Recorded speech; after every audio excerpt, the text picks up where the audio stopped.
Welcome back. I'm glad to see you guys. You're in for a treat. Good morning to you all. Thank you for being here. Today's title is basically you will never see hip hop the same. It's a bold claim, and I mean it. I mean that after you watch this stream today, you won't see hip hop the same way. You won't be able to undo this. So if I was you and if you had planned on continuing seeing hip hop the way that you see it right now, log off. I'm giving you a warning. If you are a brave soul that's saying, okay, Sanchez, give me this red pill, I can assure you, you ain't gonna walk away here today seeing hip hop the same. So if you attached to hip hop the way that you see it and romanticize with it right now, leave, because I'm gonna pop some cherries today. And with that being said, I will be reviewing a video from one of the top hip hop journalists. And there are several hip hop journalists as well as historians. All journalists aren't historians, and all historians aren't journalists. To my understanding, a journalist don't necessarily have to know all of the accurate history of hip hop, but they do need to be up to date with what's going on in hip hop right now and recording it now. It would behoove a journalist to know the history. See, the historian is also a journalist, but the journalist is not necessarily a historian, but they should be, if that makes sense. So today we're going to be dealing with some popular journalists in the hip hop space, one by the name of FD Signifier, one by the name of The Company Man, and one of my favorite, Curtis King. And today I'm just going to be challenging these guys. I have respect for these guys, so I don't want no smoke. It's going to be very respectful. I actually am a longtime subscriber of FD Signifier and Curtis King, but I've been subscribed to The Company Man now for at least about, say, a year or two. Salutes to all those brothers. I think that this video is going to be beneficial to the community.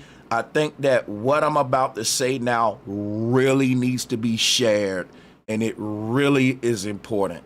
So what I'm going to be saying today is a lot of truth bombs that change the way you see hip hop, but I'm going to be doing it from the perspective of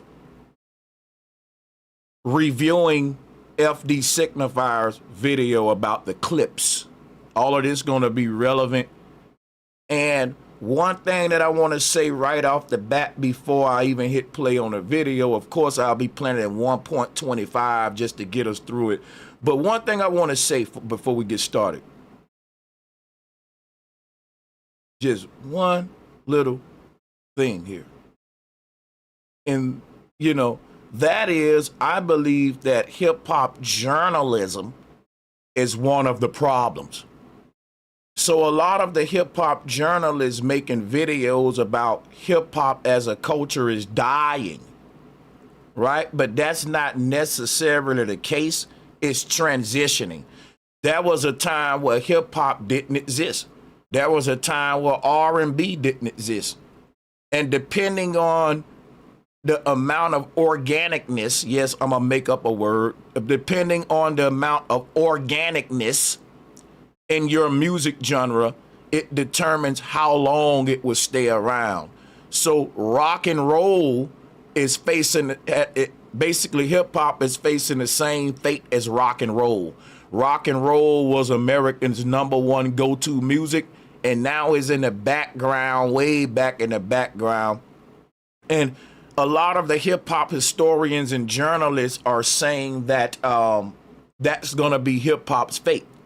That's true. There's nothing you can do to save hip hop, and you'll see why after this stream.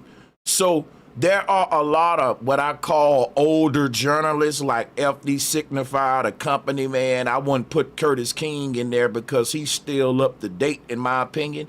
But I do think there's a lot of journalists or historians that are just, you may know a lot of history and analytics about hip hop, but that don't mean you're in tune or in touch with the spirit and the culture.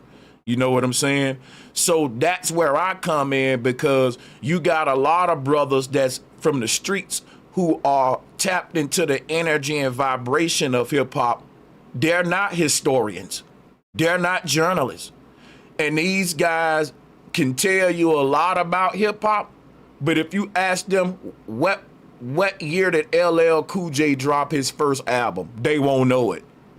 You couldn't give them a quiz on hip hop and think they're gonna pass it, but they grew up in hip hop. They just, let's say they wasn't memorizing stats, because it wasn't like they was some sports critic or sports analyst watching a game from the outside. They was in the game.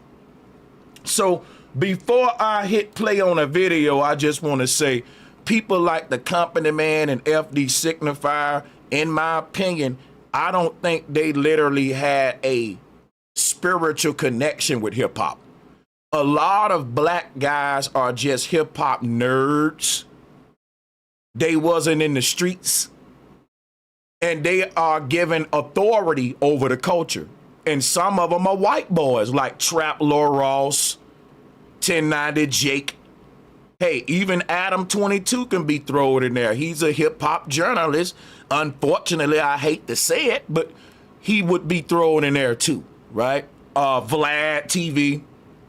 And what am I saying is, what makes you a person of authority in the hip hop story, in the hip hop journalist space, is just sort of a nerd who can blutter out stats and analytics. And I'm telling you that these people are not really the ones to go to for all of the knowledge about the culture, right? And you got to keep in mind, they are given more authority than people who was actually attached to the spirit of hip hop. So a guy like FD Signifier can tell you all of Jeezy's albums, but he may not can relate to what Jeezy was talking about in the music. Let's keep it real. He's a very nerdy black guy, which is a compliment. He shouldn't want to say, well, no, I'm gangster too, Sanchez. No, you know.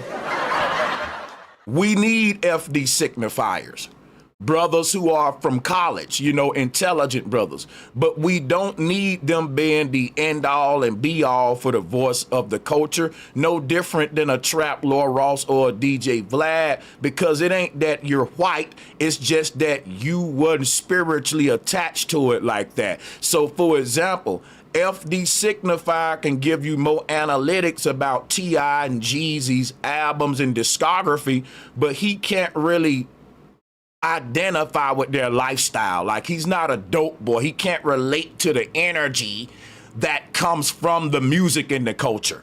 The thing that we attach to, they don't have that attachment. It's more like a sports commentator that don't really like that's not really attached to the sport that they're critiquing, but they get paid a lot of money to memorize statistics, numbers, and analytics. However, if you go up to the running back on one of the teams and ask him, how many yards did the other team's quarterback throw today? He won't know. If you ask the wide receiver on that team, how many incompletions do you think you got today? He might not even know his own stats. In other words, the players on the field is very rarely keeping up with stats. They leave that up to you fans and you critics. It's something they do after the fact because they're actually living the game. They're on the field. And when you're on the field, you ain't trying to be a person that's keeping up with the stats too. You're trying to use all of your mind to give the best performance, right? You may count it up later or something, and you will never know as much stats about the game than a critic or analytics person, even though you play it. So even though you may be a quarterback in the NFL, you don't know more about the numbers than a dude who sit there with a pen as a nerd and just memorize that shit. You know, and these are the people that are like leading the voice of hip hop. And it's not really, hip hop ain't one of them things where you can just really speak on it definitively from an analytical perspective if you ain't really connected to the lifestyle that the different genres in the hip hop industry present to us, being gangster rap, boom bap, drill, trap music, or whatever your thing was. And with that being said, I'm gonna go ahead and get into playing this video, but that's one of my things with a lot of the journalism today. And a lot of the journalists are saying that hip hop is like dying, it's cooked, and they're blaming us, the listeners. They're blaming the youth for not knowing the history of it.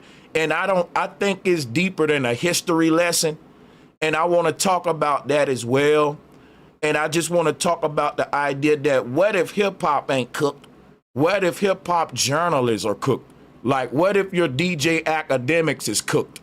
What if your Adam 22s is cooked and your people who are sort of your sports critics, your sideline commentators of this sport called hip hop? What if it's them that's kind of cooked?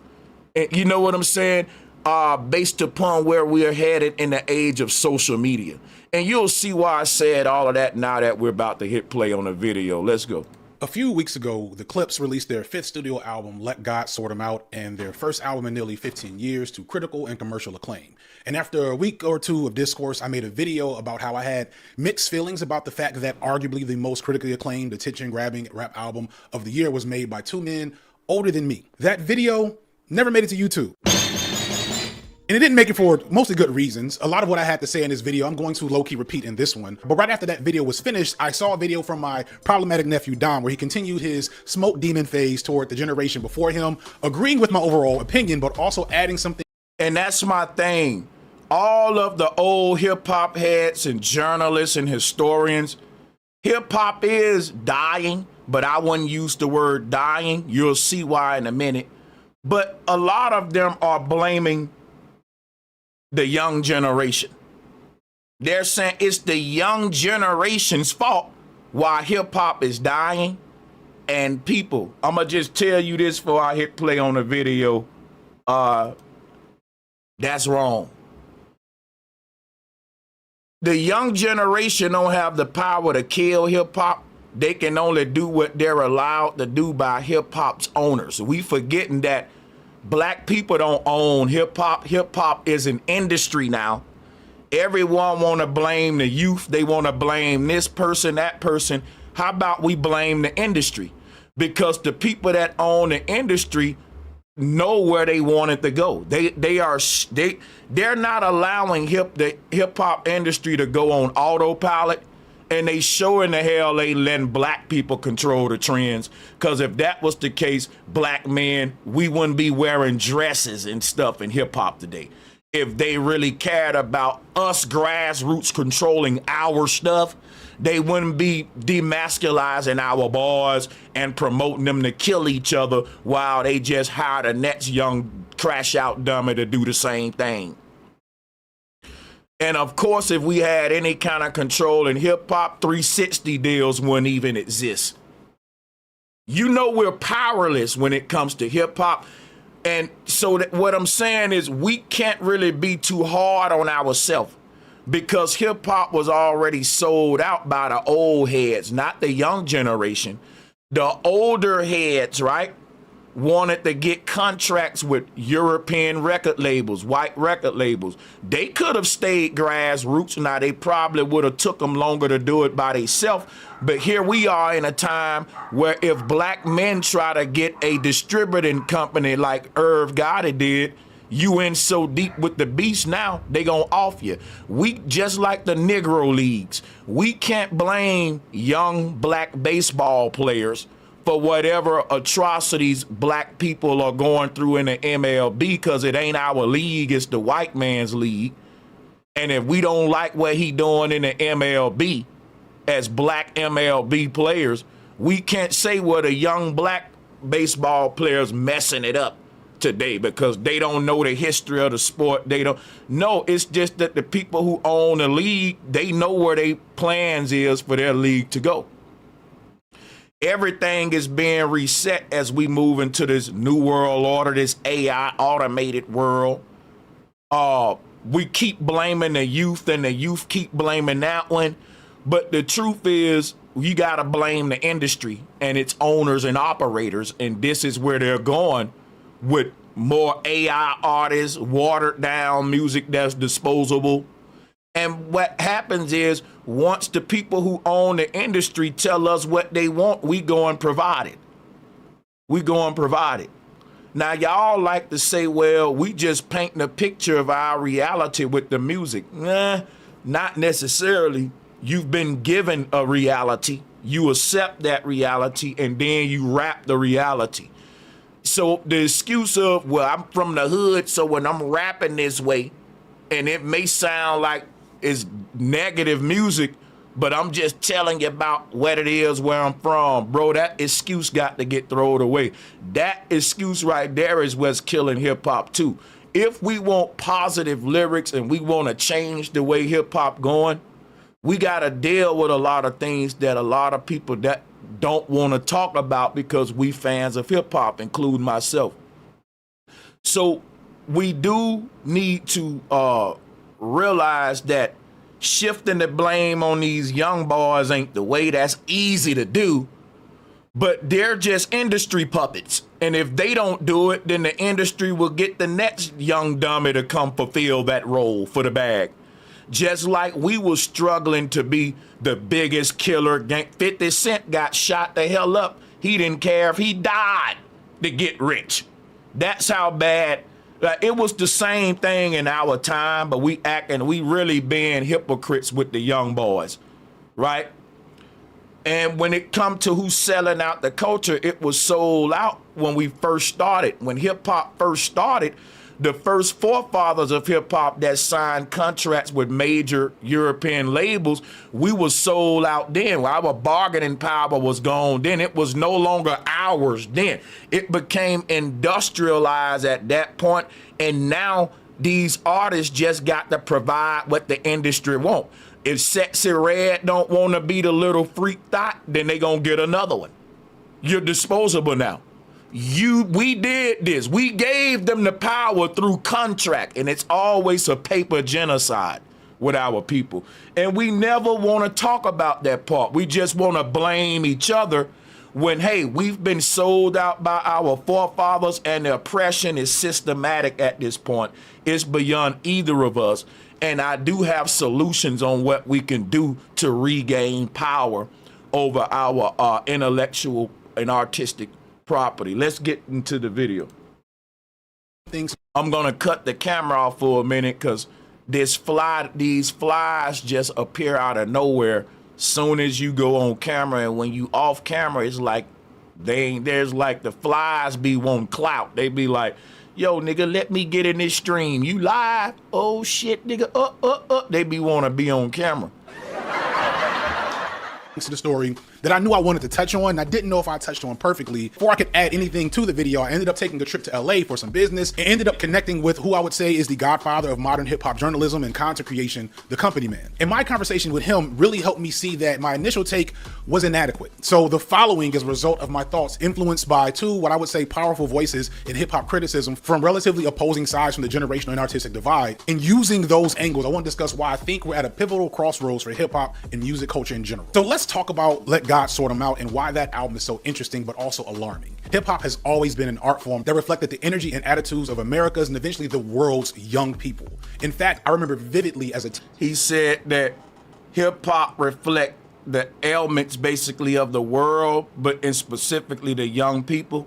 I don't think you can divide oppression up into age brackets. You know what I'm saying? That's another thing that's kind of analytical and nerdy to do.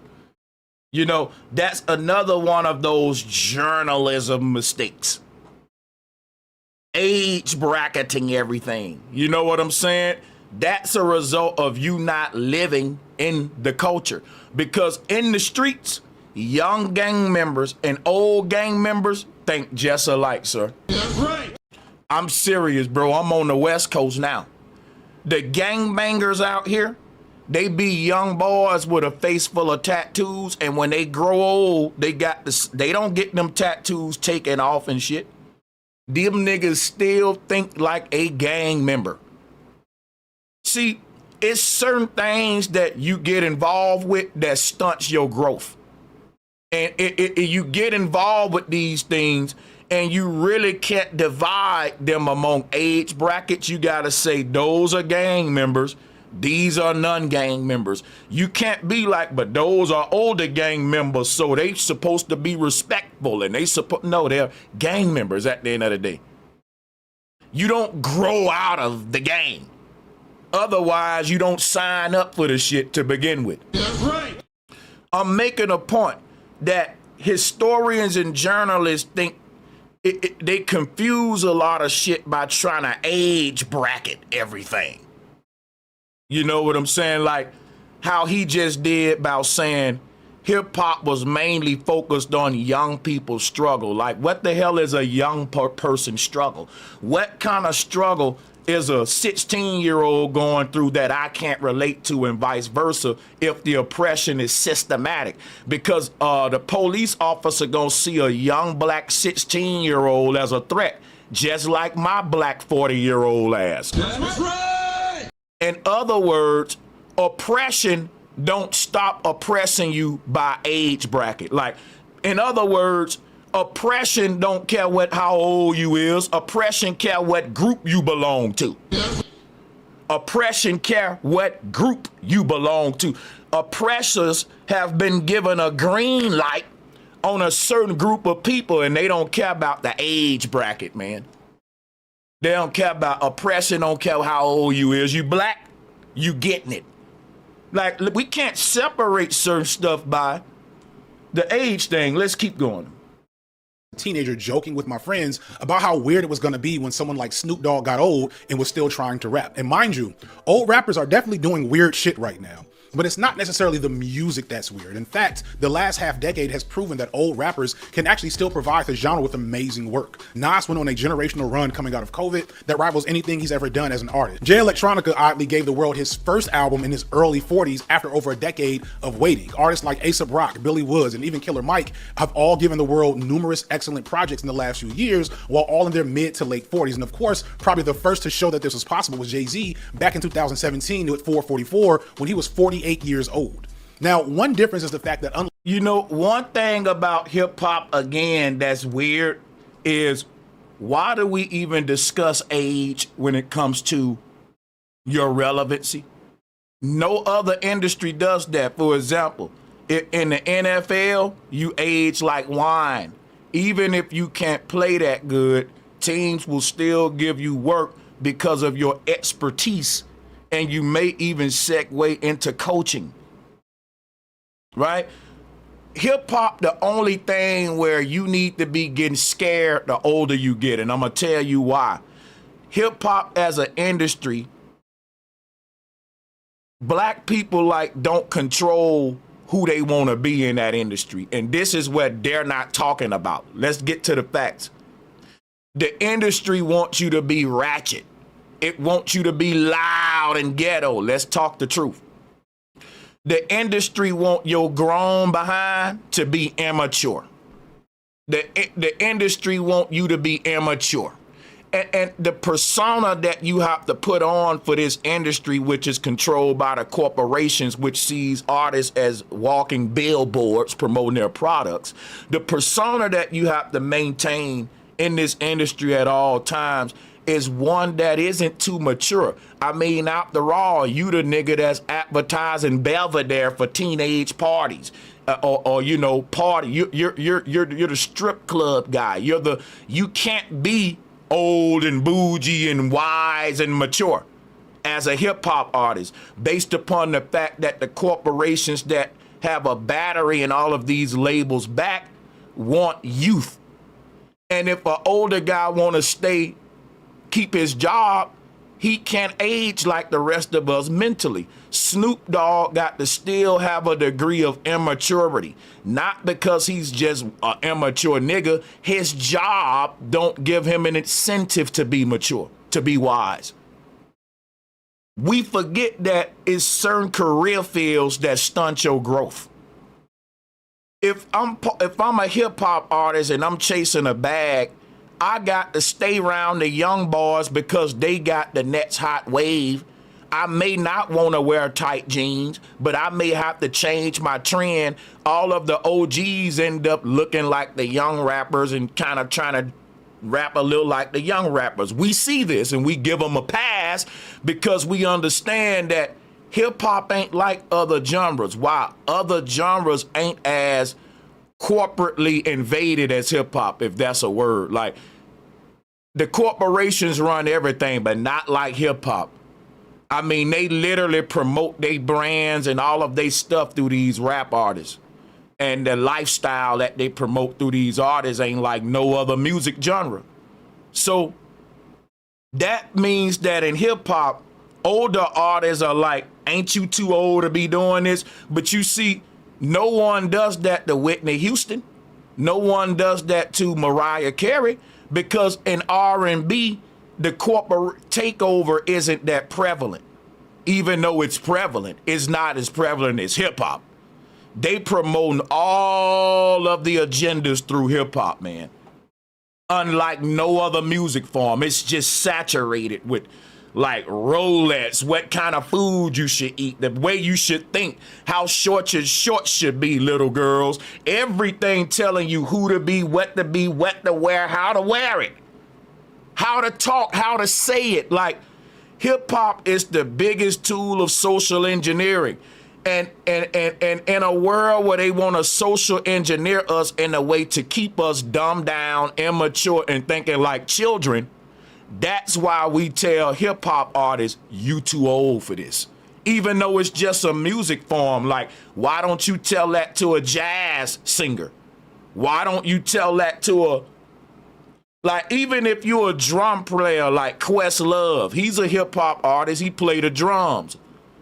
You can play instruments till you old, but actually rapping on the mic, they gonna say, bro, you too old for that, because you do have to be a certain age to promote the corporate agenda. If you too old, it don't look right when you promoting Rolexes and killing and prison pipeline and Belvedere and part. So hip hop is like one of the only genres where, yeah, man, at a certain age, you look goofy, because you're not really a musician. You're a walking billboard. You're a corporate puppet as a hip hop artist. And as a corporate puppet, guess what? Puppets don't age, y'all. I'm gonna say that again. Puppets don't age. You better go think about what I just said. See, everybody need their puppet to stay the same. Bugs Bunny don't get older.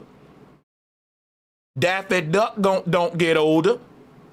And they got to stay frozen in time to be actually beneficial to the corporations, which is why a lot of these people in certain genres, they chase youth products and anti-aging products and getting plastic on them and surgery all the time.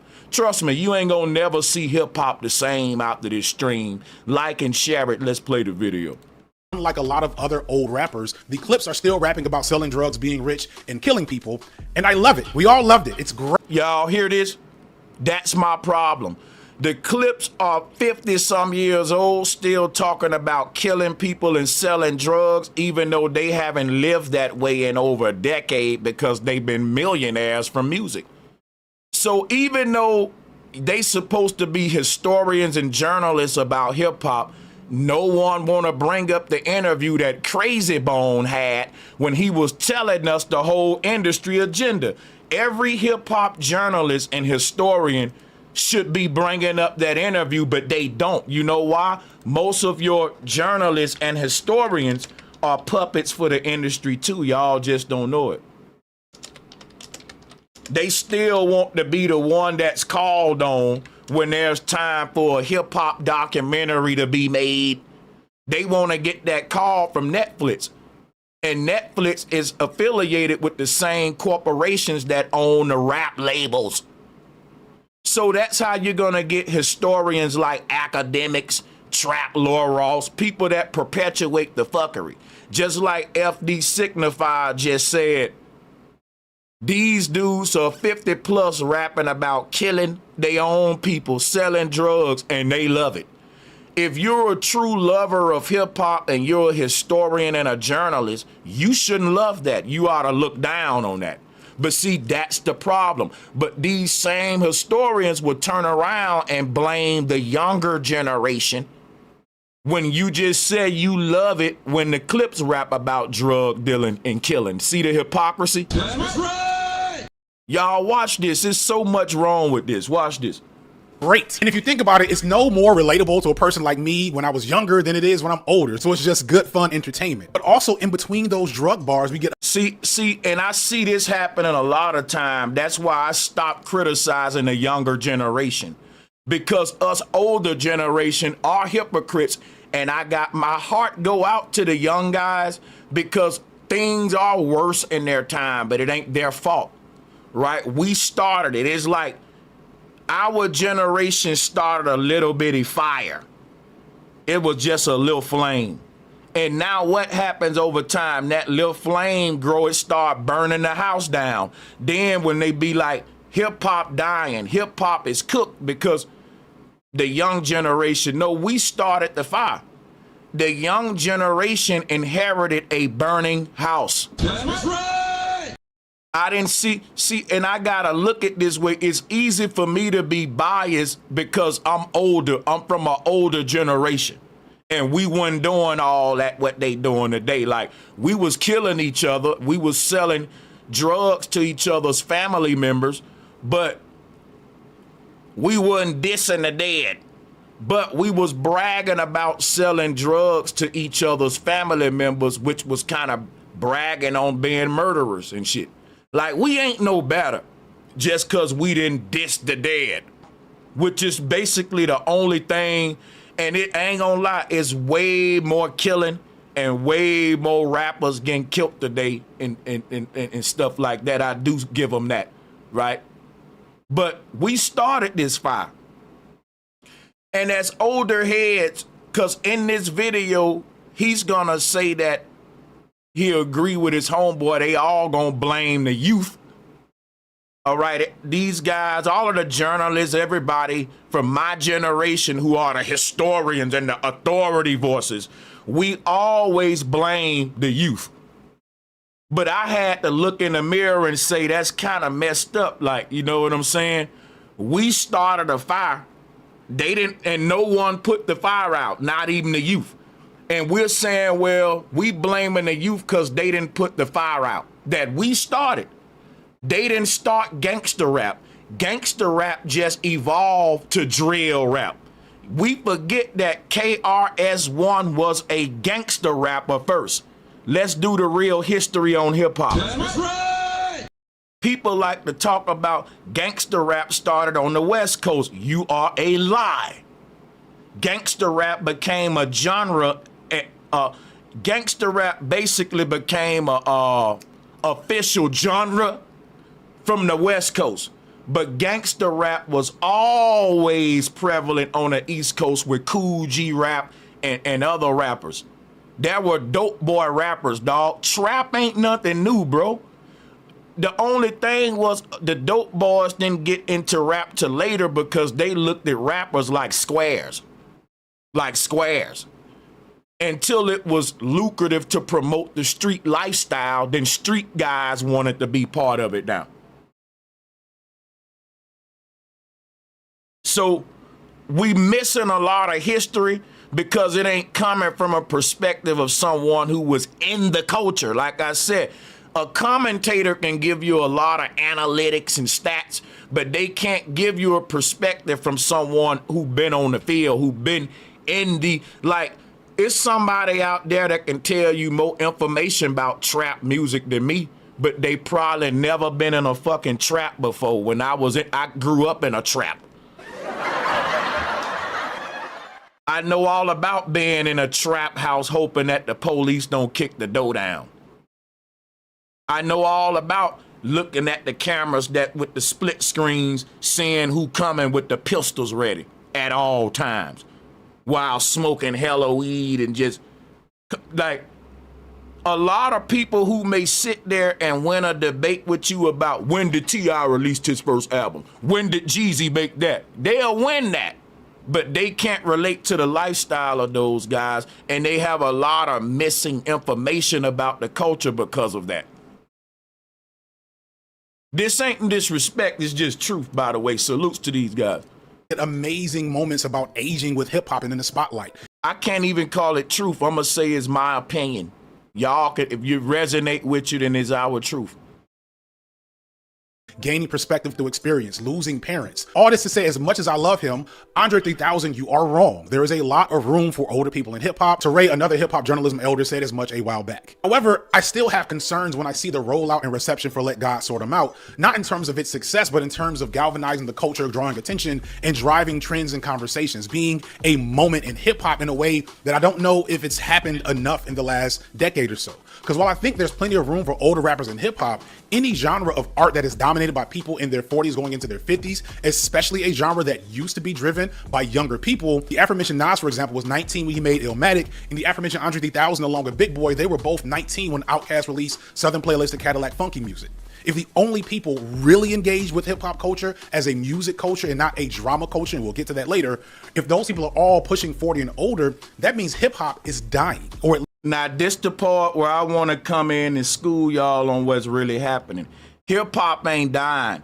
It's transitioning into the cyber age. And a lot of old hip hop heads don't know that because they're excluding how the technology age is influencing young people's interpretation of hip hop. See, the thing about hip hop, we all don't have the same experience with hip hop because hip hop mutates over time.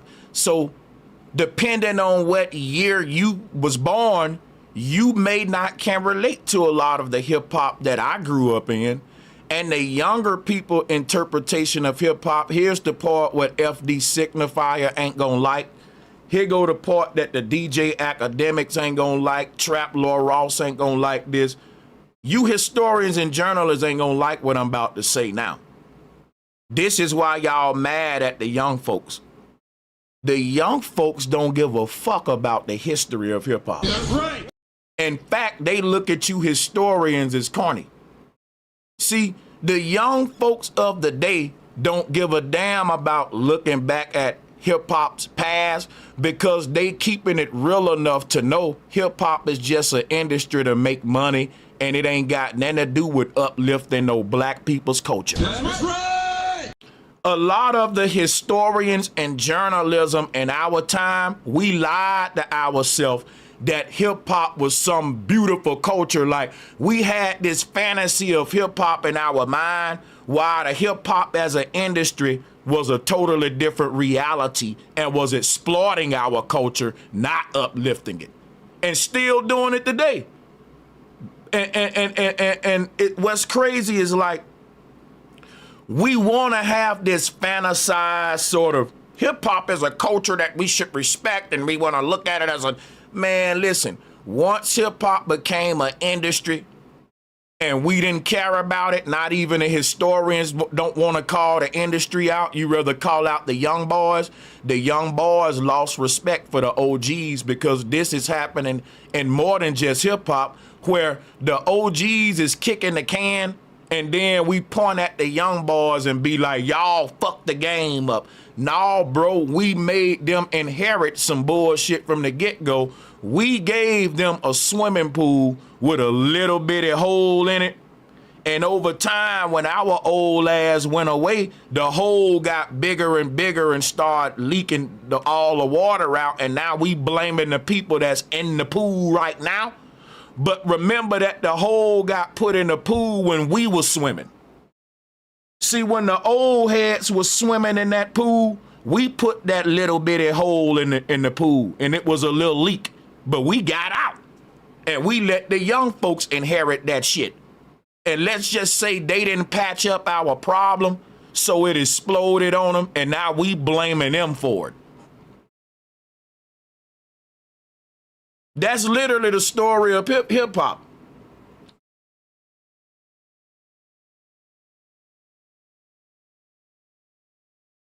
If those people are all pushing 40 and older, that means hip hop is dying, or at least hip hop ain't dying. Guess what it is? Young people don't respect old folks no more, and hip hop is becoming a rebellion.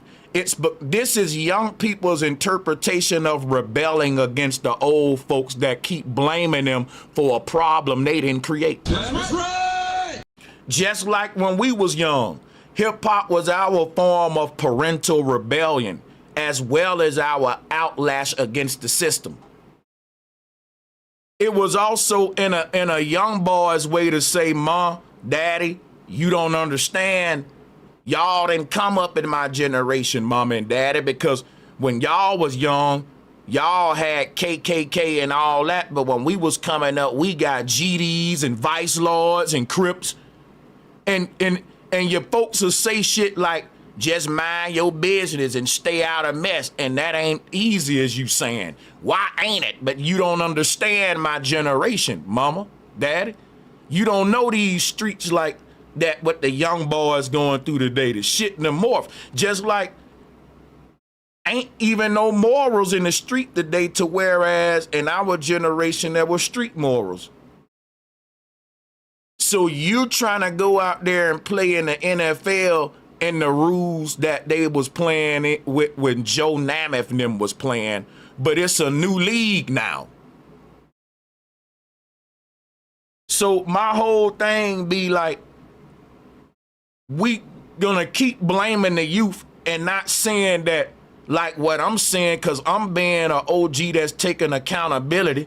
It's easy to blame the youth, but if you really think about it, what you think was gonna happen? We open up the door for everything. See what the old heads will do. They will big up the notorious B.I.G. like he about to do in this video, right? Which means you can't have a problem with Little Kim. You see what I'm saying? Like, y'all hip hop historians will say Biggie is one of the greatest rappers of all time, when guess what? If you think about it, Biggie Smalls got a lot of pedophile lines. That's right. Biggie Small rapped a lyric where he talking about having anal sex with his enemy's children. And hip hop historians still say he like the best, one of the best. I'm gonna be honest with you, and a lot of New Yorkers ain't gonna like me. Like, Biggie was all right, man. He wasn't all that. He wasn't no just major lyricist. Like, he was saying a bunch of shock factor shit, like what I just told you. You know, but the historians are act like Biggie, like, real talk, you may crucify me, Black Thought is a better artist than B.I.G. I know you gonna crucify me. When it comes to lyricists, Nas is a better rapper than Notorious B.I.G. overrated, man. All that rapping about polo and frivolous shit, like, what's deep about that? But the historians will say hip hop dying, but B.I.G. is the #2 rapper in hip hop history when he part of the reason it died. Y'all are like hypocrites. How is it legendary when we do it, but when the young boys do it, it's dying? Hip hop dying now. Hip hop dying when the young boys rap about killing and dissing the dead and rocking the fire clothes, but you're putting Biggie Smalls on a pedestal, who was literally like the equivalent of a drill rapper in his time, dissing his dead enemies and stuff. Talking to, like I said, it's dissing your enemies when you talk about harming their children, especially in a perverted sexual way. That's degraded. Yet we clap for it.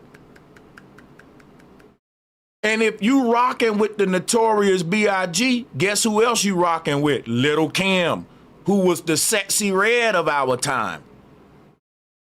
I give Sexy Red a lot of criticism, but I also give it to Little Kim.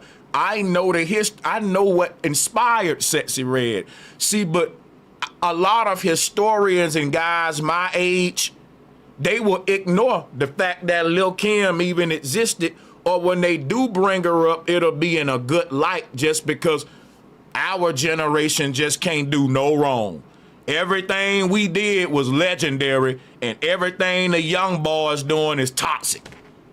That ain't fair, man. And it just ain't accurate. It's just a mutation of what we started. Like Sexy Red is literally the modern day Little Kim, and in every industry, we gotta outdo the old heads, just like the NBA. LeBron James is the modern day Michael Jordan. People will say he better than Michael Jordan. One day some young boy gonna top him. Every kid is trying to be better than the old heads. So if the old heads gave them Little Kim, gave them B.I.G., what is that gonna mutate into in 2025? Duh. And we can't blame them for the mutation because we gave them that which mutated. Think about that.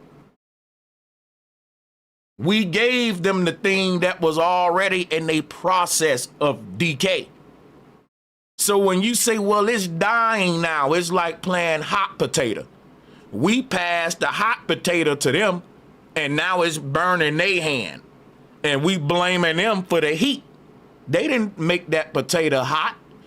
They just grabbed it when it was hot, when it was their turn to get it and it was hot. He said it's not in a healthy place. As much as I love Kendrick Lamar's current reign of dominance, I don't know if there's ever been a time where the biggest star in hip hop has been in their late 30s. Drake's most dominant run in the 2010s, he was in his mid 20s. Kanye and Wayne before him were in their mid and late 20s. Jay-Z was maybe the first to do this in his 30s in the late 90s during his most dominant run, but he had been around since his mid 20s. And before that, Biggie, Tupac, Lauryn Hill, Missy Elliott, Run DMC, LL Cool J, and so on. These were all very young men and women becoming superstars and affecting significant change and impact on hip hop culture, making iconic work at that time. It's not that it's And let me say something to T. Cortez. Biggie stole his style and flow from a Mississippi rapper. That is big facts, but here's something else that you need to know about that when you telling that story so you can get it right. The Mississippi rapper who was the original Biggie, he wasn't rapping about polo and Coogee and doing something to kids in the butt. He wasn't doing that. Yes, Biggie stole his delivery, his swag, and all that, but Biggie was rapping his own sick lyrics through that brother's swagger, if you will. It's not happening now is that the way it's happening is not where it needs to be. Now, I want to be clear that I'm using the word iconic for a reason because I'm about to give maybe my hottest take in a while to point out a paradox happening in hip hop. I'm not saying that there are no young rappers making good. No, if you go and listen to the original Biggie from Mississippi, his lyrics wasn't as he wasn't on like the shit Biggie on. He wasn't like that. Good music right now in 2025 or in the past decade or so. In fact, I think that hip hop music as a whole is the best it's ever been, and this includes younger rappers. Now, I know this is something that people my age would disagree with, but that's because they're probably less locked in than I am, and y'all know I'm not nearly as locked in as I used to be once upon a time. And part of that is because there's honestly too much good hip hop coming out these days. There's a new rap girl with a ratchet banger every 3 weeks. There's a new Griselda project every 2 months. There's an entire genre of female MCs making more purist boom bap adjacent music like Chica and Lil Sims and No Name. There's entire catalogs of good music from younger artists like Denzel Curry or Vince Staples that I don't get to spend enough time with. Because the reason is one of y'all will bring to my attention someone like Mike, who I haven't listened to yet because I don't know when I'm going to do that, because I just heard the new McKinley Dixon project, and that is to me my favorite thing that's came out all year. And then I found out that dude has 5 other albums that I've never heard, and this is all while Let God Sort 'Em Out is still in heavy rotation. If you're my age and you're paying attention and you're honest, you have to admit there simply wasn't this much high quality stuff coming out in the 90s because the way we consumed hip hop, the people that control. And I'm gonna just say this. The Clips did not top their old work with God Sort 'Em Out. I do think that is a good look for them. It's a new energy being in the age that they're in right now. But it's more of the same dope talk, killing talk, like he was saying, you know, they're putting the Clips album on a pedestal, and he got to admit as a historian, is still talking about selling drugs, killing people. But think about it. The Clips are not directly in the streets no more. If they are, involved with killing and drug selling, it is indirectly. It is some young boys doing the dirt for them, catching the cases, and that's a fact. That's a fact. Most of these OG rappers in the game that's still talking about that shit, they got young niggas on the block with the pack. Right? So what's crazy about it, that's what we want to push and promote though. Like that's what the historians, the journalists, if you look at your academics, your no jumpers, we're still in our 50s or 40s and shit, promoting rap beefs, instigating the drama part of hip hop and not the art, right? So that's what I'm saying. Like, even when you say, well, Griselda is making good hip hop, but what my problem is this: anything can qualify as the culture, even if the message is toxic. Griselda makes straight up gangster music that's talking about selling drugs and killing their own people. But for some reason, it's hip hop. Why? Because it's from our generation. Griselda come from our generation of sound. Even though they're they're like a new thing, their sound is old. So a lot of the old heads will hop on the Griselda bandwagon, but they will like talk shit about Chief Keef. And I'd be like, bro, Chief Keef talking about the same shit the Clips talking about. Lil Durk talking about the same shit Griselda talking about. They're all talking about killing their own people and selling drugs to their own people, but the hip hop historians, the hip hop journalists will try to act like the Clips are just so much. That's hip hop. See, the Clips represent hip hop, but these young boys, oh man, hip hop is dying, man. Controlled how hip hop was released would not have allowed it. But that's also part of the issue. Hip hop music is in a second renaissance right now, but hip hop culture is kind of trash. And there's a lot of reasons for this. Many of them have to do with the mediums through which we consume music. Streaming has changed the nature of engaging with the music, and has also exacerbated how exploitative being a rapper is, as rappers make even less money off their music today than they did 30 years ago. They were getting at least pennies off each record, and now it's a percentage of a penny off each. Now, keep in mind the problems that he pointing out, and we're going to ask ourselves, how is that can be blamed on the young generation? Because him and his Brody was saying, it's about the youth. And he finna go into like how the youth don't know the history of hip hop and stuff. But them knowing the history of hip hop ain't gonna change the fact that hip hop artists still gonna be underpaid. They still gonna not own their masters, and they still gonna be given 360 deals. You know who we blame on that? Our old heads who took a cheap bag because they started the leveraging war. You can only set the bar as high as your granddaddy. Because think about it. The first hip hop artists that ever signed contracts, they should have been like, bro, we ain't signing if you ain't giving us $1 billion. Because it's deeper than us. We setting the price on how much it's gonna cost for you to own black people's intellectual property, and we already know hip hop gonna be the #1 music in the world. It's gonna be $1 trillion music genre. Very important to politics and corporate marketing. Come on now. And the first old heads that signed contracts did it for pennies. They set the bar low. You can't now come behind them asking for big money. Ain't gonna be nothing but like one or few Jay-Z's, one or few Master P's. Just like in the NBA, it ain't gonna be but one or two Kobe Bryant, one or two LeBron Jameses. Because we've let the enemy to monopolize it from the get-go. The moment our forefathers integrated into the oppressor's industry, our art form was industrialized. And guess what happens when you get industrialized? Corporations like to pay the cheapest for some and make millions off it. Oh yeah. These corporations get dollar t-shirts in China, put their brand on it and make it $100 t-shirt. See, the corporate agenda is very simple. Buy low, sell high. So how does that gonna work out for a rap artist? because you're a product on the corporate man's shelf. And guess how the corporate man thinks of products on his shelves? I got it for the lowski. That's right. The corporate man ain't gonna stop thinking that way.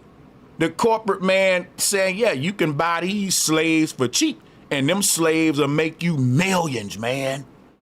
You can buy you one of these Negro slaves and sign them to a lifetime deal for $50,000 because they in the projects, and you can make $50 million off that Negro in his life. Where you getting that kind of bottom line at? Where you getting that kind? And guess who set the bar low? Our forefathers. So you blaming about how much money rappers make, but that's like the early NFL players was getting hurt. They didn't have good equipment, and they was playing for pennies while the stadiums and teams was getting buku rich. They set the bar low. The problem is when our forefathers don't know their worth. That's right. Each stream. And this has led to a big difference in how rappers might be motivated to make music. And you know, I'm gonna be lazy and just like add. You wanna know why the NFL got the biggest injury problem with CTE? But they the lowest paying. They the lowest paying, but the biggest injury risk, the bar was set low from the original NFL players who was playing with no equipment, basically getting hurt every day for pennies. And you want to know why these players die broke with CTE today. You don't realize how much the forefathers failed us in these industries by setting the bar low to begin with. A section from that vaulted video here because it's basically the same shit. But even going back to those stars, the Doechis, the Glorillas, the Megs, etc., are any of them willing to put in the effort to sit and really build a project akin to Chromacopia or Let God Sort Them Out or maybe whatever Jid and Joey Badass are doing? To be fair, doesn't even culture demand that from them, or is this just an outdated old head concept? Is it old head of me? I'm asking this genuinely to want more artists to sit down for a couple of years and really work on building a project, because I understand that that's not the optimal way to be a musician in 2025. Like, I don't know if any rapper has had a bigger 18 to 24 month period than Glorilla. I feel like ever since she popped up a couple of years ago, she's basically. Hey Jay, you spamming, my man. We see a lot of green Jays, bro. You burying everybody, bro. Is it just me or is bro spamming? She had a top 10, top 20 hit every 2 to 3 months, and somehow she came out with not one but 2 albums in 2024, or maybe they're mixtapes. I honestly don't know, and that's kind of my thing. It doesn't feel like it mattered that she came out with 2 albums in 1 year, and that the albums themselves didn't really make, like, as singular projects, they didn't make huge splashes, because she's still releasing big hits every couple of months. What would incentivize her to go away from that strategy and like let her wave calm down for a second and legitimately stay in the studio for a big album, hype it for months, make one big splash all at once when she can? I will be letting callers call in when I'm done with my video review here. Basically just keep ruling TikTok and Instagram and whatever else with these great songs. And this is where my conversations with Company Man and Dom come in. What I began to ask is, where are the huge cultural shifting moments in the form of music coming from younger parts of hip hop? While there's still good music happening in hip hop, the stars don't seem to shine as bright. I looked at a list of the 20 hottest rappers in hip hop from 2022, and a bunch of the people on that list had already low-key fallen off, like Jack Harlow and Sex.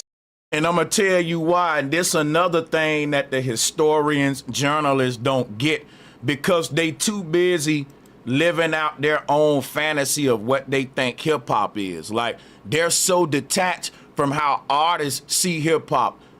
Here's what I'm telling you.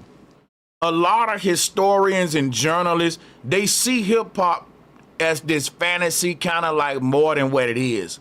Artists in the industry sees this shit like a hustle. That's right.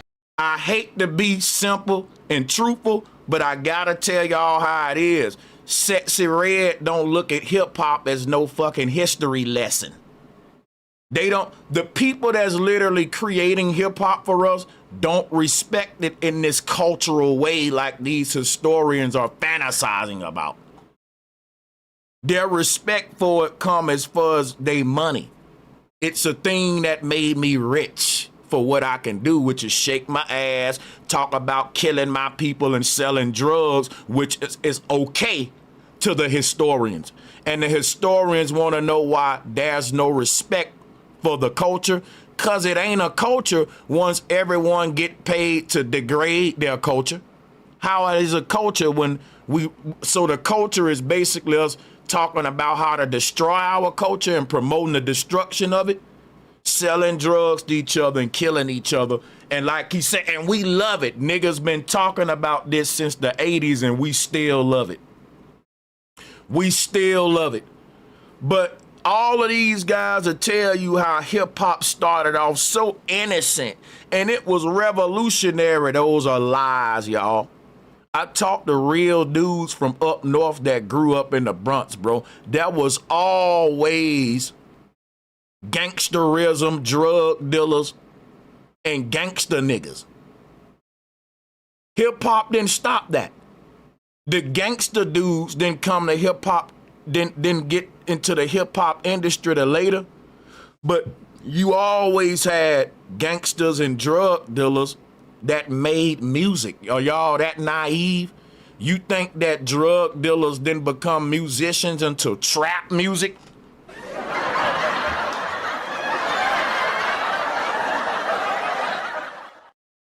You had dudes that was in the street life that was associated with different music genres like rock, disco, and all that led into hip hop.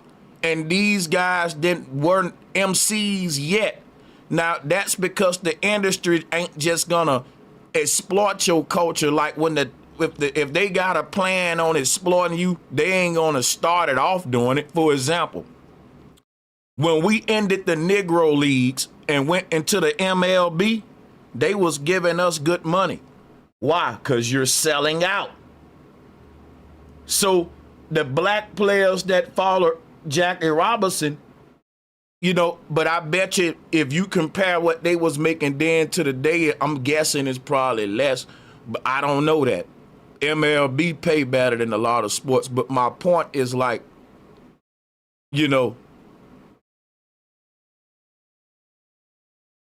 when you handing over your entire industry to the man, he's gonna make it look lucrative. You don't know that. See, the early hip hop artists that signed contracts, you think that they could have foresaw that the little bitty art form they was doing in they raggedy projects was gonna be a multi-trillion-dollar industry that is worldwide? They playing 50 Cent in Dubai. I don't think Negroes got that much foresight, but capitalists do. The enemy do. He can predict numbers and economic situations and see far down the line than some little young rapper that's trying to move his mama out the projects. He only thinking for right now. So let's tell the truth. A lot of what we call hip hop, the power was given away from the very get-go. And like I said, there is a solution to how we can get it back. But no one want to talk about the underground rap. Like, you literally sold them your industry. But the thing is, you can make another one. We own the art. They own the industry. Unless you think our art need their industry, then we doomed. But I think differently. I'm an artist, but I don't care for the industry. The industry is being watered down anyway. So we own the art. The man own the industry. But when these historians want to talk about hip hop as an art, they forget who owned the art form and who turned it into a business. And they don't want to talk about the industry side and how the industry is just business as usual, trying to cut corners and get the cheapest artist, the cheapest situation with the biggest return. Who gonna suffer? We are. So why would we blame ourselves when we know that this is just a business? See, we won't blame ourselves, and they don't blame themselves in the hip hop industry. No rapper is saying the stuff that the historians and journalists are saying. The rappers are saying, guess what? That's how the game go. Facts. That's right. The rappers ain't blaming the younger generation. This is stuff that older cats with cigars in their mouth like to sit around and talk about that's based upon this fake fantasy. They're not directly connected to the situation. They got this fake fantasized version of hip hop in their head where a bunch of dudes sit around with cigars and talk about statistics and data and analytics and, you know, but that ain't what hip hop is. None of that. It ain't, you got you out of, that ain't even the spirit of it. That's some nerdy stuff. When you literally talk to one of these artists, bro, this a business today. It's just a business, man. And you can't be mad at that. You can't be mad at it because that's the elephant in the room we don't want to talk about. We rather just blame the young boys for saying the shit the way it is. It's just a business. Your old butt ain't gonna make them fantasize about hip hop and see it the way that you see it, because these young kids gonna keep it more realer than what we kept it. And the young boy gonna sit down and say, look, OG, all of that sound good, but that ain't how the music industry work. That shit ran by the gangs and the mafia, and you can fantasize about this golden age all you want, but that's never been the case with hip hop. It's always been cutthroat. It's always been like, there's the hip hop that really exists from the artist's perspective, from the person on the inside. Then there's this analytical hip hop that exists from the outsiders looking in, and they're speaking cultural. But once you get in the industry and see and get a taste of it, boy, that shit ain't got nothing to do with culture. That's just magazine talk to get views, and that's just conversation. When you get in the industry, the only thing that exists is industry talk. That's right. Ain't no such thing as cultural talk. And don't nobody care about your goats and who was the hot nigga in the past. And they don't care about KRS-One and all that old shit. They care about who finna make the next bag and be relevant now. This is industry talk. And you only good as your last hit. Ain't nobody sitting around talking like them in the industry, bro. They're so out of touch with the reality of how artists think. And you ain't gonna change their mind because the artist looking at it. When you inside the industry, you ain't got time to fantasize, man. That's right. When you inside the industry, you got to see the industry for what it is. You can't be playing with yourself. You got to know it's cutthroat and everybody out to make you broke and fool you. You got to see, that's why the young folks is losing trust with the OGs. We still living in these little fantasy, little paradigms when the young boys is saying, they keeping it real. Like, they going outside dealing with reality. And a lot of us old heads and OGs, we ain't really living in reality. We're living in this fantasy that we would hope that reality was like, or that we would, our own idea of what it should be. And the young folks ain't got time for that. They boots on the ground now. It's hard to be a young person today. That's right. It's hard to be a young person in America today. And the last thing a young person got time to do is fantasize and play with themselves when they trying to get out their mama house and get that bag. That's why they can't relate to you old heads, but they can relate to Yo Gotti. They can relate to Young G. Why the young folks can relate to these industry guys, but not the old heads? Because unfortunately, the rappers keep it real. The rappers gonna tell them, look, man, this how you get the bag in this industry, man. Everybody's some pimping and some horn. And the old heads gonna give them the history lesson. The young people don't see value in your hip hop history lessons. You better off telling them how to spit, nigga. You better off giving them some tips on to polish their bars off. Because once they get a taste of the industry, man, all that culture stuff y'all talking about, don't nobody think like that in the industry. It's all about Gucci, Prada, Louis V, the latest European trends in fashion, dude. Like, it's so European and Greek based, It's anti the culture that we really from as tribal people. It's women getting cut on with plastic and BBLs. That's just like they would bring up Lil' Kim and they would give props to Lil' Kim when she got BBLs and nose jobs and plastic. But they'll ridicule Nicki Minaj. It's a lot of double standards between my generation and the young generation today that I just gotta call out right now.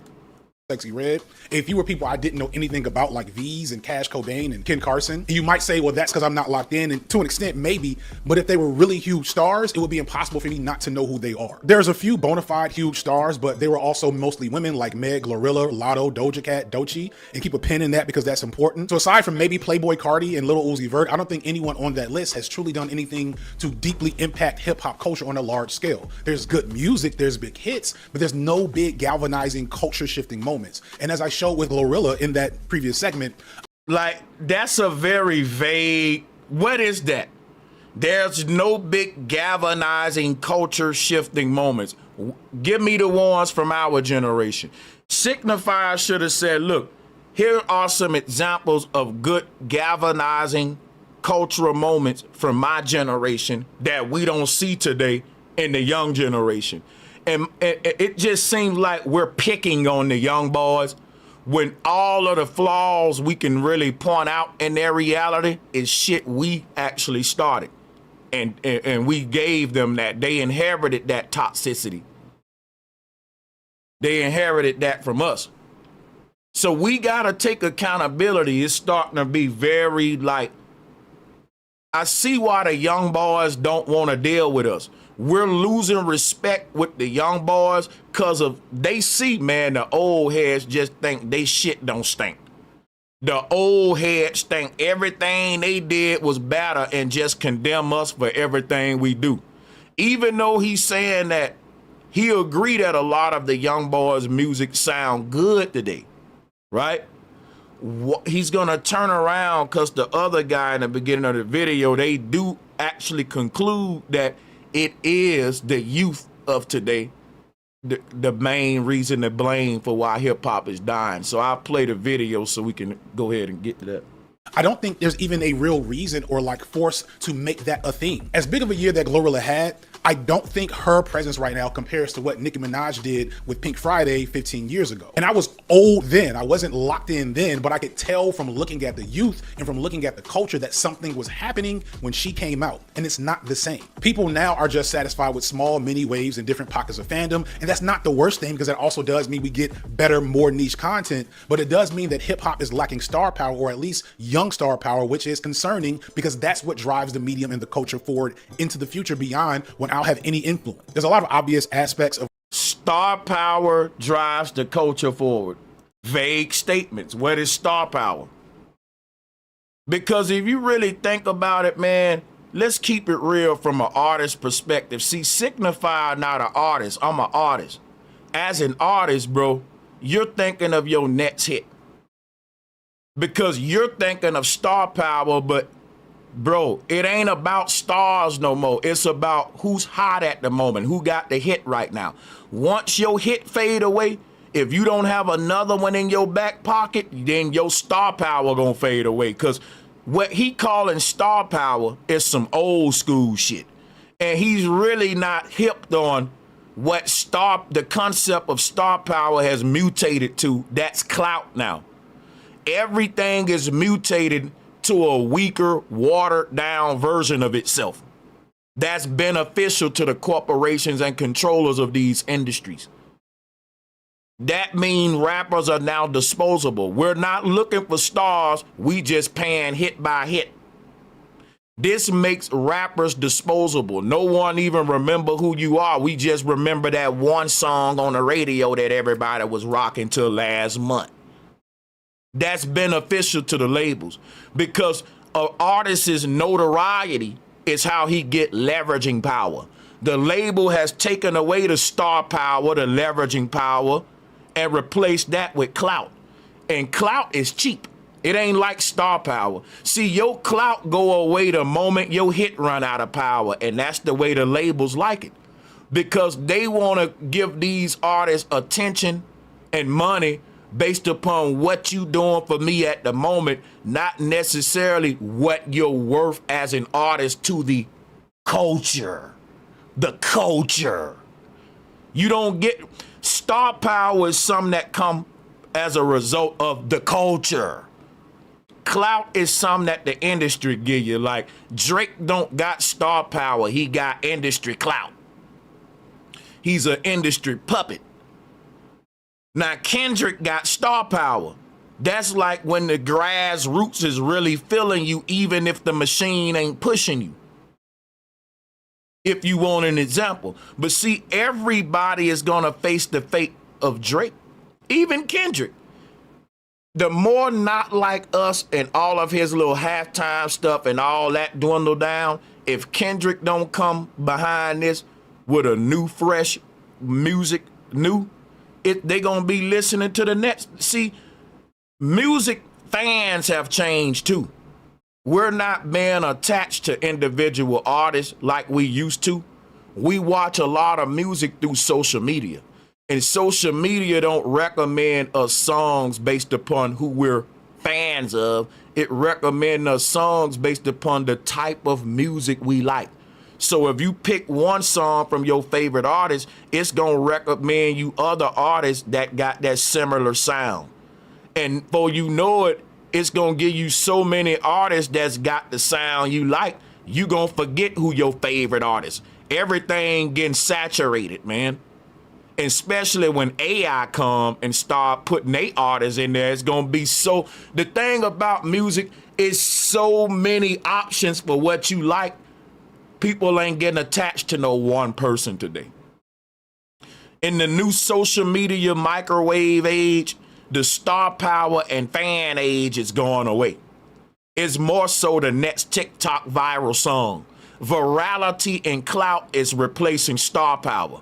Star power is associated with stars. But the industry ain't making stars no more. They're making relevant artists. You get me? Relevant artists. That means your relevancy can go as the minute your hit fades away and the next dude will be relevant.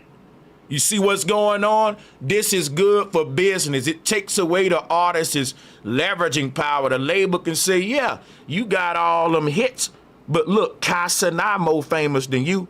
DDG more famous than you. And it's true, like, signing to a record label today is stupid because it's like you do got little bitty YouTubers that's more famous, and like the label is paying them to go through their stream to promote their artists. It's cringe. It's like, what's even the point of signing to a label now other than the fame? Other than the fame. So like, that's what I'm saying about the fame. Fame is not star power. Fame, we think fame equals star power. That's different. So of why this is happening, late capitalism and enshittification of music streaming and how we consume music. But the company man added something else that I definitely want to touch on to oversimplify our conversation. Justin, I invite you to add your commentary to this when you can. He pointed out that essentially Gen Z doesn't have the best critics who are also popular and influential in the culture in the same way that me and him and others above us and older than us were while we were consuming hip hop. The reality is that the popular figures who promote and discuss music that is Gen Z oriented are, for lack of a better word, pretty shallow. So before you take offense, but see, I think shallow people use terms like Gen Z, Gen that, because it's a box that you group all of these mindsets in, and it's such inaccurate bullshit. You can't say, well, all of these people are Gen Z and they think this way. All of these people are Gen such and this the way they think. These new generational boxes are boxes for shallow people who don't have the intellectual integrity to understand individuals. Bomb. That's right. That's a bomb. You don't have the intelligence and patience to understand an individual, so you can just say, he's Gen Z and this is what he is. Kind of like your Zodiac people. That young people, let me explain. Back in my day, hip-hop journalism was a real thing. That's where Justin came from. Teray, Sway, Funkmaster Flex, Joe Claire, Fab Five Freddy, Heather B, and a bunch of other names that a lot of you are like, who the fuck is this nigga talking about? But if you're around my age, that was a little nostalgic, hit to the brain. These were the talking heads of my time. And while they weren't as in-depth or as analytical as maybe a Justin and many of my peers are today, they were still seriously engaged with criticism and discussion of hip-hop. They inspired debate and discourse and admiration, and they were tastemakers that grew the culture through funneling the biggest stars to our eyes and brains and making sure that when their music happened, when their music came out, that we all sat with it instead of just consuming it as content. And to be blunt, this is What not does something that that mean? a Kai Cenat or Aiden Ross or XQC or academics is. But think about it. One of the greatest beefs in our time was Jay-Z versus Nas. And what that made us do was keep looking forward to the next diss song, but Nas was too mature to keep it going. Jay-Z wanted to keep it going because out the ether, Jay-Z made more diss songs on Nas. Now Nas said, okay, I felt like I bodied you with one, so my diss song is gonna be, I ain't dissing you no more, right? And it worked, because to this day, people will tell you Ether killed Jay-Z. But that's because the strategy of me dropping one diss song and you trying to drop all them songs gonna make it look like you ain't sure, like you scrambling, like it was a good strategy. So Nas and Jay-Z beef was them going back and forth selling albums by talking about each other family. It was that nasty, right? Now the young boys doing the same thing today, but they, like I said, they more realer than us. So once it's up with them, it's really up. A lot of the beef in our time was us playing into, like, dudes would be into it and they wouldn't be into it like that, but the lyrics will make you think they want to kill each other, but that's just to sell records. As we can see, Jay-Z and Nas ended up shaking hands, all that stuff. The young boys ain't gonna do that today. Theirs gonna end in some kind of altercation. They're a different breed. But who opened the door for this? We did. And we may say, but our beef, man, we talked it out, or we ended it with the lyricism.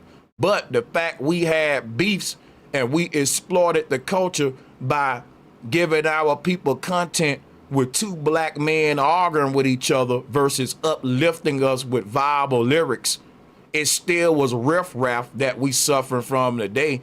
And it laid the foundation of niggas pulling up, killing each other, drill rappers.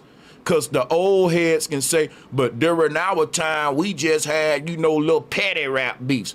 Okay, during their time, they still beefing, but now they ain't petty with it. So you shouldn't have been beefing at all if you didn't want them to beef. You can't tell a man how to beef now. That's like the Carmelo thing. You can't tell a man how to defend himself. Don't mess with him. So this is how the young boys defend themselves and how they handle beefs. They don't gotta handle them how we handle them. But see, here go the thing. We shouldn't have made hip hop based around niggas versus niggas. Facts. Because that's only gonna mutate to what we see today, and now we gonna not have accountability for it. Where the young bloods is doing it different than what, nah, bro, is still rappers beefing with each other for territory, for rap clout. You diss me on a song, on a social media, and the people want to know what I'm going to say back, or I'm going to look like a coward. Same thing when we was coming up too. Like, quit acting like 50 Cent didn't get shot for dissing people on a song. Quit acting like people weren't doing murders and rapping about it during our time. It just wasn't popular. But we did open the door for it. Doing right now. In our conversation, Company Man brought up this conflict between XQC and Anthony Fantano. And, Anthony Fantano didn't like Jack Boys 2, and he did like Let God Sort Him Out, right? And his reasoning was that Jack Boys 2 felt a little shallow and uninspired. And the Company Man pointed out that whether or not you like Jack Boys 2, if you have an analytical stance on hip hop and that music specifically, you could illustrate multiple positive angles that could be made about Jack Boys 2 that would be a solid argument against what Fantano presented. So in a dream world where Anthony Fantano and the Company Man have a conversation about those albums, In the nerd dream world, let's specify, that would be a nerd's fantasy. Like, bro, the amount of corniness in that room, we can make elote for days. Anyone who witnessed that would be richer from the experience of seeing two informed and experienced hip-hop critics sharing an intellectual conversation where they may have disagreed. However, XQC is no Justin Hunt. SQC basically went full idiocracy on us and said, unga bunga, words are hard, let's vibe. It was really embarrassing. And it's incredibly embarrassing that somehow this guy is a prominent voice for Gen Z on anything, let alone hip hop. Say what you want about Anthony Fantano, but one thing you have to admit is that he's a thoughtful critic with an informed perspective, even if you don't agree with it. And Fantano has millions of subscribers across multiple platforms. I have 1 million subs across multiple platforms. Justin Hunt is pushing 400K. Curtis King is over 300K. And a nigga who actually grew up in the hip hop culture will be struggling. I'm gonna show y'all, if y'all don't think something wrong with the fact that Professor Griff barely got any subscribers, and he's a so-called legendary revolutionary in hip hop, and no one cares about Professor Griff channel. They care about the white boy he just mentioned, DJ Academics. So what does that say about the young culture? They don't care about the I'm gonna tell you what's crazy about it. These dudes don't care about the old heads and the old hip hop, because they would have Professor Griff on their channel. They would be going to get these old MCs, cannabis, and having interviews with them on the Company Man, on Signified show, right? They don't do that. They act like they so in the game, but they'll give cats like Trap Lord Ross props. Like, you'll never hear them mention Professor Griff, even though he got a struggling channel.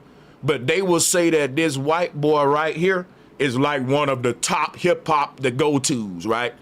And so you got this takeover of the nerds in the oratory of hip hop and the culture, and I don't think it's fair. I think it's one-sided. I'm not shooting them down and saying that they aren't needed, because these guys, you know, you always had the black nerds in hip hop. They were kind of like in the audience, in the stands, watching hip hop from the outside and doing the stats and recording the data.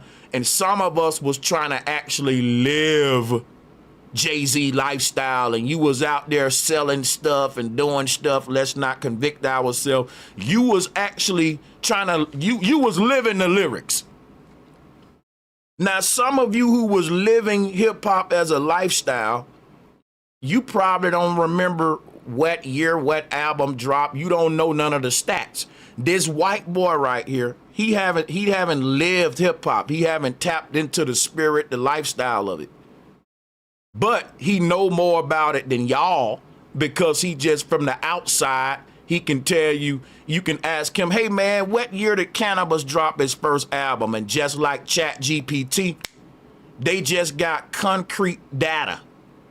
But really, like, and they're using that to leverage authority or be given a voice in the field of hip hop, when really we need to be talking to the people that was living hip hop as a lifestyle. Not the guys from the, like, you can learn more about the NFL talking to a running back than a sports analyst. Now, the sports analyst can quote more numbers and stats than the running back.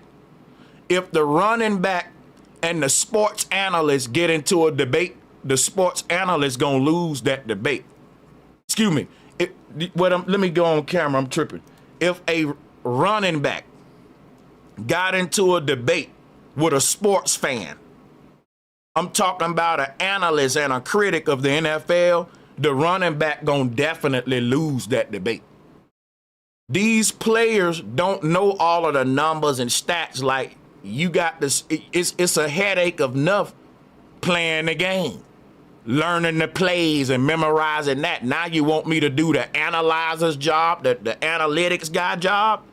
The players struggle to keep up with their own stats, let alone know everybody's stat in the league, when he broke his record, the players don't know that.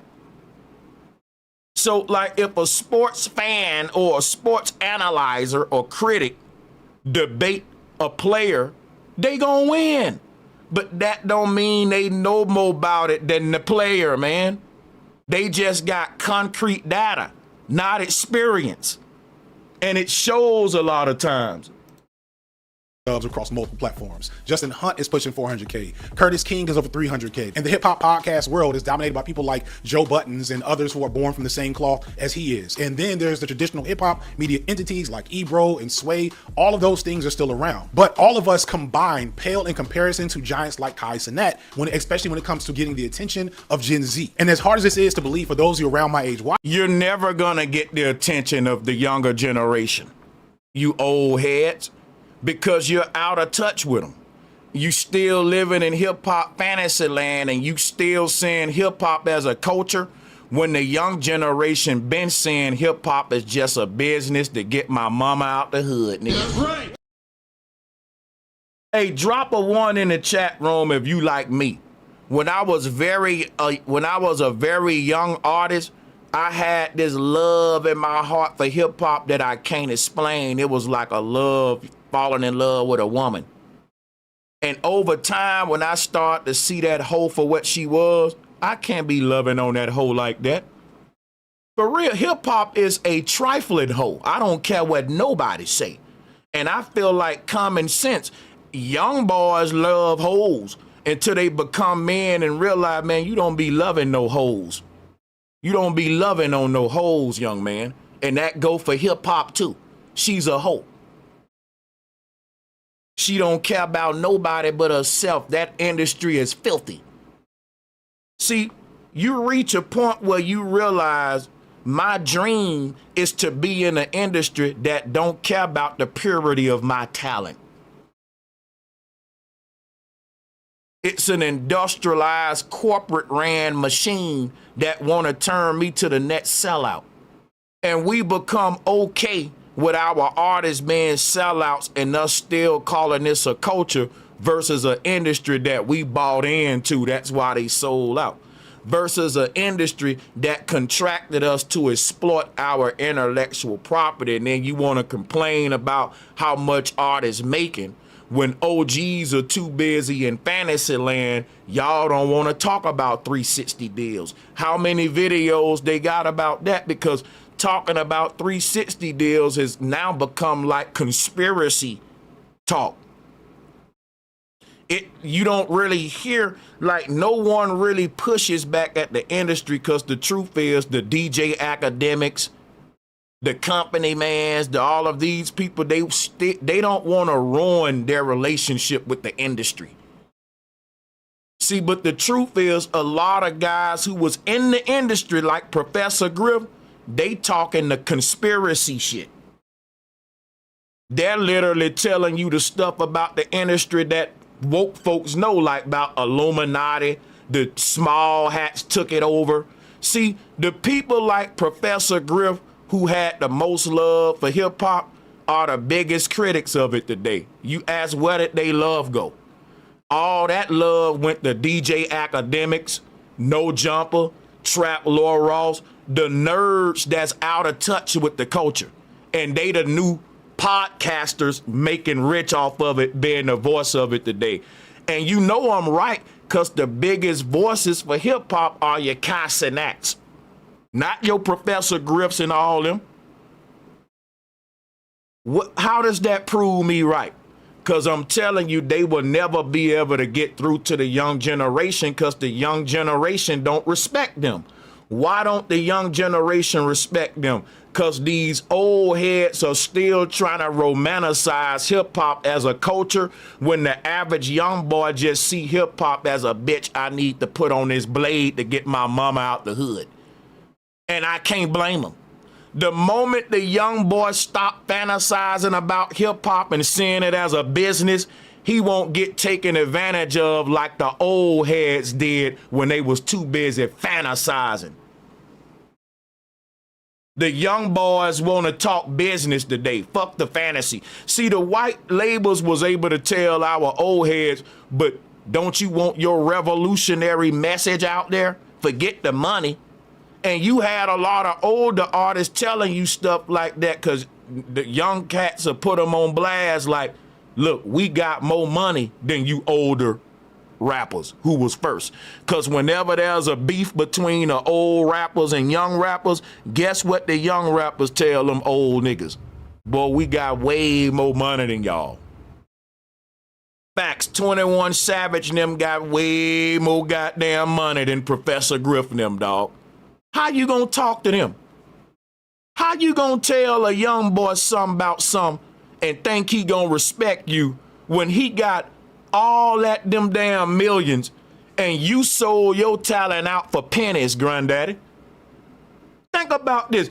You know I'm right, because the younger guys with the money will tell you, nigga, I got more money than you. Shut up talking to me. I can't be talking to a nigga who I got more money than. Tell me that ain't what the young rappers say. The young rappers will tell you to your face, bro, listen, old head, with all due respect, quit trying to coach me, nigga. I got way more money than you. You signed a contract for pennies. And now you trying to tell me about respecting the hip hop culture when, nigga, I got millions for my family. Y'all talking about, you see what I'm saying? The revolution was economically, but you sold out for so cheap. And now you think you finna come son these young rappers who got a neck full of chains on.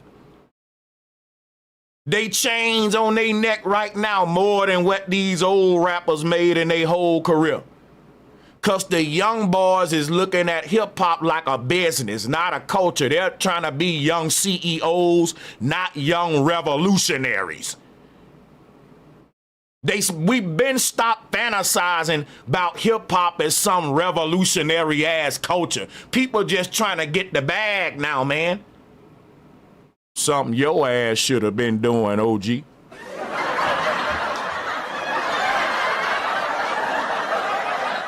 You can't be mad at them. It is what it is.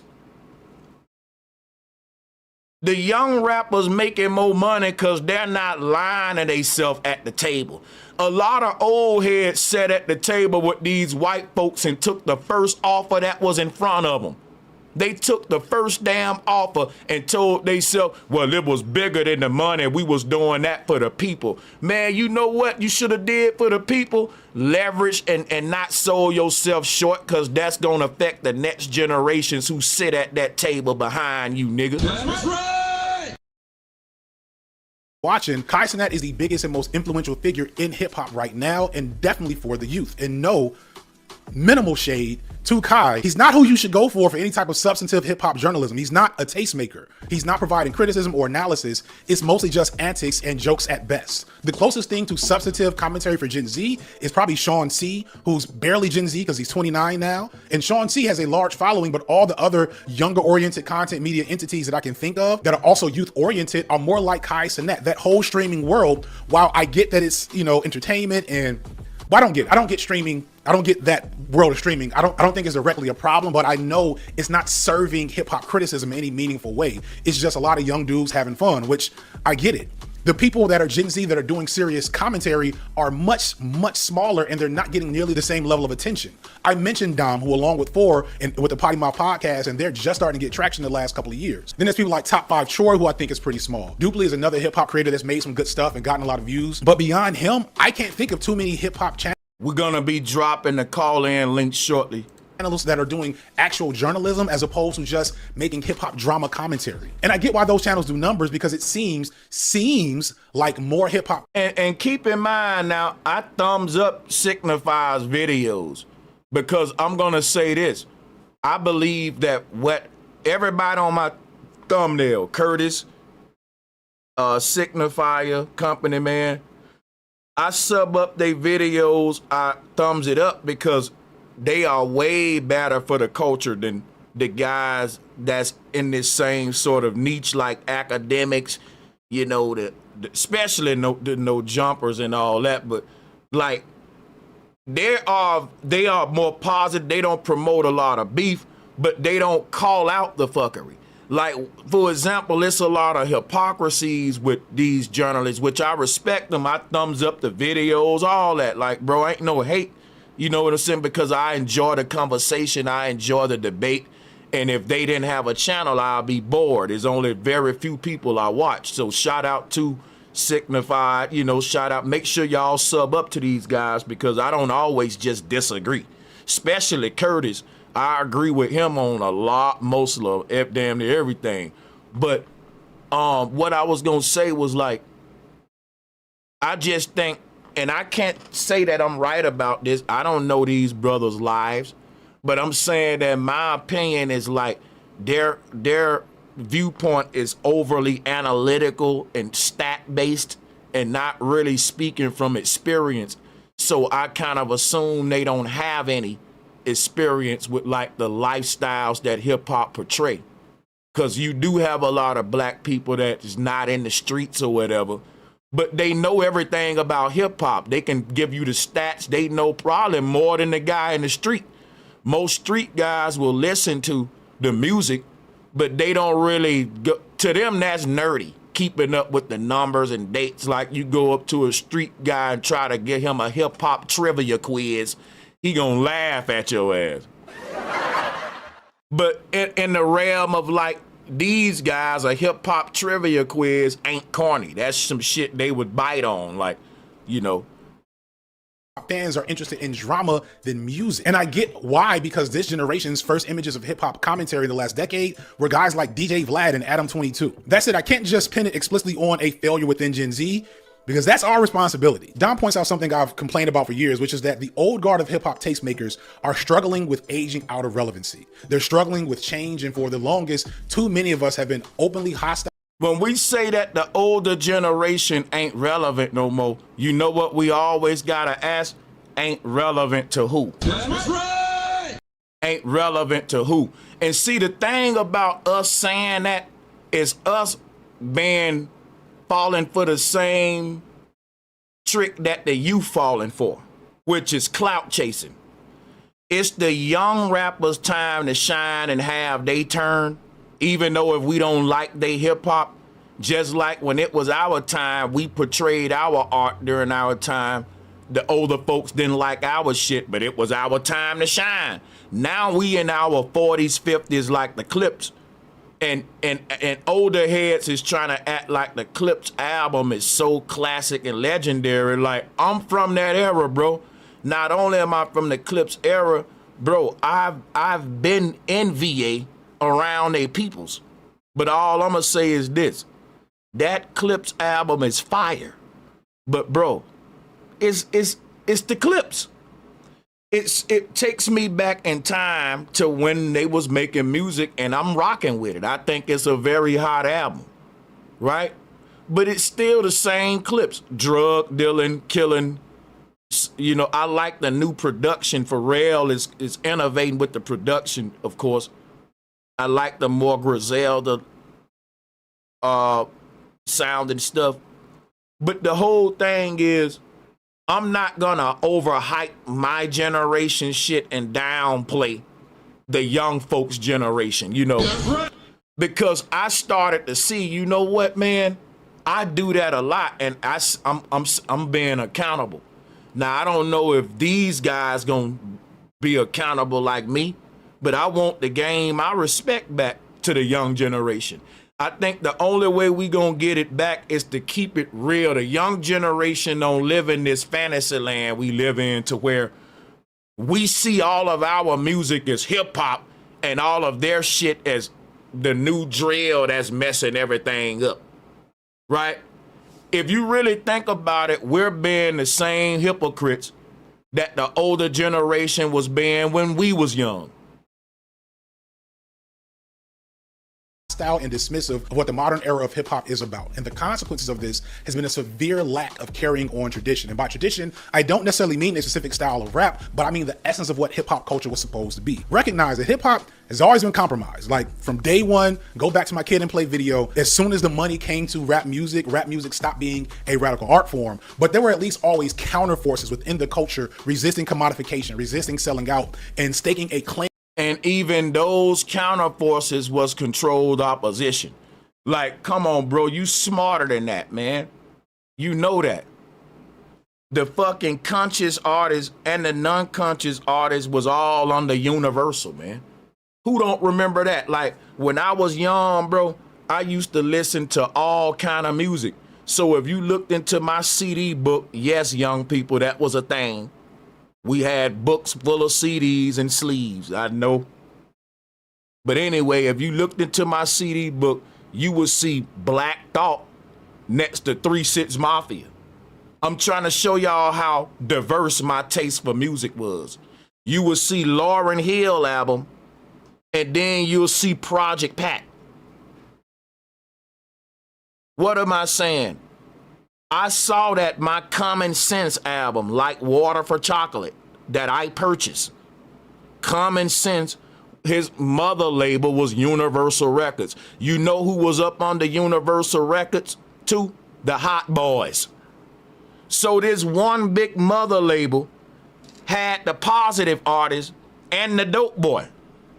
And guess what? Cigarette companies own the cancer patch companies too. You ain't know that, did you? The cigarette companies get paid whether you want to smoke cigarettes or get off of them, because the products that they sell you to get off of the cigarettes, the same companies that's selling you the cigarettes own them too.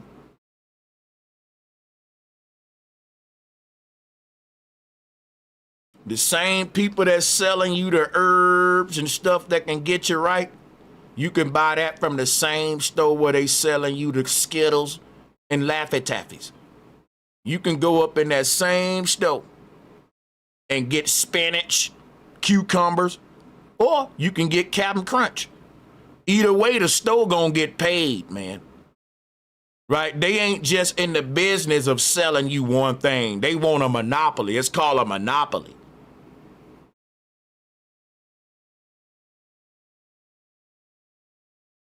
Playing to that essence the entire time, and that's mostly gone now. Now the biggest, most influential faces in hip-hop culture are doing commercials for Target in the middle of Target being boycotted by black people. So please believe you had issues with Snoop Dogg and Nelly performing for Trump like early this year.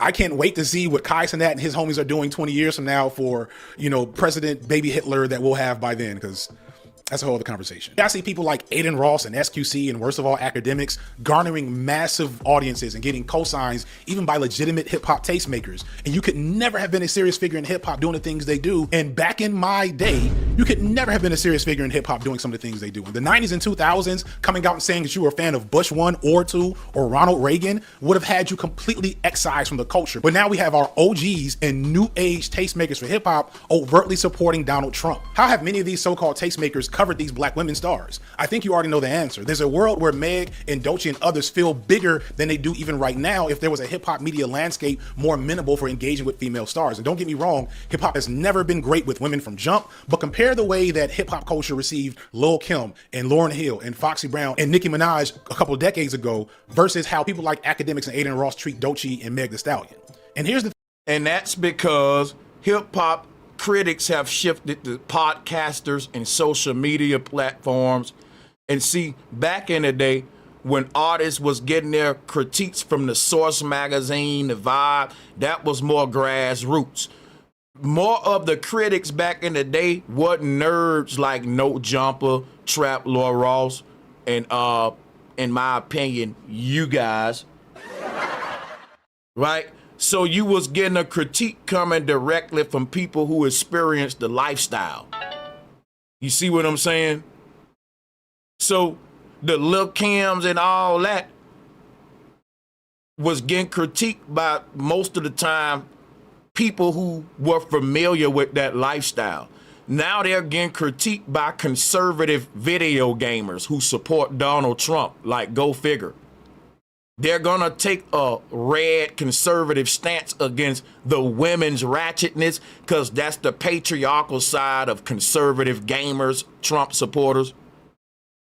But it's also being hypocritical with the men. So you will see like niggas like academics and them would put these rappers on a pedestal, have the utmost respect for the rappers who do a lot of ratchet stuff too, but they will go hard at the women over sexualizing themselves while slyway having respect for the rappers, the male rappers who killing each other. So they will sit there and put these gangster ass rappers on a pedestal who shooting each other up, but then talk bad about the ratchet women on the next podcast on how they so ratchet and need to cover their butts up. But you ain't got that much smoke about a dude that's killing each other. You got respect for OGs and gang members. See, y'all ain't never thought about how stupid that is. It's because they got all of these different ideologies and some of them conflict with each other. So you want to be a respectful guy among gang members, but you also want to be a conservative black man. You're gonna have conflicting stances. You're gonna have stances that seem more catered toward praising the man and demonizing the woman for every little thing, or red pill philosophies, if you will. Right? So that's how come you end up with these guys like academics, all them going in on the female rappers, trying to make them like. But back in our day, people accepted Lil' Kim because you didn't have, like I said, conservative podcasters critiquing hip hop, man. Like, that does matter a lot. The thing, regardless of how people my age feel about the state of hip hop culture right now, and if you feel like the youth and Gen Z and soon to be Gen Alpha is fucking up the culture, that's still our fault. And that's because for the longest time, a lot of us have been openly hostile to anything new people, young people have been doing with hip hop. We have been incredibly uninviting to large chunks of their generation. When Kanye dropped 808s and Heartbreak, we shitted on it heavy, said it wasn't hip hop, said we. This is all just deflecting from the real problem. The real problem is we're not being critical toward the people who we're leaving the art form behind to clean it up and to quit making lyrics that's centered around us going against each other. Like, for example, we will blame the people because they weren't feeling 808s and Heartbreaks when it dropped, like whoop-de-doo, bro. So it ain't the listener's fault. Some shit hit later. That's a normal thing. Like I said, I'm speaking from an artist perspective. Kanye even know that. But if you ain't an artist, you would blame the people. An artist know some things you can do can be so ahead of its time that it ain't gonna hit till later. They ain't gonna catch up with it till later. Like, for example, when Rockefeller started rocking platinum, a lot of people thought it was silver. No bullshit. Can't make this up. When people start going into platinum from gold, and they start getting into like white gold and platinum, the first people that was doing that, it was ahead of their time. So they had to be the pioneers of it, like how Kanye was with this album. There's a lot of projects that it ain't gonna be a big hit to the people, but it's gonna be groundbreaking for the art form itself because it's innovative. It pushes the boundaries and it brings new futuristic concepts to production and all of that. So these albums ain't necessarily for the people, which is why it's talking about 808s, and it's even got a technical word in it, like 808s, a producer term, literally, if you want to be technical with this. But I think Kanye knew this is more of the musician's favorite album. There's a lot of musicians that push the boundaries of music, and they sacrifice those projects for that because they know what they're doing is so not what's going on right now, it's in the future, and this particular album ain't gonna be valued till later. They know that okay, I'm not expecting no big amount of views. So like blaming the people for that is like a nothing burger. Like, people, I don't know if y'all just like content or whatever, but you got to really question what people saying. It's not the listener fault, man. Like, because y'all didn't like 808s and Heartbreak in time. That's why the culture dying. Really? Come on, bro. Longest time, a lot of us have been openly hostile to anything new people, young people have been doing with hip hop. We have been incredibly uninvited. Like, you can't say it's hostile because Kanye was making a futuristic project. So And I wouldn't say that people being hostile to everything the young folks doing.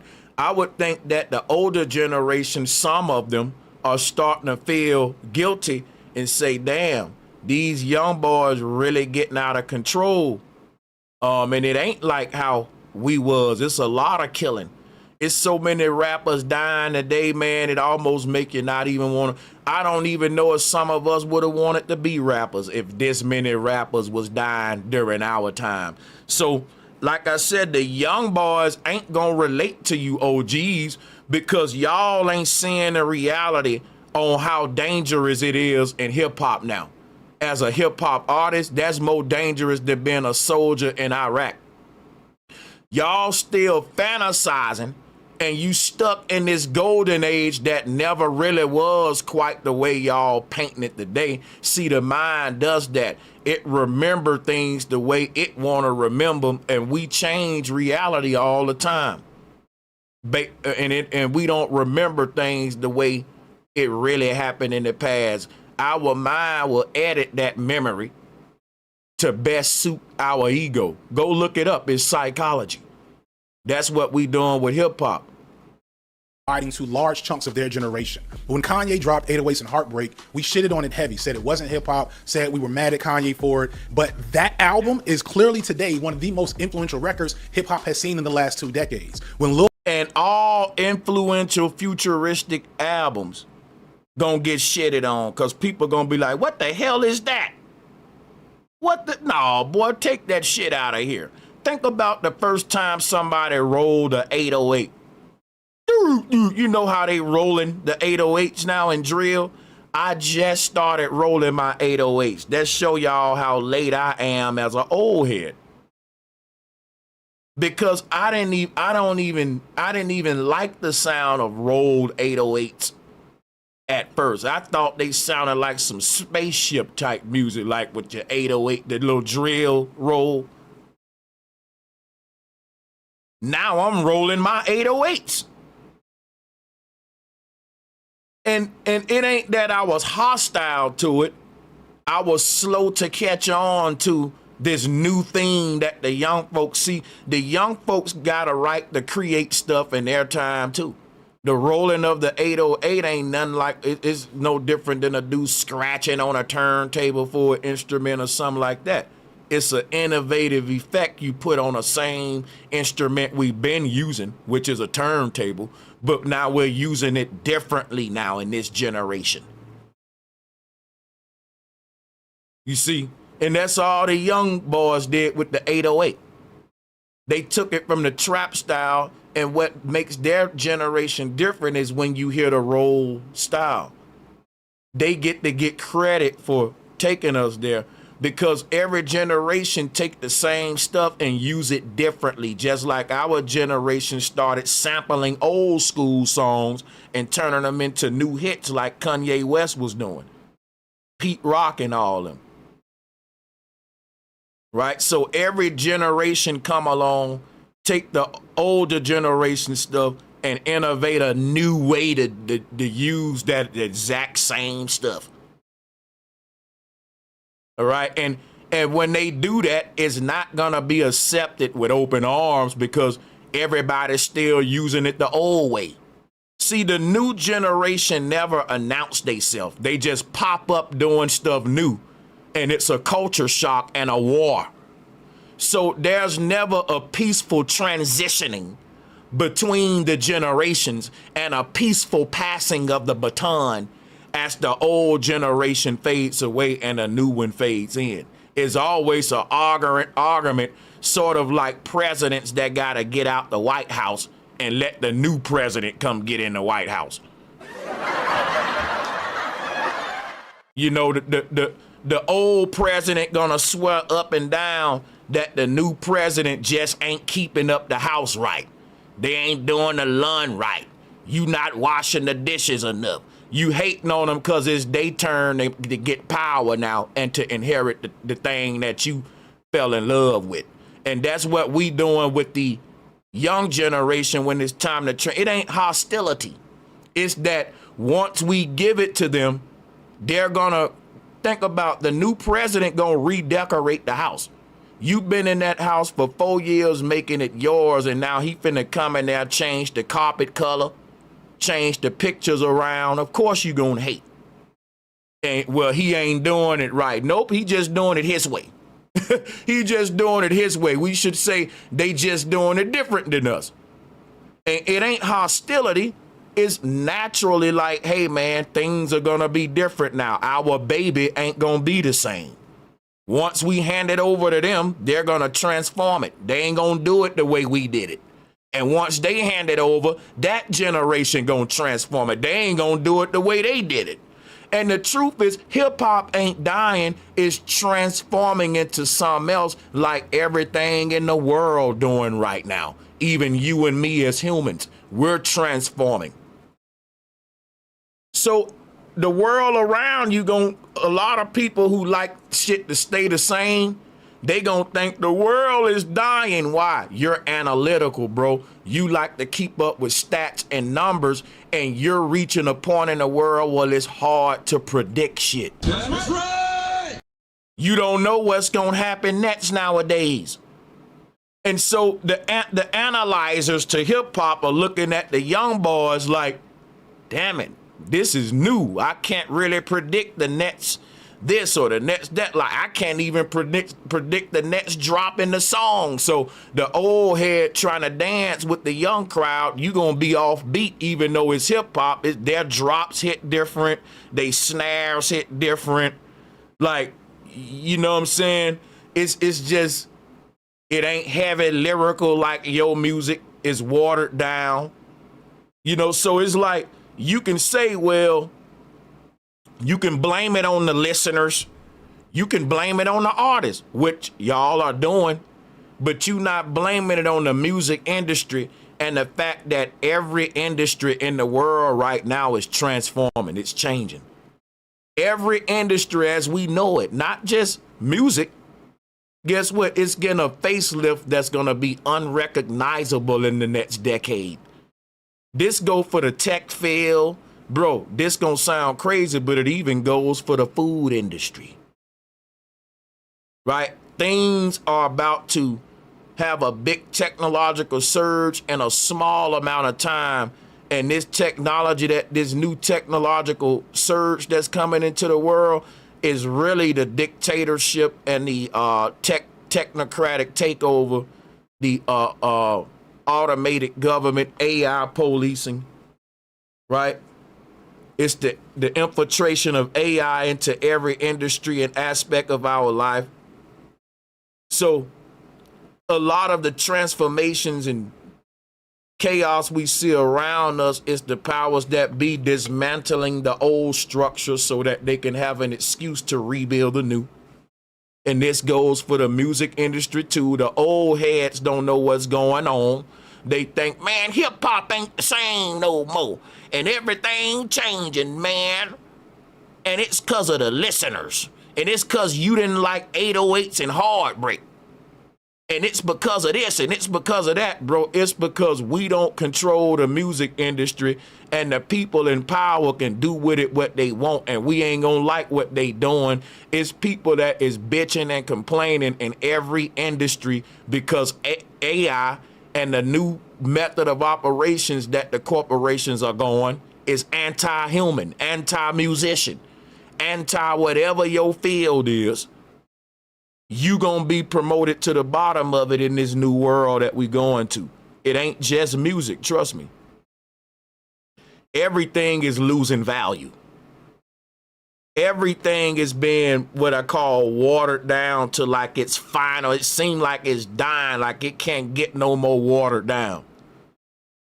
But just when you think it can't, it is, and it's gonna be horrible. We're finna see an invasion of not just a bunch of new music, but a bunch of new content from AI. And like, you got to realize that all of the problems we see among humans and music is so that the AI takeover gurus can say, this is why we need AI. When they hear videos like this, they're gonna say, you know what? This is why we need AI, because guess what? what we're hearing basically from the historians, the journalists, humans don't really value hip hop like that. Artists ain't getting paid like that. But see, how are they selling AI to the industry? How it's going to economically benefit the industry. It's going to bring back the lucrative aspect to music. It's kind of like how they was selling Bitcoin, XRP, which I'm not shooting none of it down because I use AI in music too. And I ain't shooting Bitcoin down and none of that either. I'm just saying, like, it ain't really to help you. It's to enrich them in a whole nother new takeover that's coming when the American dollar fall. And that's what the music industry doing with human artists. See, the human artists forget you're a product to them. See, you got to look at yourself like a soda on a shelf. You literally got to look at yourself like that. Like, I'm a soda on a shelf, and the drink company that manufactures me has found out how to manufacture a different version of me for cheaper. That's called an AI artist. How do the manufacturer tell the lifelong fans why they need to transition to the cheaper version? Because Coca-Cola did it too. Coca-Cola stopped making a drink with real pure sugar cane, but they sold it to us like you was getting a benefit. This is the new Coca-Cola. It tastes better. Instead of saying, hey man, we trying to cut corners and get more money and give you a cheaper product for a higher price. You see what I'm saying? So when they selling you the new AI takeover in the music industry, they're gonna sell it in a way to where out with the old and with the new. As if this product is flawed or this product simply is better, so let's swap them out. If ain't nothing wrong with human artists, you gotta make something wrong with them. You gotta present if I wanna transition all of my customers from a drink that they love and that they don't want change, don't fix what ain't broken, but I wanna change it because I can make more money by cheapening the ingredients, I can say, here's my new and improved version. That's the AI artist, the new and improved version. You're a product. You the new Mountain Dew. Now, this new Mountain Dew got less natural ingredients, right? AI ain't got a lot of soul. It's just cheaper. You're going to get more of it, right? But it ain't got soul. It ain't got the light inside of the art that a human would have. And that's that new Mountain Dew. And they say it's the new and improved version. And you like, man, shit used to taste better when I was younger. They said they improved everything, but shit got smaller and it tastes cheaper. Ain't that something? all this new and improved, but shrinkflation and cheaper ingredients. You see what I'm saying? Lil Yachty said he didn't know much about Biggie because he was literally born a couple of months after Biggie died. We crucified him for years for that and wrote him off as if it wasn't an elder's responsibility to sit him down and play Biggie for him, because that's what adults are supposed to do with the youth. So when you look at the way we've engaged and managed those types of conflicts, I don't want y'all to miss what he just said, because this is a real deep moment, and I might can just end it right here because this is a bullet. Listen what he's about to say about Notorious B.I.G. And he's blaming it on the youth because the youth don't know much about hip hop. Now listen, Lil Yachty said what I said. The Notorious B.I.G. is overrated. But if you say that, all of the historians and journalists will come beat you up. Because in their fantasized reality of hip hop, Notorious is one of the greats. He's in our Grey Poupon Hall of Fame. We counted the statistics. We've counted the analytics. But on a street level, I know a lot of street niggas that'll tell you, yeah, B.I.G. was all right. This from the streets. And then if you was a music artist, you would know if you ever sat down and write a rap that the shit that Notorious B.I.G. was spitting was not complicated, it's not hard to rap. Because if you really want to be honest, Cannabis was a way more intricate, talented word wizard type artist who was the first Eminem of his kind. That whole style Eminem got of overly rhyming big words with all together and just overdosing you with a bunch of rhymes on a big word. I swear Cannabis was doing that first. I swear. See, I can show you a lot of greats that didn't get credit like Big L. See, when you really get in the streets, niggas don't talk about Notorious B.I.G. like that. That's mainstream shit. Just like when you go to the West Coast, the whole world talking about Ice Cube, and these folks will bring up Mac Dre. I can't explain to you how many people I've met on the West Coast that said that they rock with Mac Dre over Ice Cube, and I was shocked. And I had to tell myself, I'm from Alabama.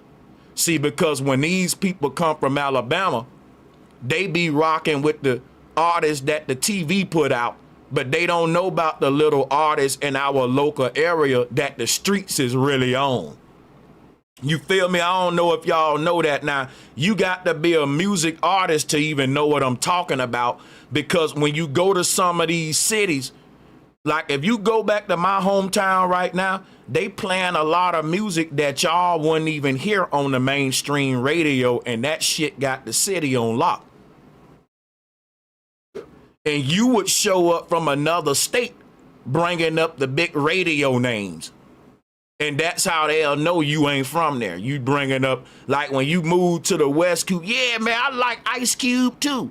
Like, bro, they bringing up these little artists that, you know, was big in that area that may have not made it as big as the Cube. No smut on him, but I'm just showing you how this is what these modern critics do, like journalists do. They ain't really connected to the streets. So when you get in the streets, it ain't no shock factor to hear a cat say, oh, Biggie ain't all that, especially if you're a rapper.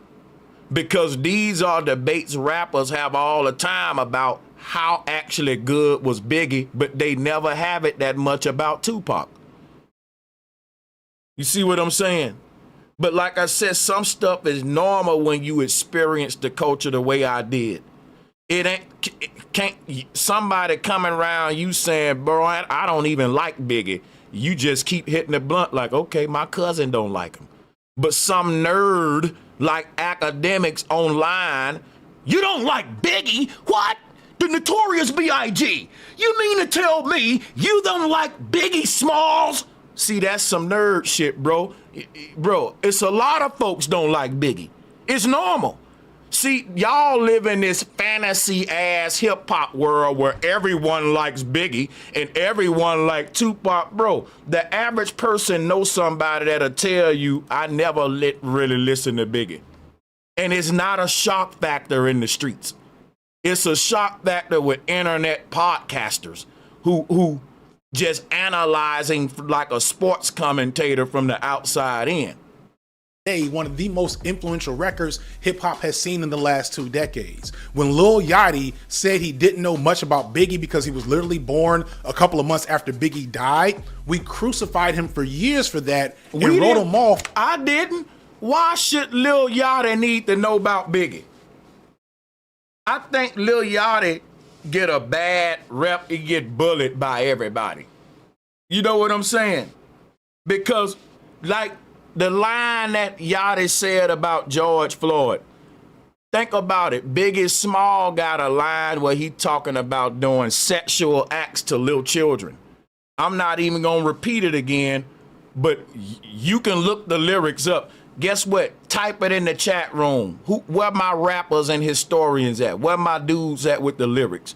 Type in the lyrics that Biggie Small said, not only about what he'll do to little children, but also the other suspect lines about, I think he said something about doing something to his enemies behind. Like, Biggie got some real suspect lines that we just ignore and act like you committed a sin if you don't like Biggie. Like, Biggie was all right. I can name you 5, 10 rappers that I would listen to before Biggie. I would listen to Big L before Biggie. I would listen to Cameron before Biggie. I would listen to a Jews. If we was on a road trip and somebody said, bro, let's put in this Life After Death or this Cameron Come Home With Me album, I'm putting in Come Home With Me. So, like, I'm not no fake ass historian that's acting like Biggie is all that, nigga. He all right. I got his album. I'll bump a couple of songs, but damn, you historians and journalists got this fantasized, false ass reality of hip hop. It's always been people that thought Biggie was overrated. Before Lil Yachty ain't the first. He just reflecting what the streets has already been doing. As if it wasn't an elder's responsibility to sit him down and play Biggie for him, because that's what adults are supposed to do. So now an elder supposed to sit Yachty down and make him listen to Biggie as if he didn't listen to Biggie before he made that damn statement. You see how they gotta make this man look like an idiot? Like he's an artist, bro. Yachty listened to Biggie before he said it was overrated, bro. Everybody ain't gonna like Biggie, but see, to these fantasized journalists and critics, if you don't like Biggie, they go to spitting their coffee out and shit. You hitting your blunt like, bro, you all right? Shit, yeah. Yeah, I don't like Biggie, man. You don't like Biggie? You supposed to like Biggie and Tupac. You guys are black. Like, you might as well say that behind it. He don't got the right to not like Obama, and he don't got the right to not like Biggie. Again, you want to give black people who we like and don't like. Oh, if you don't like Obama, you ain't black. Oh, if you don't like Biggie, you got to apologize. Cause I'm saying Biggie wasn't that good to me. This is rap. Like, if I say this basketball player wasn't that good, do I gotta apologize? You know why? Ain't no NBA gate guards. You got a bunch of gate guards in hip hop that want to control the narrative, and to do that, they got to police your damn thoughts. If I say Biggie whack as hell, I think he was a horrible rapper. Why I gotta get beat up? Why I gotta get... you gotta now, he don't take him serious. Cancel him. Make him apologize. This the only damn place where a person can't say what they like and don't like honestly. Oh, I think Fruit Loops are overrated. Apologize to Kellogg's, nigga. Oh, I think Mountain Dew is overrated. You better go and apologize to Pepsi. This the only thing where I can say the product that this white man put out called Biggie Smalls, I didn't like it. The white man put out a lot of products from Coca-Cola to Pepsi. And I always get to say, I don't like that one, but I like that one. All these artists are just puppets that the white man own anyway. Why can't I say which one of them I like and don't like any soda pop on the counter, man, without some historian getting mad?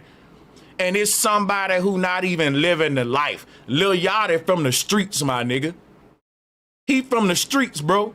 Most of y'all that's making him apologize ain't even from the streets.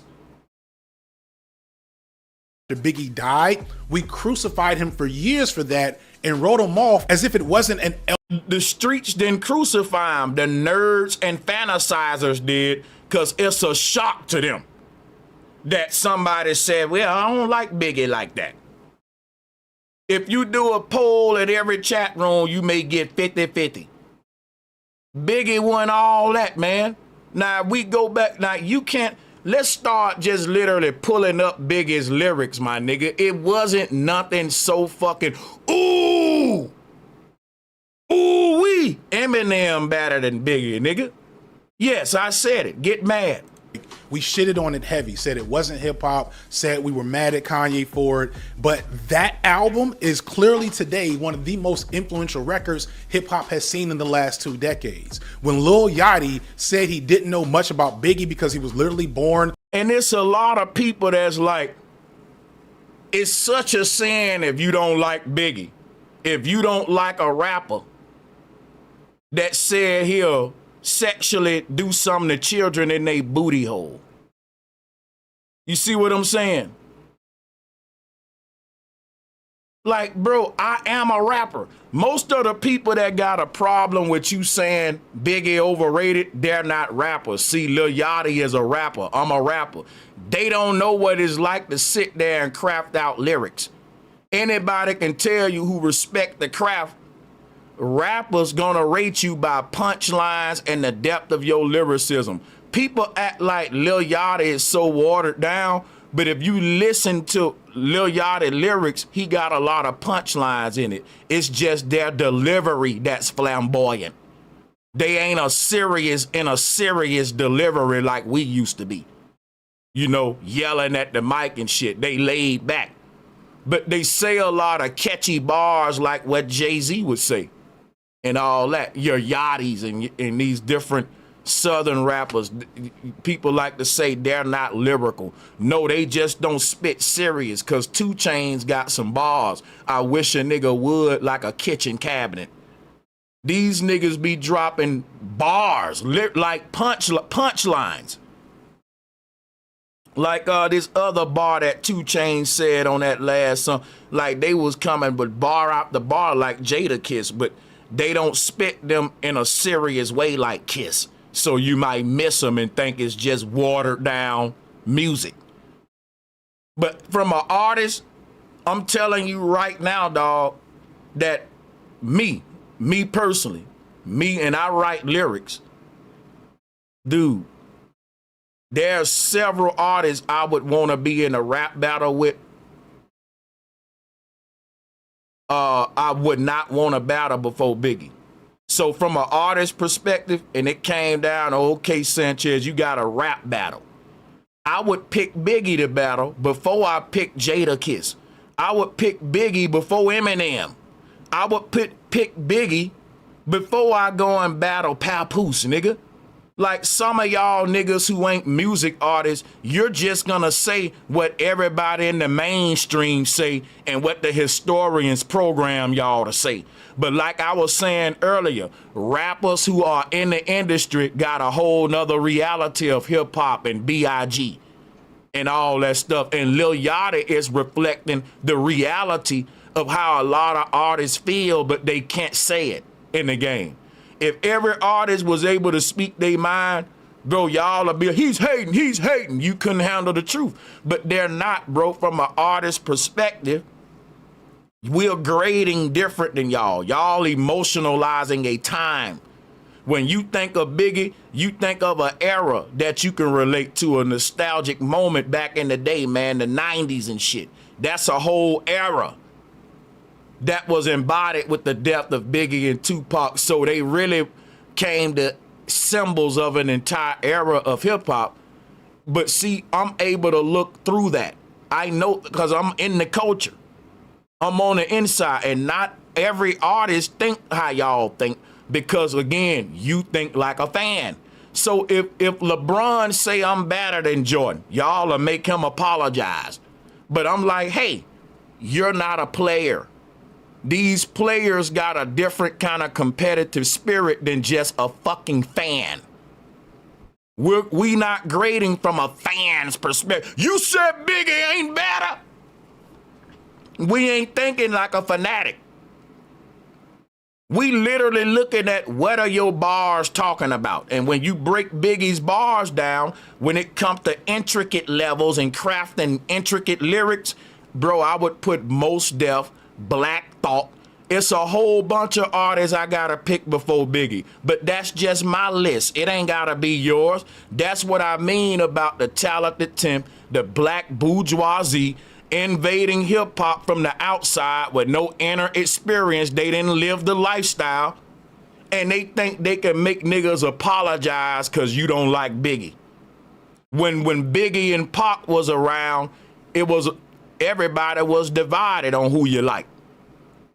You see, they want to wait till Biggie die and start faking and shit. You can say that, you can't say Biggie overrated without apologizing, but they just told you that they ain't hating on the young rappers for talking about drug dealing and killing each other. Make it make sense. This brother just said he enjoyed the Clips album. Even though it's full of drug dealing and killing your own people, he said, we love it. But y'all making Lil Yachty apologize for saying how he honestly feel about Biggie. This man can't speak and say, look, bro, I think he was overrated. But y'all can clap for niggas who talking about killing their own culture and selling drugs to their own culture, which is what Biggie was rapping about. And there was way more artists before him that came from a more perspective where they wasn't glorifying it. Like I said, Mos Def, Black Thought, yeah, they talk about some of the same stuff, but it ain't from a glorious standpoint like Young Jeezy. Young Jeezy will get in an interview and say, I'm just painting a picture of what go on in the hood. No, you promoting a lifestyle. You're promoting a lifestyle. Quit lying. See, there are some artists that was just painting a picture of what the hood was like, and those were conscious rappers. They was conscious of the environment that was going around them, and they had the most honest, truthful lyrics that expressed and reflected the reality. But we went toward the reality that the social engineers wanted to sell us, because guess what? You may say, well, trap music was just reflecting a reality, Sanchez. But guess who gave the kids the drugs to sell and a mic to push the lifestyle? Go watch that Crazy Bone interview. He told you that the whole industry is working with the prisons. Ain't no hip-hop historians talking about the Crazy Bone interview. Ain't no hip-hop journalist gonna touch that Crazy Bone interview that's been out for a decade now. But they gonna make Lil Yachty apologize for calling B.I.G. overrated when B.I.G. was talking about a bunch of nothing. A bunch of killing, stealing, drug, and horrible shit. Pedophile shit. A couple of months after Biggie died, we crucified him for years for that and wrote. But that's crazy, because when Biggie was alive, 50% of black folks hated him and 50% loved him. Back in the day when Pac and Biggie was alive, bro, if you was a Pac fan, it was rare that you was a Biggie fan. If you was a Biggie fan, it was rare that you was also a Pac fan. I would honestly say that Pac and Biggie was like Drake and Kendrick Lamar. It was the Drake and Kendrick Lamar of our time, but it was way more realer and way more violent. And it divided a whole coast against each other, East versus West. So if you're a Drake fan, you probably ain't a Kendrick fan. If you're a Kendrick fan, you probably hate Drake.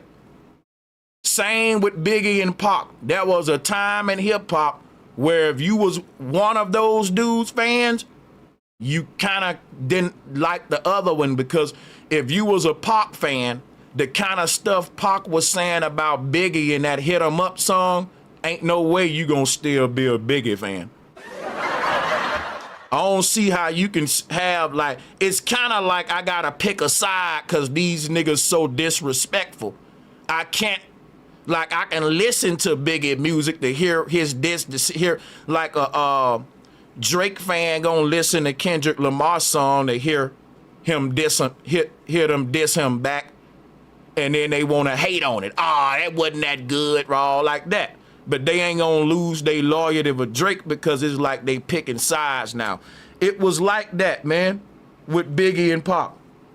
So the fact that the people that didn't like Biggie got to act like they do like him for the historians and the journalists, because they're trying to paint this history of hip hop that really ain't.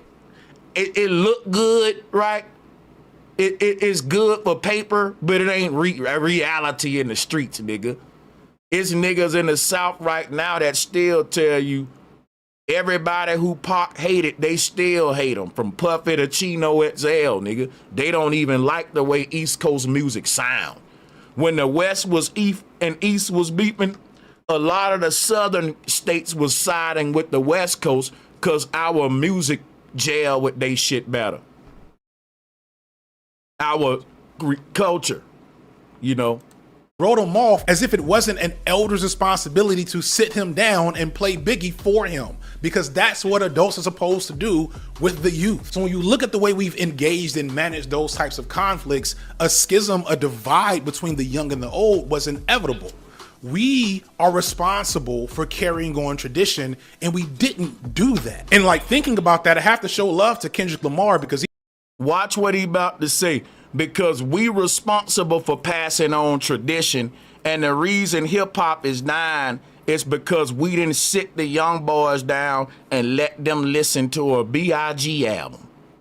Again, what is B.I.G. speaking that's different than Chief Keef, different than 21 Savage? Again, we got this fantasy in our head that we think B.I.G. was a conscious rapper. When Notorious B.I.G. was alive, his album was in the gangster rap section. I don't know if you ever bought one, but you would know that. Like, the dude was a gangster rapper. And you know what? You can come out and say what you want about Talib Kweli, Mos Def, Black Thought, right? And nobody will defend them. But they're gonna defend Biggie Smalls. They gonna defend all of the toxic shit.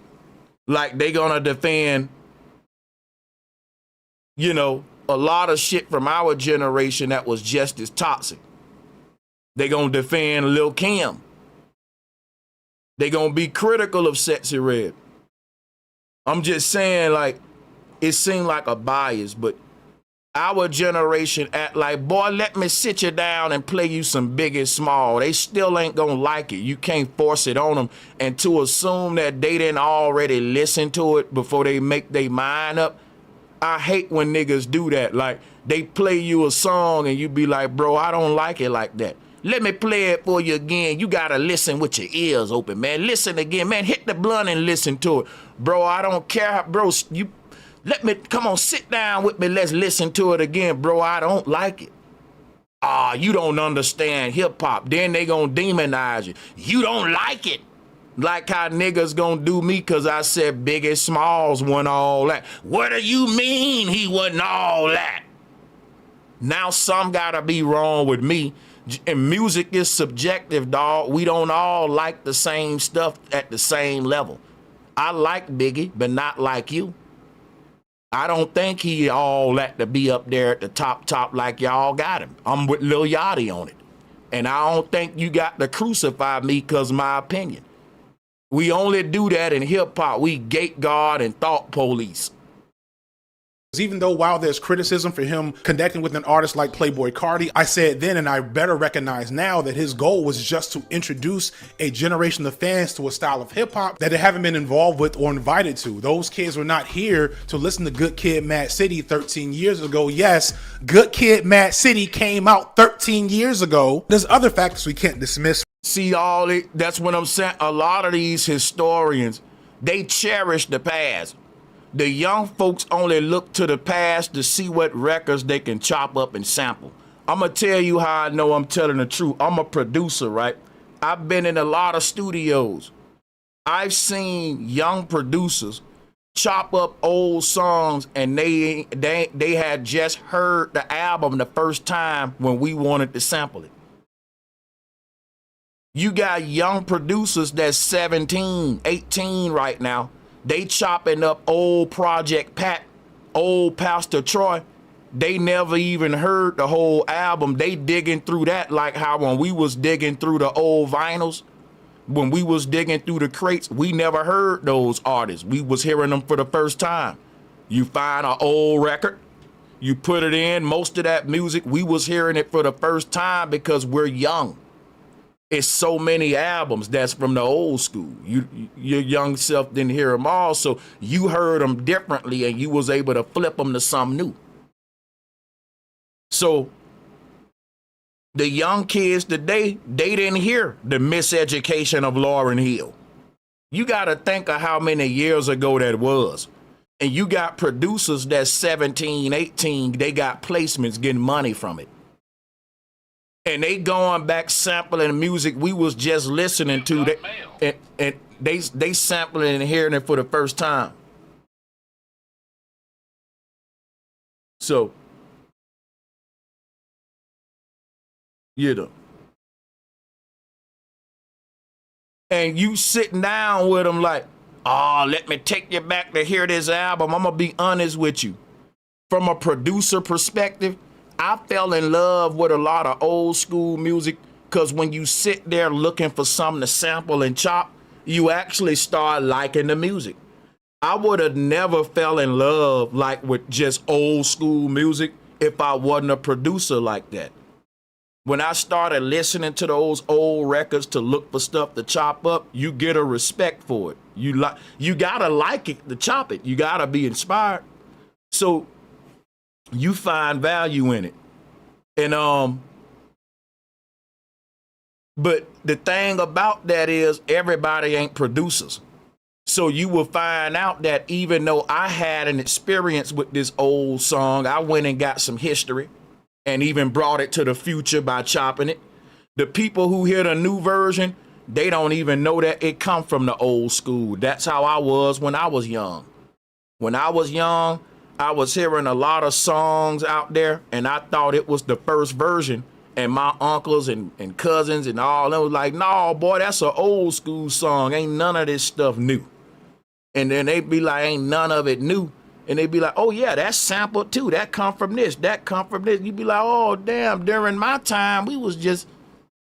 But see, the whole thing is, that's how the young folks is today. You know, they can sample 3 6 Mafia, and the new TikTokers don't even know who 3 6 Mafia is. They think that's a new song with a new loop. No, that's an old song they just brought back. And see, this is what's separating the generations too.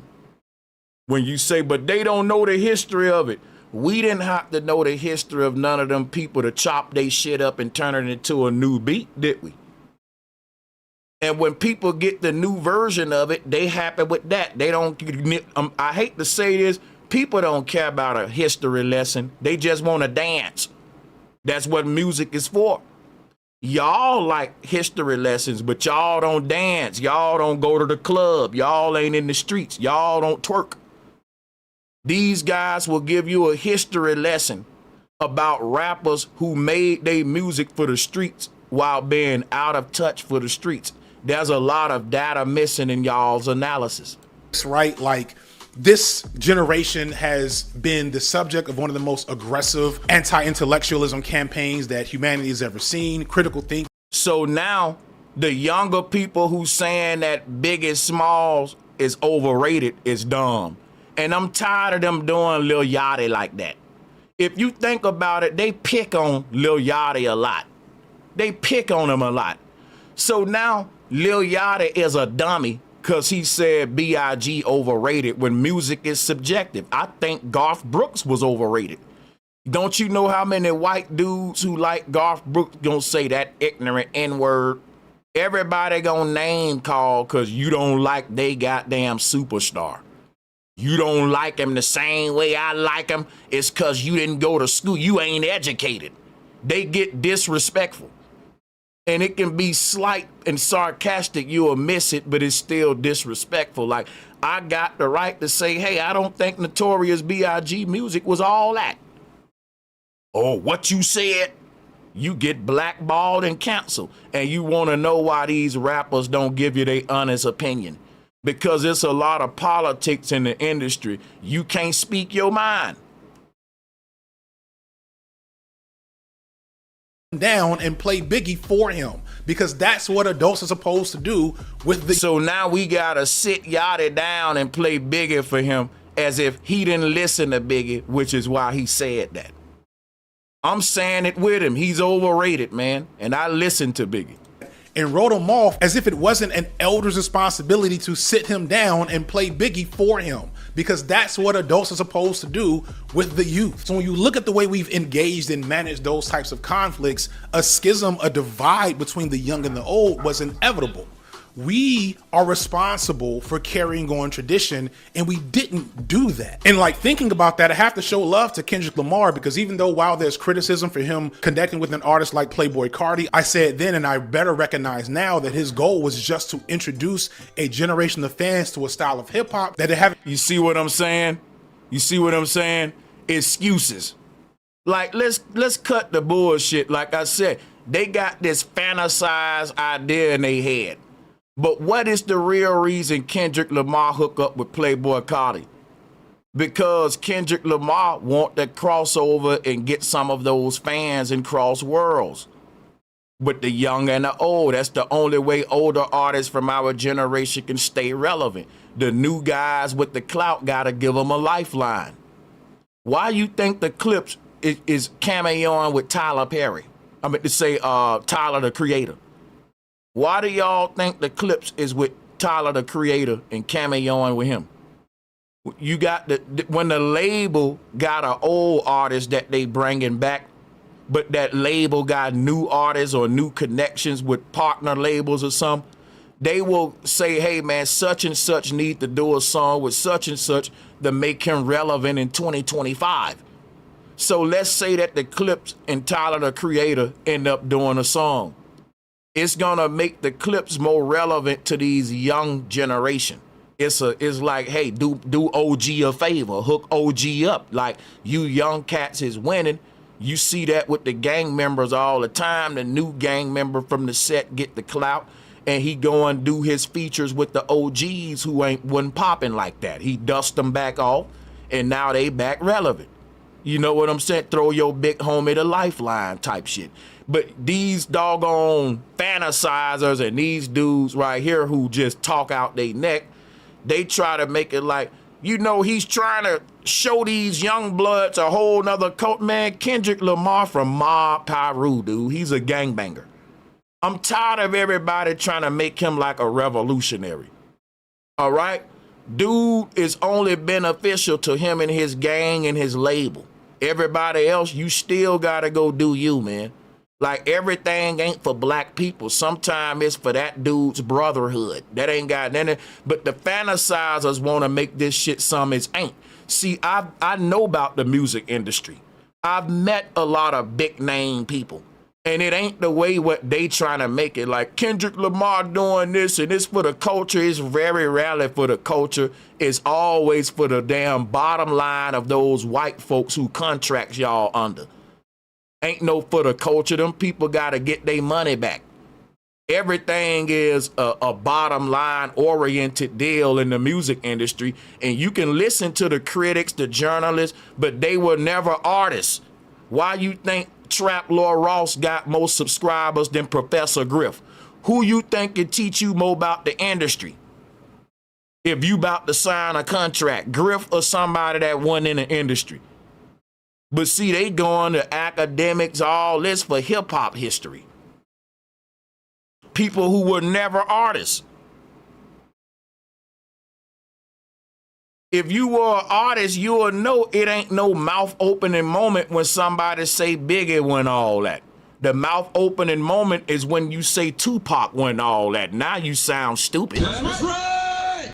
I said then and I better recognize now, I have to show love to carrying on tradition, and we didn't do that. And like thinking about that, I have to show love to Kendrick Lamar, because even though while there's criticism for him connecting with an artist like Playboi Carti, I said then and I better recognize now that his goal was just to introduce a generation of fans to a style of hip hop that they haven't been involved with or invited to. Those kids were not here. Like, how you telling these kids they ain't involved with the style of hip hop Kendrick doing?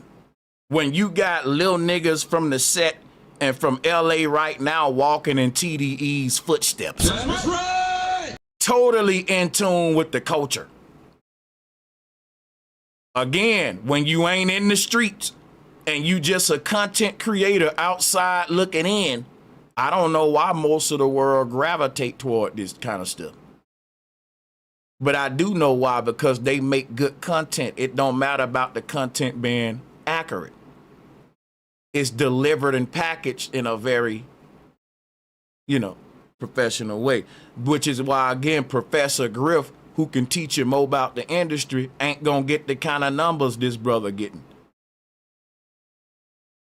To listen to Good Kid, Mad City 13 years ago. Yes, Good Kid, Mad City came out 13 years ago. There's other factors we can't dismiss, right? Like, this generation has been the subject of one of the most aggressive anti-intellectualism campaigns that anti-intellect. So now let's just say that the young kids are dumb as hell when they making more money in hip hop than the old heads.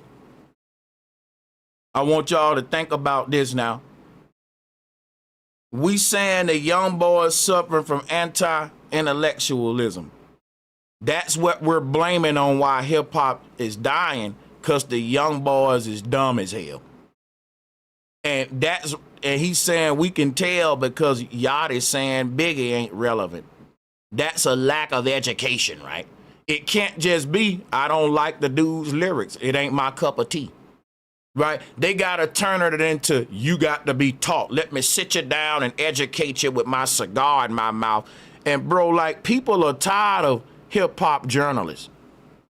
Like, the community don't really respect this stuff, which is why people don't speak good about Adam 22, Trap Lord Ross, DJ Academics. Yeah, y'all get a lot of views.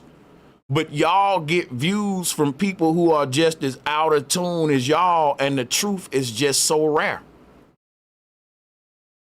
Like, you're gonna get more views than Doggy Diamonds, when Doggy Diamonds literally in the music industry. When Doggy Diamonds literally been telling y'all about the music industry, how it's a business, it's cutthroat, the Illuminati shit. This dude right here, he would say that's conspiracy theory. Hip hop is this beautiful culture with Grey Poupon and everyone loving Biggie and everyone just eating barbecue and sitting around saying, fight the powers that be. That's your fantasy world of what hip hop is, sir. Quit putting that on everybody else and then policing it.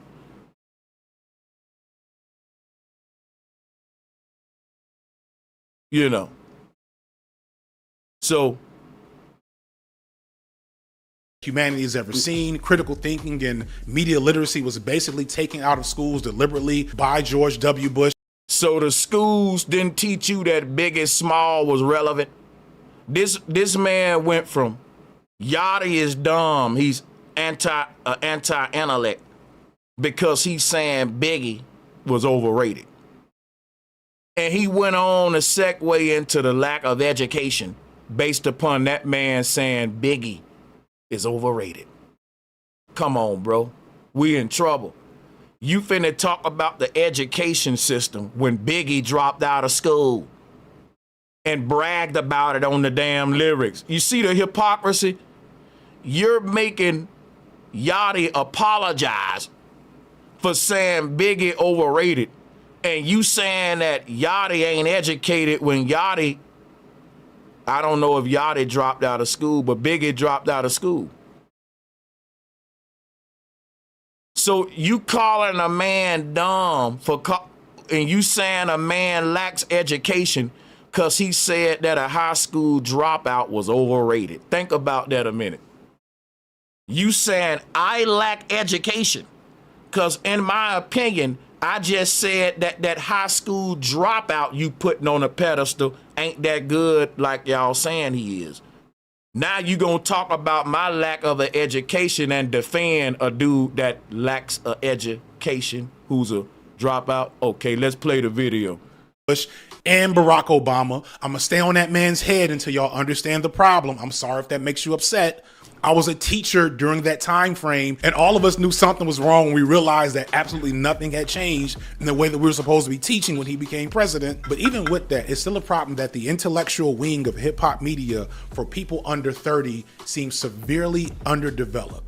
And you know why these old heads say that? They say that because a lot of young folks say, Biggie wasn't all that. Some may even say, yeah, Pac was all right. Young folks gonna tell the truth. If you ask a child, if a child gonna tell you, your breath stink, man. Now drop a one if you know that children are more honest than adults. Drop a one if you know that. A child gonna look at you and say, that don't match. That look ugly, mommy. Your friend gonna say, I see you, girl. You being creative today, ain't you?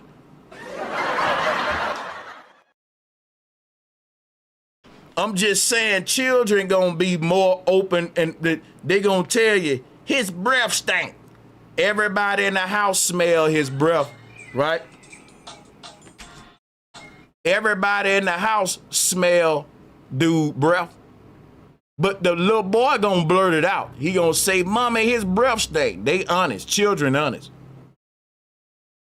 And what these old heads gonna do is make the child look like he's dumb when he's being truthful. Y'all the ones dumb and faking. So everybody gonna chastise the boy instead of telling that dude, man, here goes some breath mints. Get your breath right, bro. Your shit do stink. He's little man right. Little man gotta take a beating for telling the truth that no adult wanna tell. And they keep on faking like they don't smell his breath while the little boy got to sit there and fake with him after he just got his ass whooped and act like he don't smell the breath now with them and fake along with them. But see, this young generation gonna say, man, fuck you old heads. You ain't gonna keep whipping me for telling the truth. That's right. And y'all call it disrespectful. But think about it. When we was coming up, some of the shit that our old heads was playing for us, we was like, we ain't feeling that shit. That's your music, Pops. And your Pops was like, boy, sit down here. Do you know who this is? This is Louis Armstrong. Listen to this saxophone, boy. Niggas like, Pops, I get it. That's Louis Armstrong. But I don't really care about that saxophone playing ass nigga. And the Pops would be like, these young boys are dumb as hell. The old heads would tell you, you know what, young man? You an ignorant motherfucker. You know, that's what the old head will tell you. Give me my goddamn Louis Armstrong album with your ignorant ass. You young motherfuckers are ignorant today. He don't like Louis Armstrong, girl. We're those old people today that's telling a nigga, you don't like Biggie? What? Did you hear him? Did you hear what he just said he don't like Biggie? That's ignorant. You need to educate these young folks, bro. People got the right to not like your music from your era. That shit don't hit to these young folks. You trying to force a generation that's into Lil Uzi Vert to appreciate, goddammit, Jada Kiss. It ain't gonna happen, bro. It's okay for us to have our era and for them to have theirs and for them to say, bro, y'all shit all right, because I said it to the old heads when I was young. I said it to them. All of that shit that your pops played, quit fronting like you was a little boy listening to blues and shit. That's how they be trying to front. Like, bro, when you was young, you listened to your young folks' music, and you didn't get jiggy with a lot of the older shit that your pops and them was playing. Even if you respected it, you wasn't riding out to that. For real, nigga, some of your pops still had ADAT players when we was having CDs in our cars and shit. And I get it, we grew to like it over time, but that was their thing. And they tried to force it on us too. They did, I can't lie, they did. Boy, let me show you something. Boy, you don't like that? Let me play another one for you. This is Charlie Wilson. And they'll play all these different, and they just cannot make us like their shit how we like our shit. It's okay. Things are changing in the world, man. People, it ain't gonna be motherfuckers in the year 2100 still liking B.I.G. The world moving forward, and you got niggas still stuck in the early 90s and 80s and all that. You can't force that on children, and you just can't say that they're dumb. Your era is passing, and I know it hurt. Hip hop ain't dying. we want to say it's dying just because our era passing. Your era just passing away, and it's becoming something new for the new kids. That's right. Just like when we inherited, we turned it into something new. And I don't know if it's a chicken or the egg situation. Is it that there's not enough real critics, or is it that there's not an audience for it? That's hard to say, but I do know that it's for everyone that loves hip hop, young and old, to put in the work needed to fix it. Because when I'm 50, while it might be interesting to hear Social Security retirement bars from Nas or Jay-Z, I imagine. Why do they got, and see, my thing is this. He's gonna give these guys a pass for spitting about killing and drug dealing like he did with the Clips. And his excuse is, well, I don't want to hear them rap about Social Security. Well, rap about things that older men do. You still pushing gangsterism, killing, drug dealing, but you a 50-year-old man that ain't lived in the hood since the 90s. That's kind of messed up because it's creating a toxic environment for the people that's still there. You million miles away in a mansion, perpetuating the toxicity, making it harder for people to get out of an environment that you made it out of just so you can exploit it in your 50s and 60s. That's like a 50, 60-year-old going to O Block talking about, I'm out here with the killers. Our OGs ain't telling these young boys the right thing because they too big trying to get clout from them. Like you said, Kendrick Lamar ain't gonna tell Playboy Carti about the fingernail polish, some of the stuff that he do that may be messing up the image of the black man. He's trying to benefit off the popularity that the young boy got. And to do that, you got to let the young boy be him. If he got a buzz and he finna give you a feature, why would you try to give him a history lesson and anything other but a good feature? And some historian gonna try to push that off like, you know, he doing that for the culture so that Playboy Carti fans can get exposed to this. Like, bro, Playboy Carti fans know who Kendrick Lamar is. He did the halftime show. They know what kind of music they make on the West Coast. Gangster rap. Now, Kendrick Lamar don't make gangster rap, but Kendrick Lamar a gangster. Playboy Carti is a gangster. And these affiliations ain't got nothing to do with some positive shit for the culture. These are two men that's getting the bag for their community, for they peoples. And it's a lucrative interest for both parties to collab. Somebody already looked at the numbers and said, it looked good on paper, run the green light, we doing it. You see what I'm saying? Like, these people got a lot of lawyers and managers and different people involved in their decision making. And so the artists do solely make a lot of his decisions, but they are run through a team. And this team of people are some very powerful, smart people when it comes to projecting numbers and seeing the outcome of things in the long-term goal of as far as economic decisions for these artists. They can see further than the artists, and the artists trust them to do just that. That's their only job, right? Imagine it will make. So you may want to think from your fantasized historian mindset that an artist says, you know, I'm going to go do a song with Playboy Carti just to teach the young people something about West Coast culture. That's you making that up in your fantasy land. If you was in the music industry, you'll know that everything is business, sir. That's it. Quit making it so deep, bro. That's right. Like, let's tell the truth, man. Quit fantasizing. That's why the youth don't rock with us. Make me sleep better at night knowing that some new little young nigga is taking over the game in a way that I had never seen before in my lifetime. That's what a healthy hip hop culture looks like. It's not the Clips. As much as I love that album, talking about a healthy hip hop culture is like talking about a healthy Butterfinger. That's what a healthy bag of Skittles look like. Like, really? It's a healthy bag of Skittles? That's what a healthy bowl of Fruit Loops look like. Well, no, sir. I don't know if you gonna ever get a healthy boy. It was built fucked up.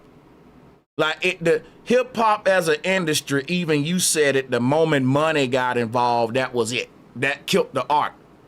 So think of when that happened. That happened way back with the very first forefathers who got the bag. These young boys ain't the first artists to sign contracts and compromise the art for the corporations. Now it's less artistic and more selling a lifestyle that Crazy Bone talked about in his interview. That don't nobody talk about when you get to academics, No Jumper, Trap Lil Ross, Signify. They ain't gonna pull up that Crazy Bone interview. Being the face of the game right now, it should be some new nigga that we don't know nothing about doing something we never even imagined. Except Playboy Card. I'm sorry. Just give me that one. Just give me that one. Again, pulling from my combo with Company Man. Our generation is the first to age with hip hop. So us in our 40s and 50s, we're doing this for the first time. And we clearly don't.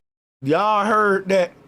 Our generation is the first to age with hip hop. Like Company Man, and to me, I think these are gray poupon ass conversations that don't really reflect the true reality of hip hop from the artist perspective, from the inside out, but from the outside in and a journalist perspective. And the thing about journalists, they like to beef up their writings, their scripts. They like to fantasize a lot in journalism. Let's keep it real. You know, so the reality is compromised by what's outside and what's reflected through the eyes of the journalist. And a lot of that reality is distorted through fantasizing. I was a hip hop artist in the game, dude. I've met a lot of CEOs who big time people now. Met 2 Chainz, Rick Ross, list goes on. And I'm telling you, this whole idea of some culture that needs to be respected, dude, if you meet Jay-Z, Nas, or any of them niggas on the real behind the scenes, they treat that shit like a business that they just trying to feed their family. That's the cutoff. So these historians will blame you, the children, and all that for the lack of respect for the culture and just the disdain, when really it's the reality of the artists themselves who actually in the industry. Like y'all, like think about what I'm saying. Lil Yachty is an artist in the industry, and the historians is making him apologize about his honest feelings about Biggie.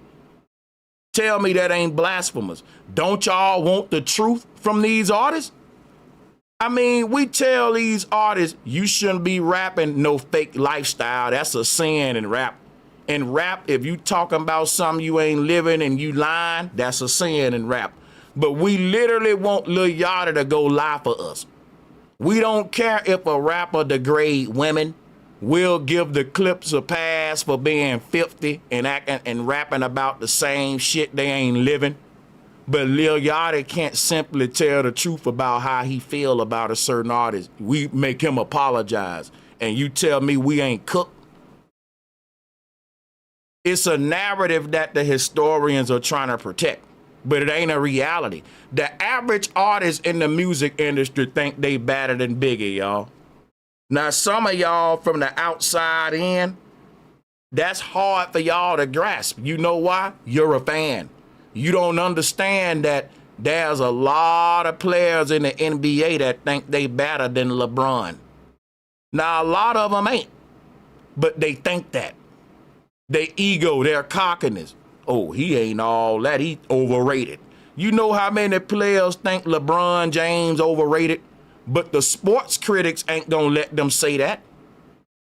And if a fan say that, they may attack the fan. It's certain people you can't criticize. It's for political reasons and agenda controlling reasons. You trying to control a certain narrative that you've painted about the reality of hip hop, when really when you talk to, if you interview the average person Most rappers think they better than Biggie, man. I know this because I've been in rooms just full of rappers with notebooks writing rhymes. Some of the big rappers on big labels from Warner Brothers and all that. I've been in these spaces. Rappers are cocky just like athletes. Not every athlete is sucking LeBron off just because you critics, historians, commentators, and fans are. And they should have the right to say, I think LeBron is overrated. But if they say that, they gonna be criticized by the NBA. Everybody gonna say they hating.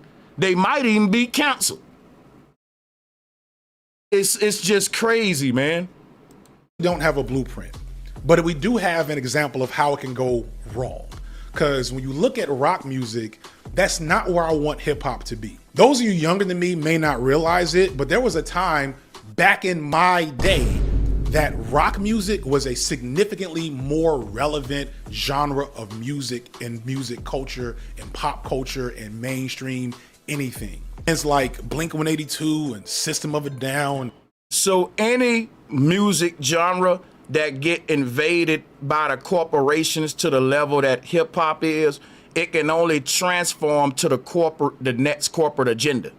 So think about it. When our generation took control of hip hop, we got rid of all of the kind of the revolutionary stuff, and we went into Kangos with big chains and Adidas, and we started talking about shoe brands, jewelry, leathers. We started getting corporate, like materialistic early in hip hop. We've been traded for the corporate. The corporations, rather you talk about stuff to make people go buy things than stuff to make people go fight people that's oppressing them. So the corporate takeover of hip hop has been slowly morphing it over the generations into what those in power want it to be. And when it changes, when it mutates in a generation, we blame each other versus the handful of white dudes that own this whole industry. Hip hop ain't gonna, like, you can blame the players in the NBA for the league going down. You can blame the players in the NFL. Why don't you blame the new rule systems? The fucking corporations and how they're watering the game down to get more views. So they want more passing than running. And so it's a very fast, they changed football from a run base to a pass game where it's fast with high scores because people got short attention spans. And they knew that slow games with running the ball up the middle, 6-zip, 12-zip scores ain't good for ratings. So the nature of the game will change once the NFL make deals with the corporations. The corporations gonna tell the NFL, listen, this is what you guys need to do to the game to make it more ad friendly. Sort of like what the corporations did to YouTube. YouTube used to be so organic, man. It was really YouTube. Now it's corporate tube, right? It is algorithm tube, right? It's skip ad tube. It is skip ad tube, yeah. It wasn't always like that. When the corporate takeover come in, you can't blame the content creators. I would look in the mirror, blame and beat up on myself. I gotta realize things are changing because the corporations are tweaking algorithms, doing things that's beneficial to the bottom line and not what's beneficial to me, the content creator. So you got to do more work to make content for less pay nowadays, and you competing with AI bots too. So this is happening in every industry. And you can't blame the victim blame because rappers are going through what everybody going through if it ain't hit your industry yet, where you're becoming obsolete. They can get things done cheaper and faster at the expense of taking the human element and organicness out of it, right? Which is why Timbaland is getting so much backlash with his AI thing. But this ain't got nothing to do with a generational thing. It's a corporate thing, a technocratic thing. And we're just not looking at it because we don't want to admit that We don't control hip hop. We want to fantasize like it's our core culture. No, it's their business. That's right. I'm going to say that again. We want to keep fantasizing like hip hop is our culture when it's just their business. And they're in the business of exploiting your damn culture.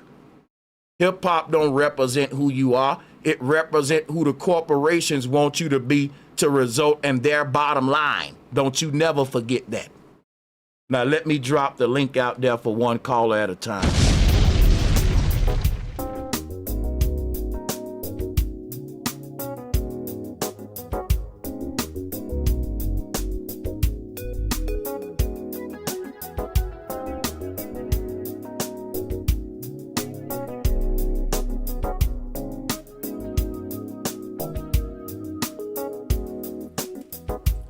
Bro Sanchez, just one who's out there in the fight to teach. Bro Sanchez, you got the story right, and now I see. Yeah. Call lines open. Call lines are open, bro. Bro Sanchez. Yeah. Those call lines are open. Who gonna be the first caller? And while we wait on the callers, I want to show y'all something about hip hop. I'm gonna play this clip for you. Check this out. There's a fascinating story in the book. It's about this tribe called the Ifuago people. When the ethnologists first set foot in this Ifuago territory, they were just captivated by their social systems and these intricate rituals. And the scientists came to document the authentic Ifuago way of life. But here's where things get really interesting. As the Ifuago people became more and more aware that they were being observed, they started to act a little different. Their rituals became way more elaborate and started changing and modifying themselves. And they started wearing a lot more traditional clothing a lot more often. So the tribespeople were now performers, acting out an idealized version of their culture to the scientists. So all of these works that they put were published around the world. So over time, the Ifuago tribe themselves started referring to these academic texts to understand their own traditions. And what do? When hip hop came to us, it wasn't a majority thing. It was just a few people involved in it. Now it's a representation of who our people is. If you not hip hop, you ain't black. But see, I'm showing you about the psychological operation. When they came to the hood with cameras to film black people's condition, they weren't filming the condition of the majority, because most black people weren't living like what we saw was going on in the Bronx. Because a lot of black people were well-to-do, successful, and intelligent people who wasn't ratchet. And they try to say that the projects, the poor children that came out the Bronx, right? When society approached the worst of our people in the worst conditions with a camera, all of our people start performing like this is all of our lifestyle, when every black person ain't even struggling like that. And that's true to this day. There are black people that didn't go through nothing, but they try to look like they from the streets and act like they from the streets, because we running our own simulation. Part of us is trying to be who the world expects us to be, who the programmers put out there as a template by putting the worst of our people at the forefront, and the rest of us wanted attention. So we was like, well, I'm struggling too. I'm ghetto too. Look at me, I'm ratchet. This is an experiment that literally was done on a tribe. This tribe, their culture wasn't the way that it is today, but they started exaggerating their sort of stereotypes. So when we started, when this tribe realized like that the camera was on, they started like, oh shit, they watching us, man. They started exaggerating their stereotypes. Sort of like black people do. We be more ghetto than we really are because the camera on, and we want to live up to what society said we are. It's subconscious. You don't even think about it. I remember being young and getting interviews and stuff, and you know you from the hood, but you try to make it like you just from goddamn it Chernobyl or something. Like you exaggerate it how worse it is. Like sometimes the hood don't even be that bad. But for the interview and the camera, you gotta make it like, man, I've been through everything. I done seen it all, man. You know, and that is a psyop. It is a mental mind fuck that they know about. That is a form of social engineering. And it worked with this tribe. They know when you start televising a people's oppression, they will exaggerate it. Anything you put the camera on, them people gonna exaggerate it. So even if there's a family outside playing with each other, and they may not normally show each other love like that, but let's say that an audience start to gather and say, oh, look at this beautiful family. The family may start hugging each other, kissing each other. The mama may front like she always been treating them girls like that and shit. Y'all know what I'm talking about. And soon as the crowd leave, they go back to cussing them kids out. You know what I'm talking about. But when the crowd gather and the image of it, like, ooh, a beautiful family. Now the family know they finna go to putting on now. Oh, they watching us. Girl, let me fix your hair. You don't always fix her hair and clean her nose and get them boogers out. You normally let that shit just stay there. See, when the crowd come, people start exaggerating their lifestyle or whatever they was doing. It's a socialist. It's literally human like mentality, it's a psychology, right? So I'll take this back. You can see what hip hop did to us, because the average black person didn't have a connection to hip hop. They tell you it started in New York, so how did it just become black no matter where you at to be hip hop? Because it got sold to us and we bid on it. Once they start to put out here, hey man, this is who black people are, based upon what the worst of our people was going through and a few of us who were struggling in those conditions, then the mentality that came out of the Bronx when it was burning down became the mentality of everybody in the world, even dudes in London. Even dudes in London who was never had gangs want gangs now because they want to relate to the culture. And part of being hip hop is being a gangster, a drug dealer, a pimp, right? So it's literally a psychological mind fuck, man, where they know the sciences that they're using against us psychologically. So at this time, I will allow callers to come in one at a time, and in between callers, I will go over this video and show you how what happened with black people in hip hop is the same thing happened with this tribe. Once the camera got put on us, every nigga wanted to be struggling now. Oh, he ain't the only one going through it. Man, listen, and niggas just put themselves through stuff just to get war wounds.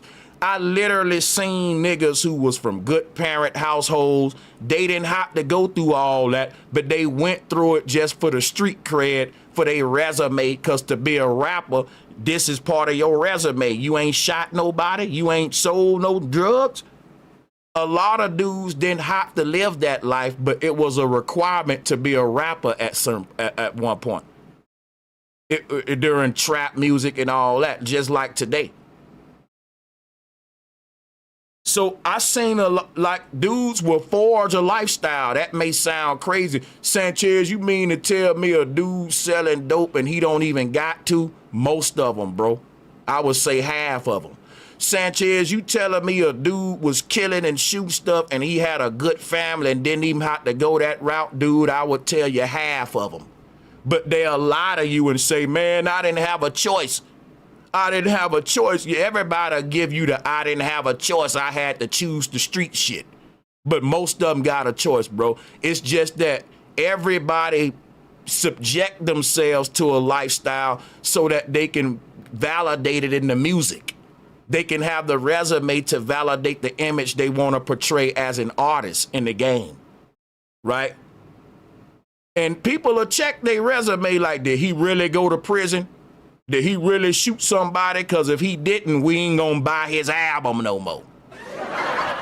Fuck if the music good, he don't got the resume type shit. So that's what I'm telling you about. Everyone started living up to these images, even though that wasn't the normal profile of our people. It became normal through social engineering, just like with this tribe right here. Now, let me give a shout out to Wisdom Thought. Yo, peace, Sanchez. Peace and love, brother. You the first call. I'm going to let you take the floor. Thanks for joining. Yeah, always. You dropping some heavy jewels, man. It's funny because as I got older, I started to see what you're saying, but the way you breaking it down is like, damn, I'm seeing stuff I didn't see before. So I didn't hear what you said because I was in the waiting room, but I wanted to bring up about Grandmaster Flash. That's what you was talking about, what they were trying to portray. I You know what I'm don't talking know. about, I the don't master? remember me bringing up Grandmaster No, no, no, Flash, no, but yeah, no. I'm talking about you got it. when you said like this is the image they're trying to portray when we wasn't really living, the majority wasn't living like that. But I'm just saying, Grandmaster Flash, the song, the message. Yeah. But that you see that video of how it looks and what they talking about a struggle. But now you got me thinking of was that scripted? You get what I'm saying? Yeah. The thing about it is it's social engineering. Once somebody get famous for talking about struggle becomes your culture. Even if the majority of our people wasn't struggling, which a lot of black historians would tell you, when the Bronx was burning down, that was a localized event that black people in America was actually doing pretty good for themselves. And that the idea that we all just became from the ghetto struggling in the 90s ain't that all of us just overnight started struggling. It was just the music that became popular required you to have to quote unquote get it out the mud or go through something. So everybody wanted to be the nigga that went through something. You have looked in the mirror as a young boy like, damn, I never been in a fight before. You would now try to seek a fight. Like, I gotta at least get in a fight or get locked up one time. Like, ain't shit on my record. How that looked like I'm a square. You know what I'm saying? So this was the mentality. We were living up to these. I mean, it ain't but if you get interviewed, of course, I'm going to tell the news, I had to do this. I'm from the hood.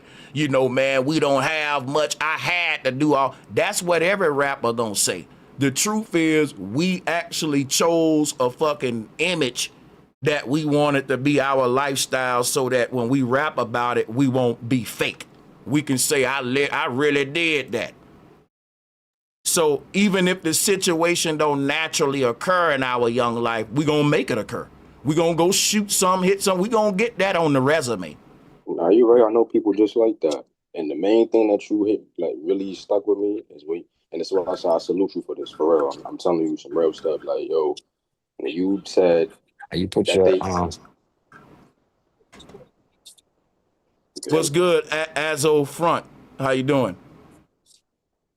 it's good, bro. Damn, I can't. Hold on. Let me try to figure this out. Hold on. We can hear you. Hear me? What's going on, bro? Yeah, we can hear you. What's good, Salutes. bro? Salute, salute, salute. I just wanted to chime in. I watch all the time. It's my first time pulling up, but I watch all the time. And you touched on something that was real when you said most dudes from the streets, they not really street. They got come from good homes. That's a fact because I know a lot of guys. They used to actually get in trouble because they knew their parents had money and they would actually bail them out and have lawyer money. And that was the motivation to be a criminal. You feel me? Because they had the back end. Mm-hmm.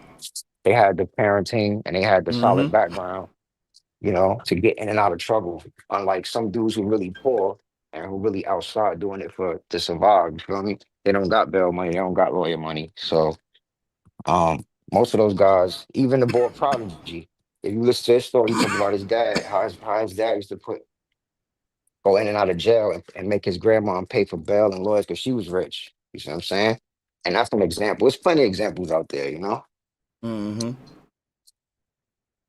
Yeah, I just wanted to chime in on that. Jesus said he was hiding that dope in his auntie house. That's spoiled. Exactly, bro. That's part of the reason why a lot of our kids are Huxtable kids now, including mines, because my kid's 25, you feel me? And I did my best to raise her the best I could, put a lot into her. And at the end of the day, some of that backfired on me. There was a lot of resentment. I'm like, damn, if I was a deadbeat dad, I think I probably would have got less resentment. It's kind of weird, man. It's these weird dynamics, man. But it's it is what it is. But yeah, salutes to your wisdom thought to Azzo Front. I'm gonna let y'all brothers take the floor before I get back into this little spiel. But salutes to y'all. I'll drop the link again too. Maybe someone else want to interject. But yeah. Main thing you said too was that this fire was started and wasn't being able to put out. It wasn't put out, and that's what I was trying to say. That stuck with me. Like, damn, because a lot of people won't not even saying take the blame, or just a responsibility. Like just what you said. Y'all started a fire with kids. Kids not gonna know how to put out a fire. Mm-hmm. And by the time they grow up, that fire. See, we like to say, well, we didn't do it that much in our era, but now y'all doing it so much, So, but the thing is, you didn't have to have a lot of fire in our era. We just needed a little spark. Now, by the time they get the house, it's engulfed in flames, and you want to say, but we didn't have that much fire in the house when we lit that flame. Yeah, you lit a little flame and left. Now the kids in the house and it's burning down, and now you want to blame them for the big fire. You forgot. But we only lit a little bit of fire, Sanchez. That's what we say. We say, but yeah, we did it just a little bit. They doing a lot, bro. That means we planted the seed for this big ass tree we see today that we can't cut down. Facts. Look at that big old tree the young folks got. Well, look at that little seed we put in the ground when we left. But it was just a little seed, and now it's a big tree, nigga. You can't blame them for that. You know the crazy thing too about hip hop, as I got older, I started to stem away from the mainstream and I started to go underground. That's when I realized what was going on. There's songs that I'm telling you, they talking about straight knowledge, where they trying to really wake you up. They're talking about independent artists, not label artists. And I'm like, damn, now I see what happened. I think that was what happened. They was like, damn, they were trying to wake their people up, and then it diverted to this other stuff. And I believe that the young boys will clean up their act if we take the blame. But see, I think it's a standoff between the old and the young, where the young boys is like, nigga, y'all failed us. Y'all fucked everything up. We had to get it how we live. And now y'all blaming us. You know what I'm saying? Because it's a more of a dog eat dog world that y'all in. Y'all left us this chaos. So now the young boys is like, I can't even listen to the young old head that's trying to make me do right, because the old head won't admit that it was their generation that kind of led us off track. The old head trying to victim blame and say, no, you dumb, it's just young, you lack education, you ain't intelligent. The old head trying to force me to like Biggie, when Biggie was saying way more evil stuff than most rappers today. So the old head has been hypocritical, self-righteous, and bougie in the eyes of the young black man, and it's a cutoff. It ain't that they lack education. That saying that right there is part of the problem why they don't fuck with you. But shout out to the sister Demi. Oh, peace and love, y'all. Peace. Shout out to my sister Demi, for sure. Welcome back. Thank you. I just want to know why do these our old heads are saying that rap is dead, rap is dead. I mean, I be hearing that a lot. Yeah, it's because their era is passed away. Like a lot of trap artists was saying trap is dead. So the trap artists of that era was making albums like Trap Ain't Dead, Long Live Trap Music. And that was like our little last hurrah right before drill just got popular. Like, okay, trap ain't really dead, but it's like that era is gone. And we didn't want to see that era gone. You may hear a lot of trap beats, right? Most of these beats are trap beats, but the trap era is niggas ain't on the beat rapping about dope and scales and little simple lyrics. It's like you got, you know what I'm saying? So It's like we going into a techno futuristic era. Oh, I just was going to ask what you think is next. That's exactly what. well, the thing about what's next, right? This may sound crazy, but it's getting away from actually orchestrating. It's been on some shit to where it ain't what you say, is how you say it. And I think rap just gonna be where we headed now. Like if you look at where it's at right now with drill rap, niggas pulling up, killing rappers, how nobody really want to be a rapper, and your new big rappers are really podcasters first, like DDG, what's that boy named Mike, who Yachty was just on his shit. What's his name? Play Black Boy Mats. Yeah. So like, rap is going TikTok. It's going corporate. It's rap no longer. The corporations don't want rap to be presented as this legendary culture with historians and journalists and emotional ass people attached to their fantasy of it. The corporations want to let it be known this is the music for products. This is the consumer theme. This is about what you gonna buy, how much of it you gonna buy, who you fuck, what club you went to, where you eating at, everything that's about the body. Food, sets, jewelry, clothes. And the thing of hip hop trying to masquerade itself as some historical culture, that lie is dying with this new generation. They ain't gonna lie with us. They gonna tell us what hip hop is. And when they do it, we gonna feel like they disrespecting a culture when they really waking you up to amnesia and a fantasy land that we've been in, which is why we felt them anyway. We've been trying to see hip hop as this, we've been emotional attached to it, when the people that's profiting the most ain't got no emotional attachment. They got business strategy involved. So with all our historians and all that, we ain't the people benefiting from this shit economically, even though we want to say it's our culture and let's preserve it. Nigga, you at the bar, why would I? Let's recreate something that's actually ours. Y'all trying to make a culture out of a music industry, out of a business. And the only people see it that way are the fantasizers, the dreamers, the people who ain't in it. See, I used to dream like that too, until I started meeting rappers, meeting A&R'ers, going into these backstage places. I realized, bro, the only people saying that shit all fantasizing with it are fans. That's why it's called fantasizing. And see, even these conscious rappers don't look at it like no damn culture. They look at it like a business. But Sanchez, they rap about revolutionary. What about Mos Def? What about Nas? Ain't he intellectual nigga? Nas a rap what he gotta rap for the money. And some niggas, when they get in the game, everybody energy ain't to be Jay-Z or flamboyant. Some niggas is deep and they want to rap about, you know, Egypt or Pan-Africanism, whatever. But they still thinking business, not culture. They ain't gonna put that song out simply because it uplifted black people. They putting it out because, listen, ain't nobody making a conscious song. The label need a conscious rapper because they want to control the opposition. What if somebody don't want to hear Jay-Z? Well, let's give them Nas. He more of a knowledge, he give the energy of a knowledge, a wiser rapper. It's like, hey, if you don't like Coke, we'll give you Pepsi. We got another brand, still one of ours. But this is the future of rap, though.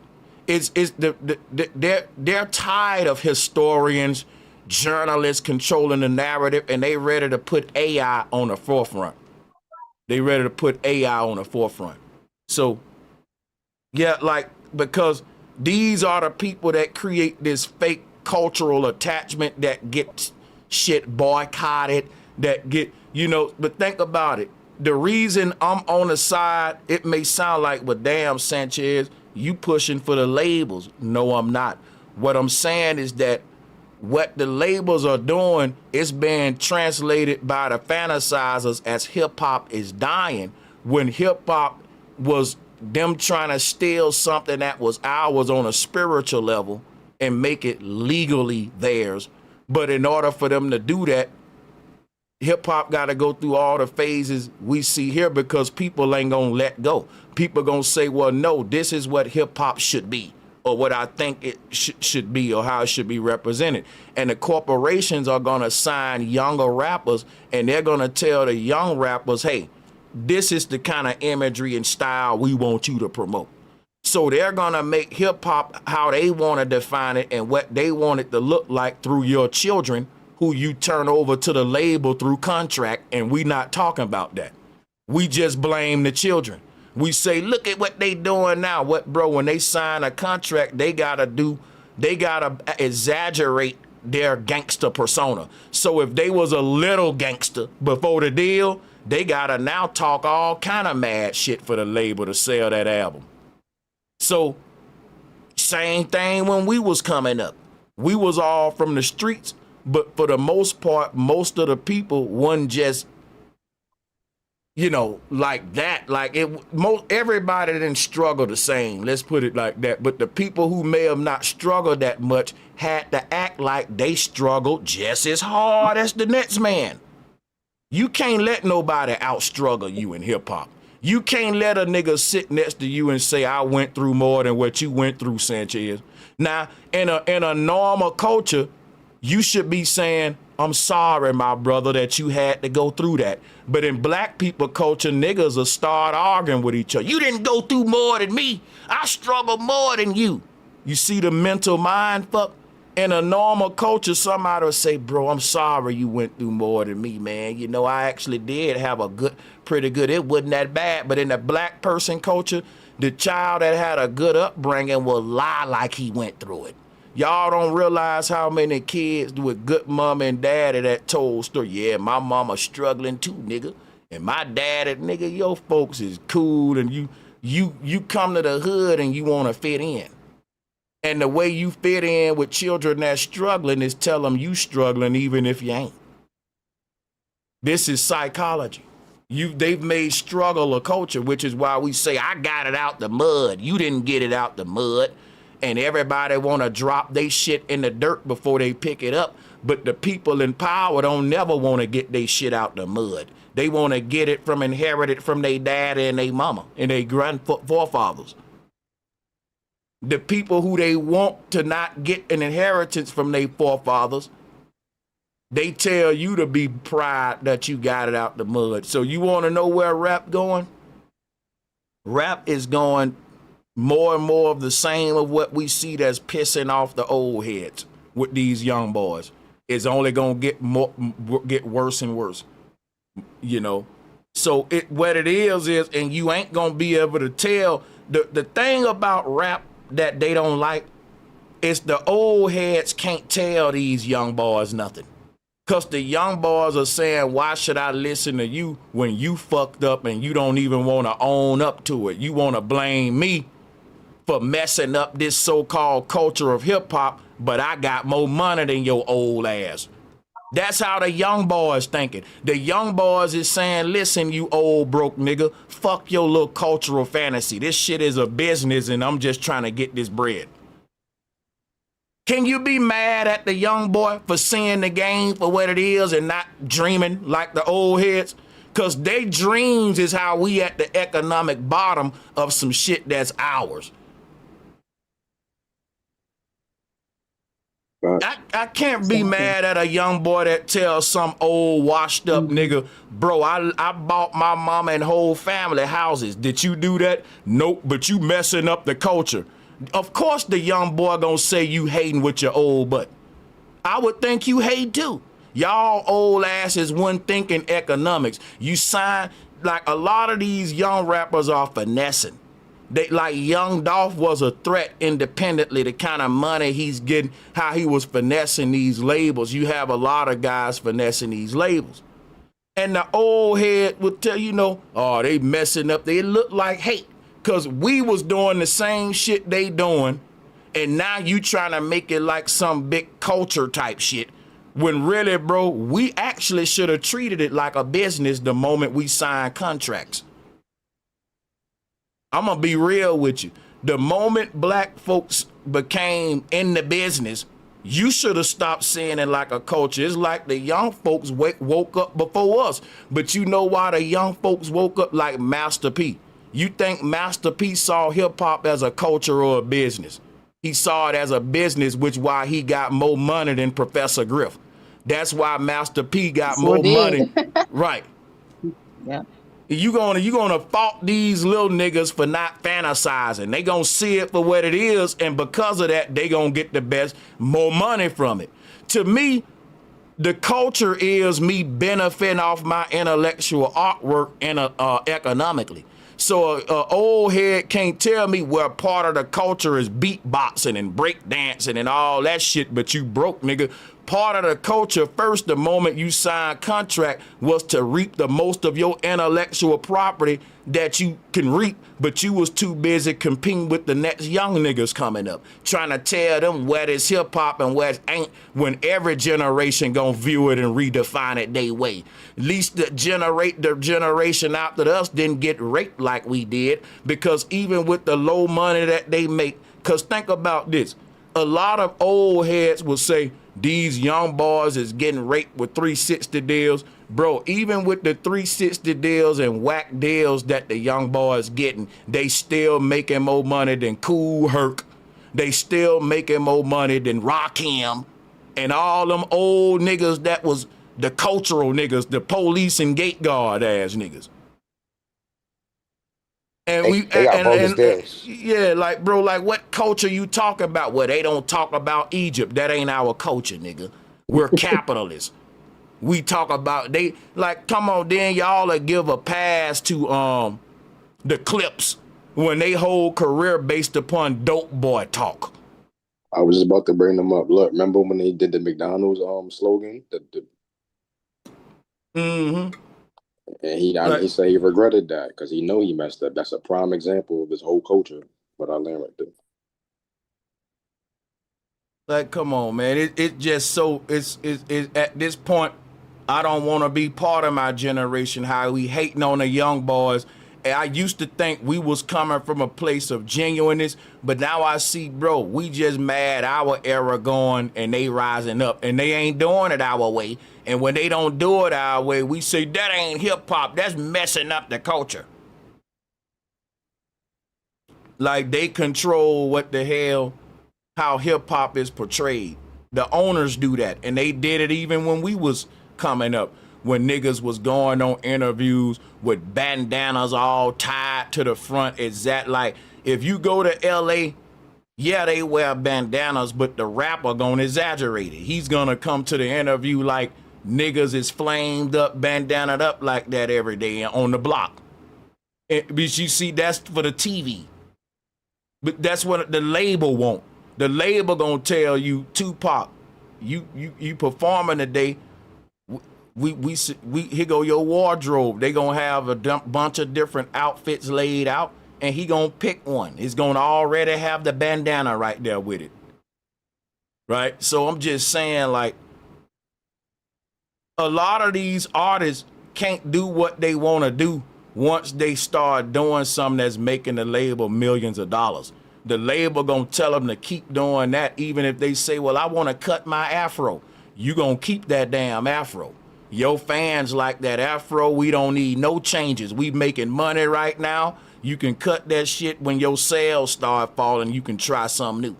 But like, we think that artists have so much control over their actions. When you get to a certain level and so many people depending on you for millions, you just can't do what you want to do, man. I know y'all live in La La Land. You doing one action can cost the whole brotherhood the bag. You not just living for you at this point. It's even bigger than you, nigga. Your action's bigger than you. Yep, I said it. You have to ask certain niggas for you can go to certain places and do certain shit. Not because you're a son, but because you're important to the mob. Like a military soldier can't do what he want to do. You're government property. You can't just do what you want to do and go where you want to Exactly. go. Yeah. Absolutely. Just help yourself to the box and yourself, sir. You're welcome. You the bag. The bag may say, but so y'all get the point, but the whole thing, like the young boys ain't gonna sugarcoat this reality. And I don't know if y'all know that, but the youth are very honest.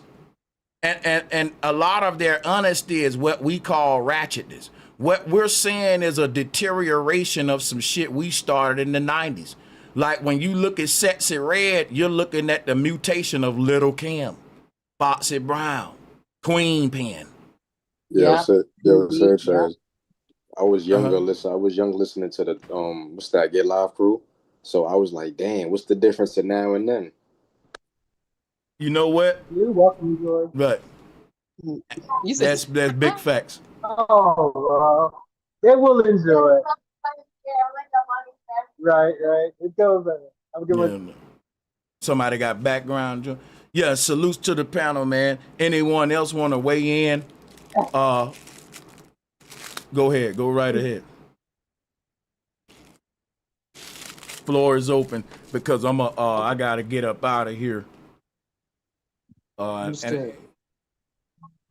I mean, do you think the rap game now is growing, or is it like I'm talking about like as of today? Do you think it's at a Right. standstill? Huh? You see some Oh, okay. Say that again. I'm sorry.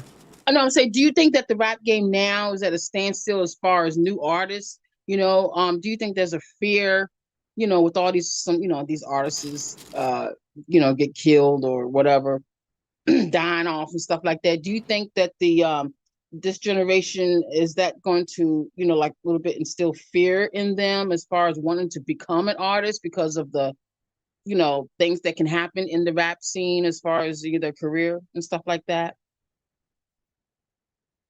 I mean, do you think? Uh-huh. I mean, what comes with the rap game and stuff like that. Do you think that doesn't stop any new artists from coming up?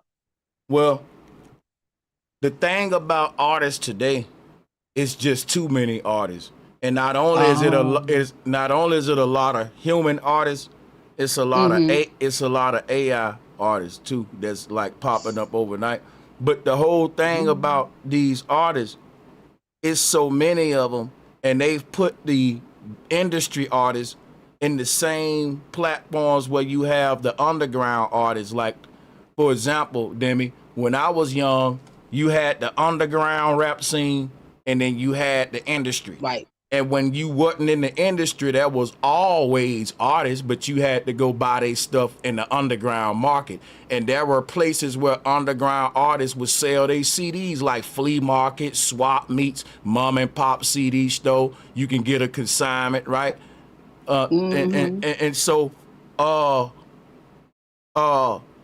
what the industry done, it got rid of the underground market by creating Spotify, DistroKid, and so now all the underground artists who would have been trying to push their shit through underground venues that the industry don't control, those underground artists are trying to blow up through the same platforms of the Drakes, Kendrick Lamars, and even the record labels AI artists, and they just getting washed out.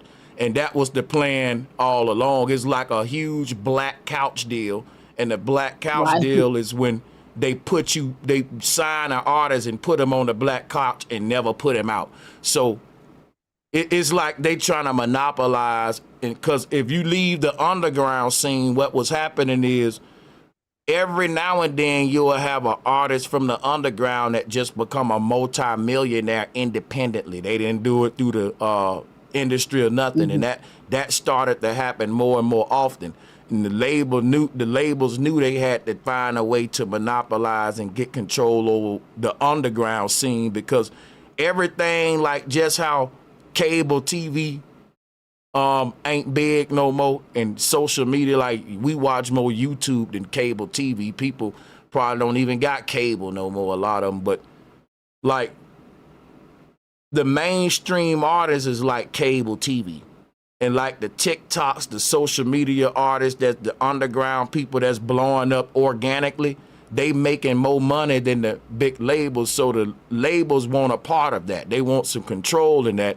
And so you get Yes. platforms like DistroKid and all them to put everybody in the same place when it comes to competing for social media status. You know what I'm saying?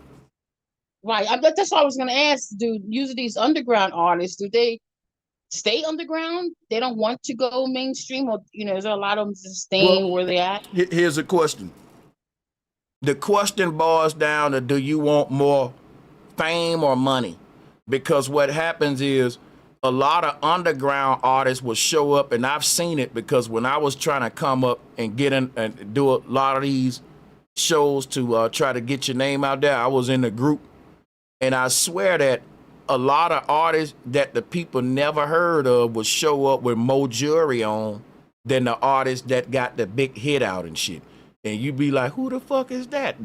This dude, he made such and such. He ain't that big.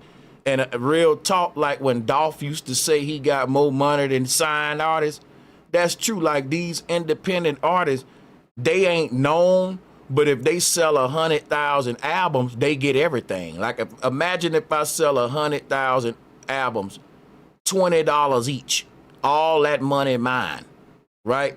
Versus I sold 2 million albums and got a penny a piece for them. I'm famous as hell, but a penny an album. So that's the thing about, like, a lot of underground artists don't give a fuck about going mainstream. Right. Right. Cause What would you do, Sanchez? Would you prefer to stay underground, or would you like to, go mainstream?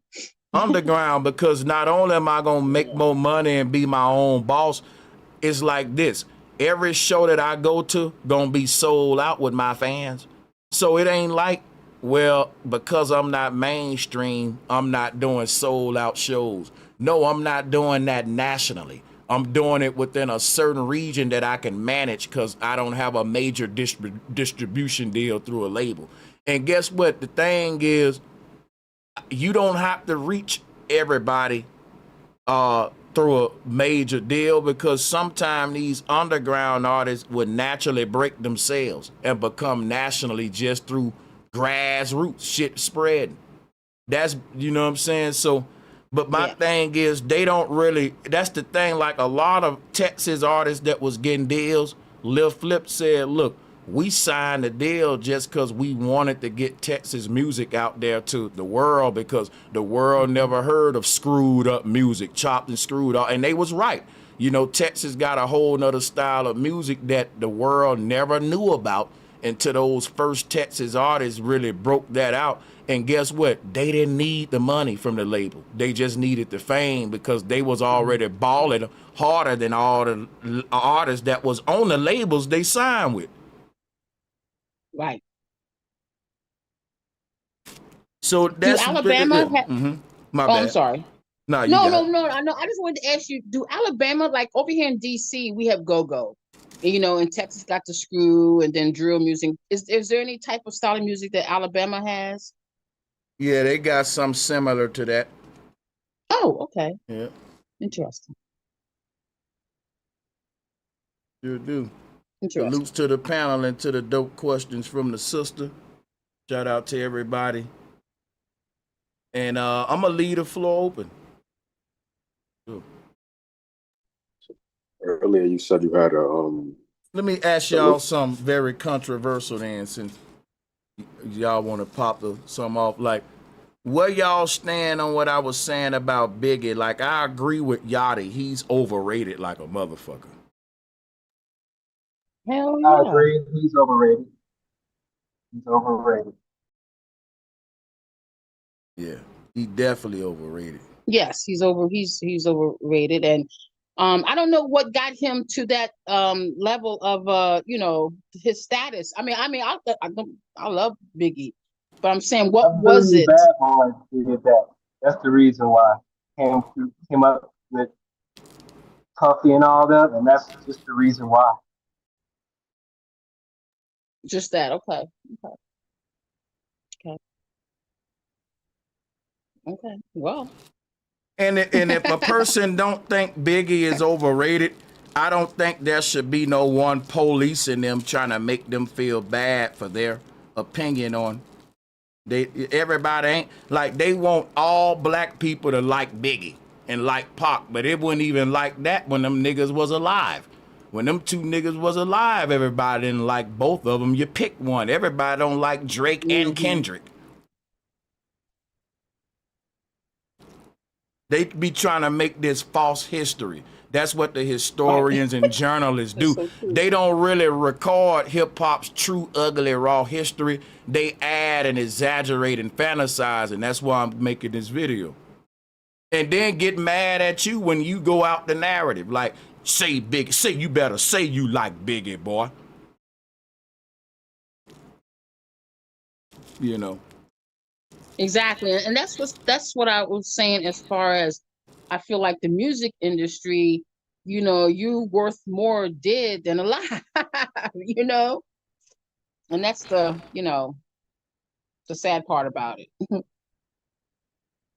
I definitely think because the credit that we give Biggie, the fact that we don't give that same credit to Black Thought, Most Def, but we want to talk about hip hop in its natural form, it let me know we hypocrites. Because Biggie is overrated when you think about the kind of credit that the true revolutionary conscious artists get.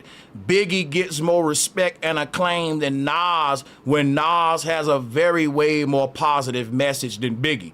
Biggie literally promoted killing, stealing, even abusing children and all that, and y'all keep crowning him as a guru. And I'm like, what we grading off? What are we grading off?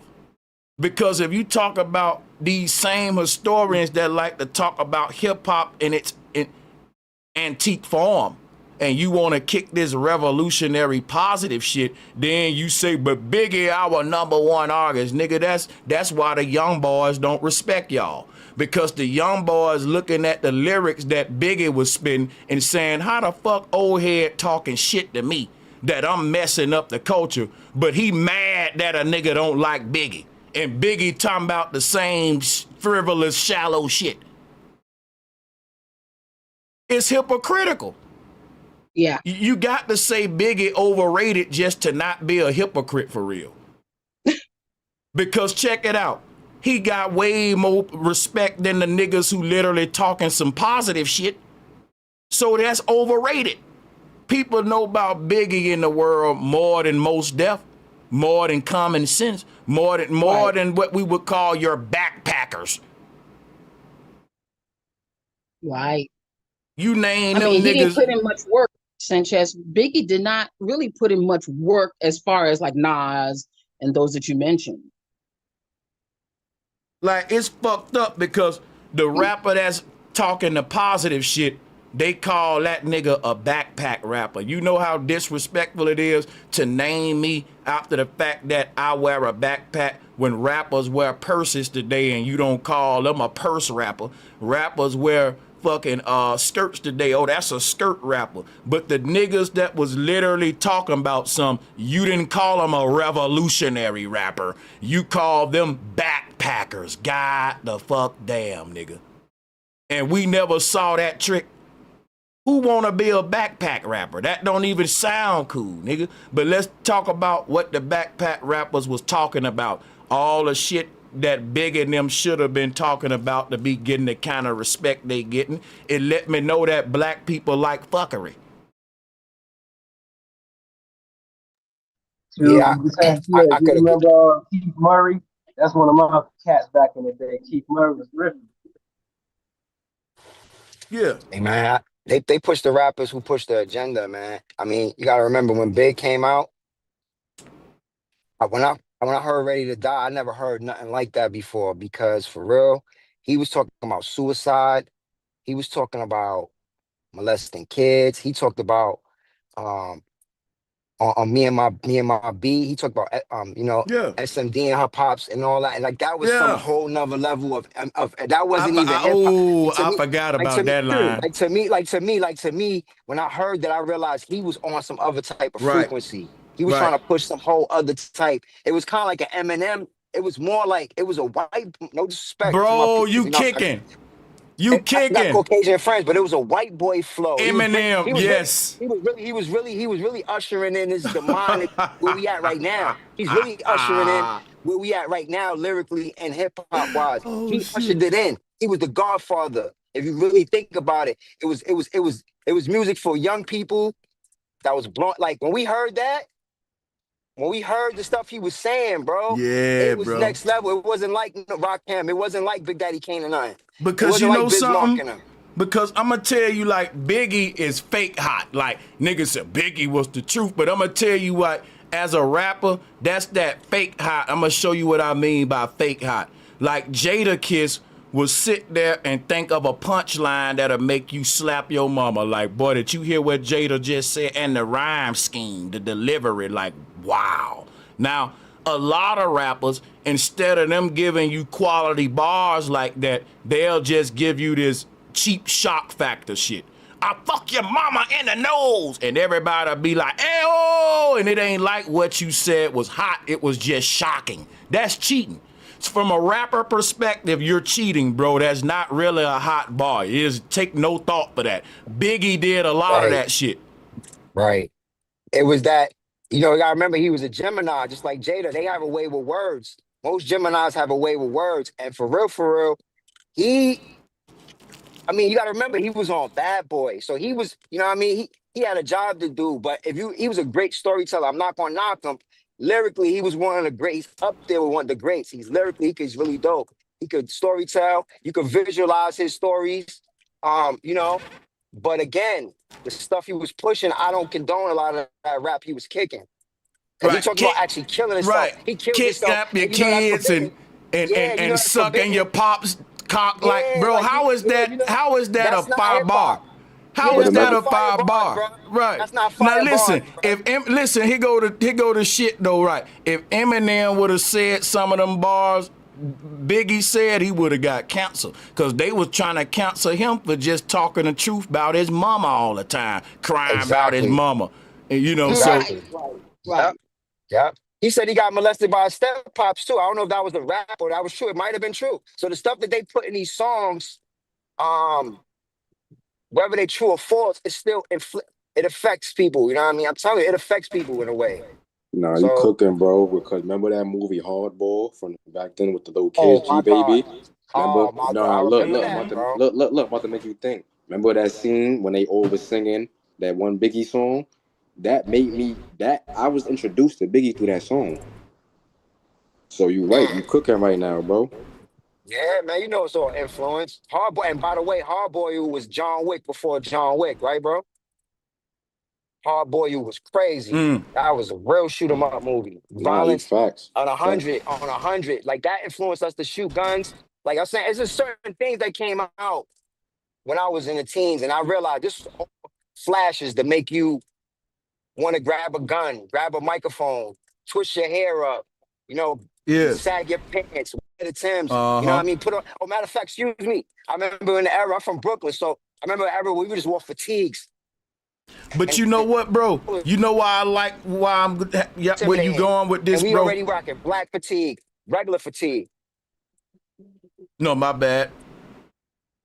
You bro, you can land your plane. No, what I was saying was this right here from you from Brooklyn. I want to ask you this, right? Because how old are you, man? I'm 47. I was born in 77. And I was born and raised there.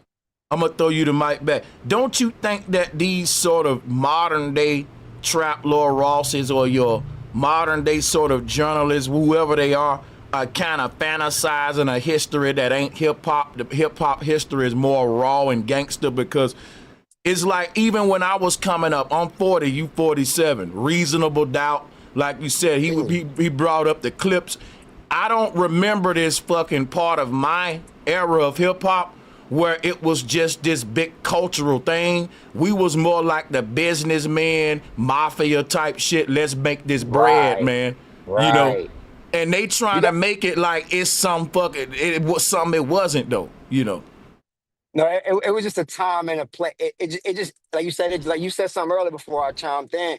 You said something that was real. It just evolved. And what will we be if we don't evolve? That's the main thing. We have to keep changing, right? But we start evolving in the wrong way. We start digressing because we went from X Clan, even 45 Kings in them, even though they were Jungle Brothers in them, they were kind of, they were pushing that pink agenda a little bit. When I listen to stuff now as a grown man, because I was a young boy, so when I listen to it now, I said, whoa, that was obscene for people our age. That Jim Brownski and all that, it was talking about crazy stuff that wasn't really for kids. It was really grown-up content, right?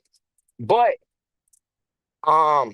there was some conscious stuff in there here and there, so now it's just all about, now they're pushing this whole agenda. Now it's all about murder, slotting, going back and forth on Twitter and X.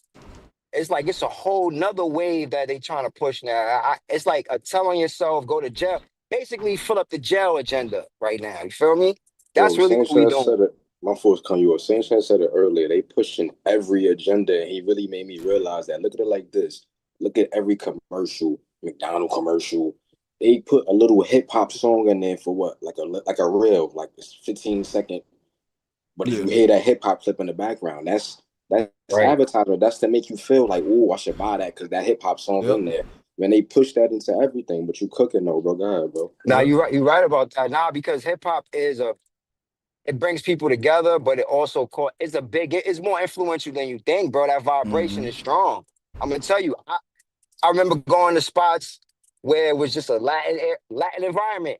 We was the only blacks there, but since they were playing hip hop, everybody was on the same wave. Everybody was into the graffiti. Everybody's into the dressing. Yo, where you get that from? Yo, where you get that color?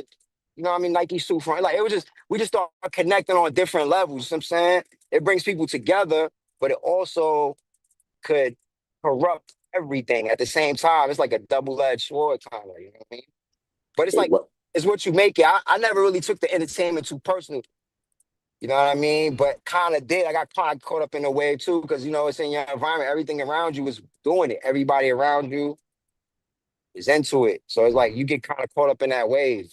But think about it. Hip hop isn't a culture. And when you tell people that, they get mad. It's a business. It's an industry that want to control how your children think.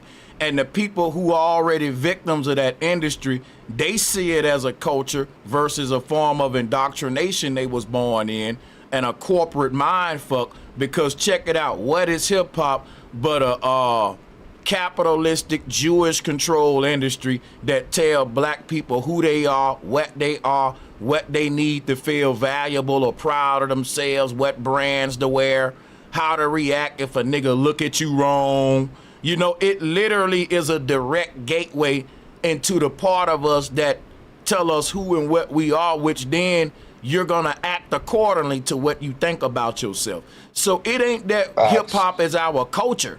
It's that it's our programming, and you can't tell a person that's programmed that they in a cult. They gonna say, boy, you are acting anti-black. You acting anti this thing that all of us are. And that's yeah. My bad, sir. But nah, I'm looking at the definition of culture. You pull it up right now. There's a definition of multiple. I mean, there's a definition from words, multiple definitions. But you're right. But then it says, look, it's art. So that's the funny thing. You can look up the definition if you want. And we know it ain't. And the thing about the word art, you can get away with a lot of shit by calling it art. People putting out mild porn in the name of art. Nah, you're right. That's facts. That's a fact too. That's a fact. So if Biggie was alive, would he be FBA or Pan-African? He probably gonna be Pan-African because he would be because his mom. Yeah. Nah, that's crazy. You said that because bro was cooking early, and when you mentioned Biggie, you basically said he pushed this whole agenda that's going on right now. You made me look at it like on some Democrat and Republican. Look how they was beefing him and Pac. Look at facts, bro. Exactly, bro. Look at Pac music. And then look at Biggie music, and I gravitate the Pac music before I gravitate to Biggie music. And Pac shit more anti-establishment. Pac shit more in tune with the struggle that the people going through and expressing that, like Brenda's got a baby. Pop is the nigga that's saying Brenda's got a baby. Biggie is the nigga saying I'll fuck your baby in the ass. And y'all think there's a comparison? Come on, y'all stupid comparing the two, bro.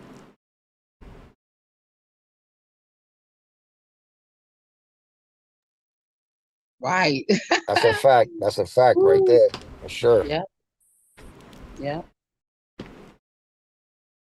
But see, that I don't see how we can't see that when these people supposed to be historians, journalists. And if you look at the modern podcasting ass historians and journalists, they are podcasters who out of touch with the lifestyle that these young boys living, which why they can sit back and instigate it and get fat off of it. And now when they making money off of the same destruction that the white folks at the top promoting to keep their pockets fat, because now they eat through the content, they got to double down on the narrative that all of this fuckery is who we are. And you see that when they say, well, look, the Clip's new album is a part of hip hop history. Like, bro, and then you got to turn around and say, yeah, of course it's rapping about the same drug dealing and killing, but we love that, right? But that's the problem. You can't then turn around after that and start pointing out all these problems where why rap is dying, but you start off normalizing the fact that we love to hear black people talk about killing each other and selling each other drugs. That's normal. But now let's talk about what's really wrong with hip hop. Like, how dumb you gotta be to do that? You just said what's wrong with it, but we even move on. What's wrong with it? We normalizing toxic lyrics. Our kids gonna go live that out. And we like to say, but that's just entertainment. Yeah, to squares like y'all who nerds online, it was some niggas who really lived that shit that you hear in these raps. And it's easy for you to, it's entertainment because you a podcaster. Then when the young boy go live the shit out, well, they ain't educated. No, nigga, they living out the shit you said was just entertainment. This shit is a lifestyle. It ain't anything. You think people think this shit a game. Right. I think it's a game. Then when a nigga really do it, it's cause he lack education. No, it ain't entertaining. That's the truth. You keep saying this gangster murder drug talk shit is just entertainment.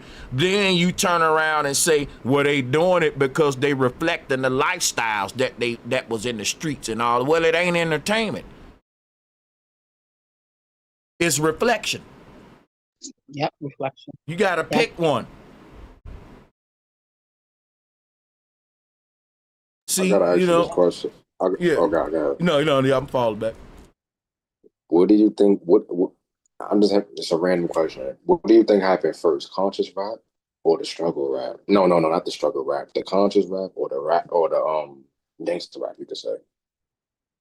I would say that's one and the same, because gangster rap is a result of, think about it, a gangster is a nigga struggling.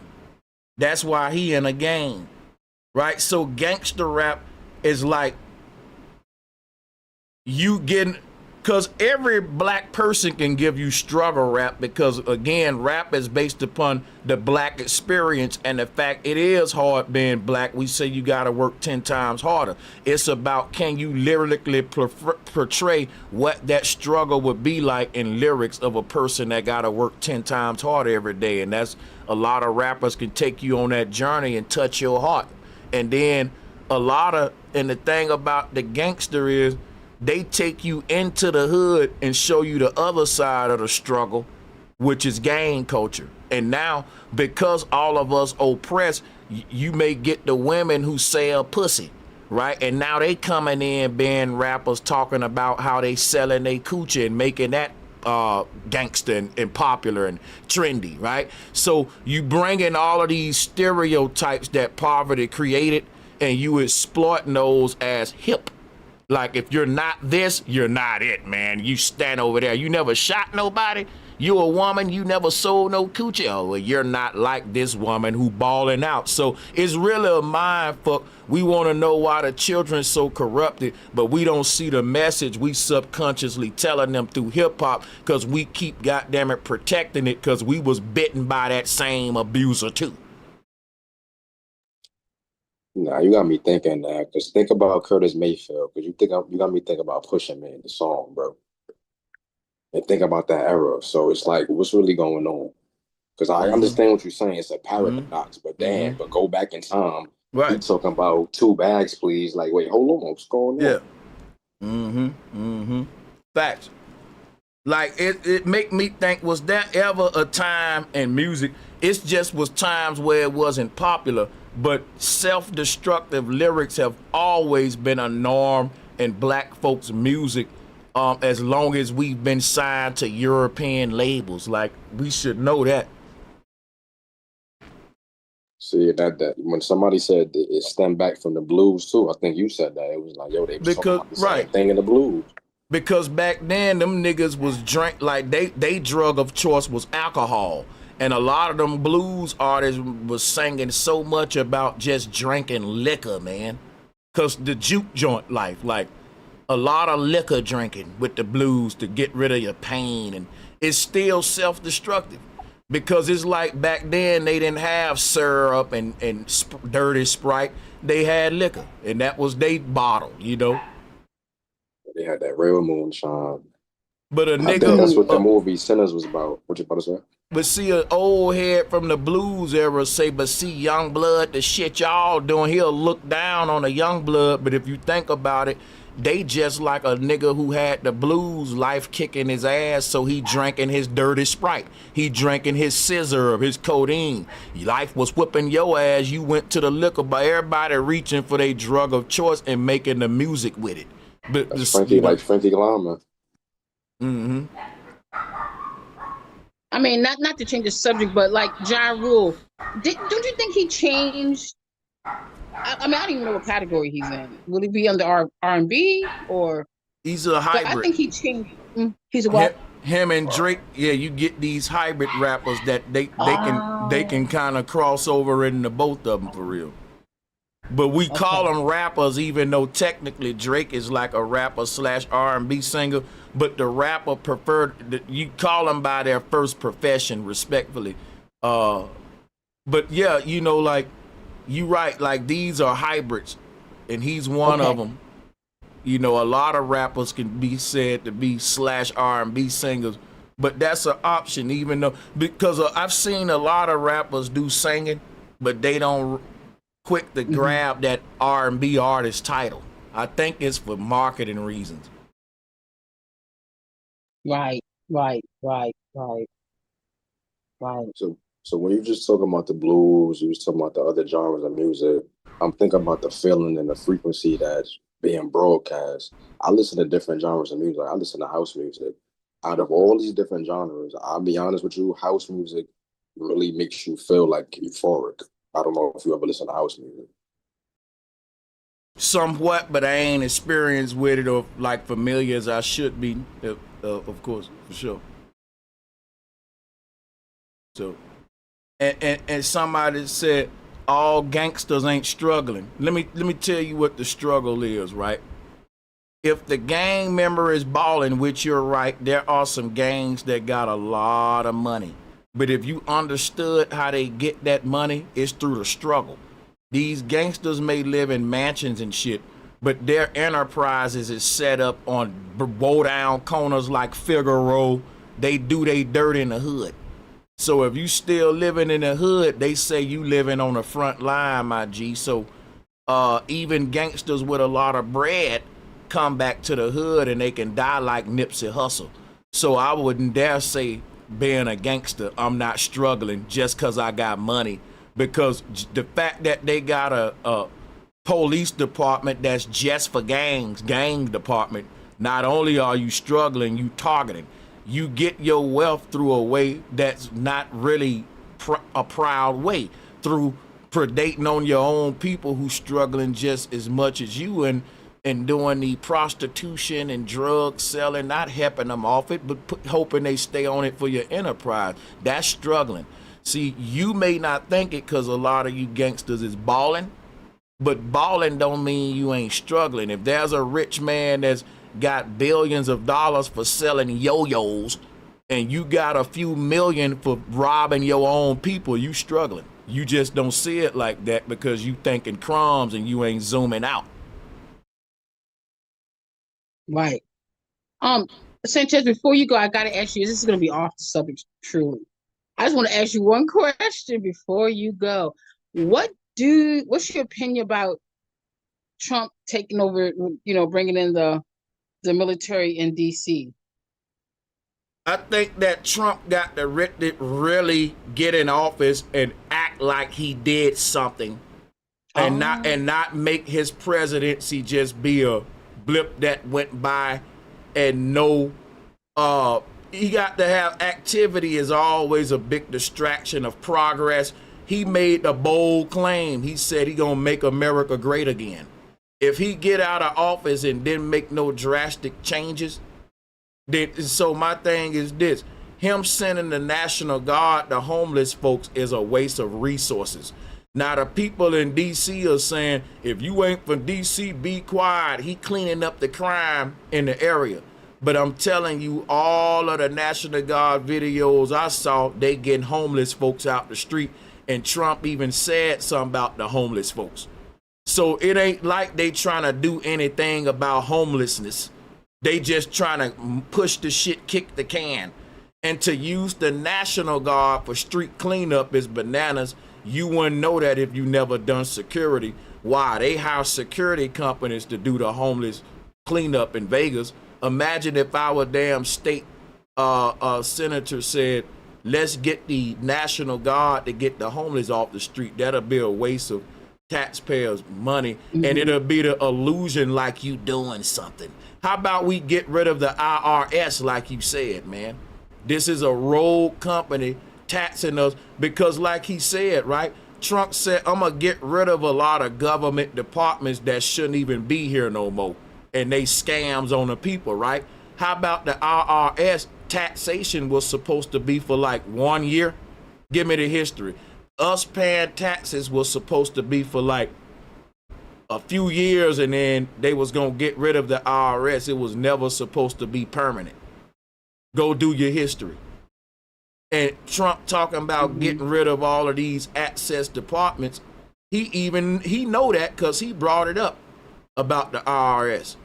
But people say, see, he gonna get rid of the IRS. Nope, he just gonna replace it with the ERS. You still gonna get taxed, but through a different entity that he can probably get paid through now. He been playing us, man. He literally been. Let me tell you something. Wow. Trump is gonna be the president that the race war take place under. He gonna be a president that a lot of bullshit unravel under, like what we doing now. Him bringing the National Guard out for criminals. That's the first step to a police state. That's the New World Order shit. That means you literally being policed by the military. You are now officially at the first steps of a military state. Because Trump is saying it's that bad, and people in DC are like, you shut up, it is that bad. We need the military to come. Y'all don't even know what you asking for. You asking for curfews and all that's about to come behind that, stupid. He said he's gonna spread it out to other cities too. Yeah, because he did say Chicago. He said he would like Chicago to adapt. And I'm gonna tell you some real shit.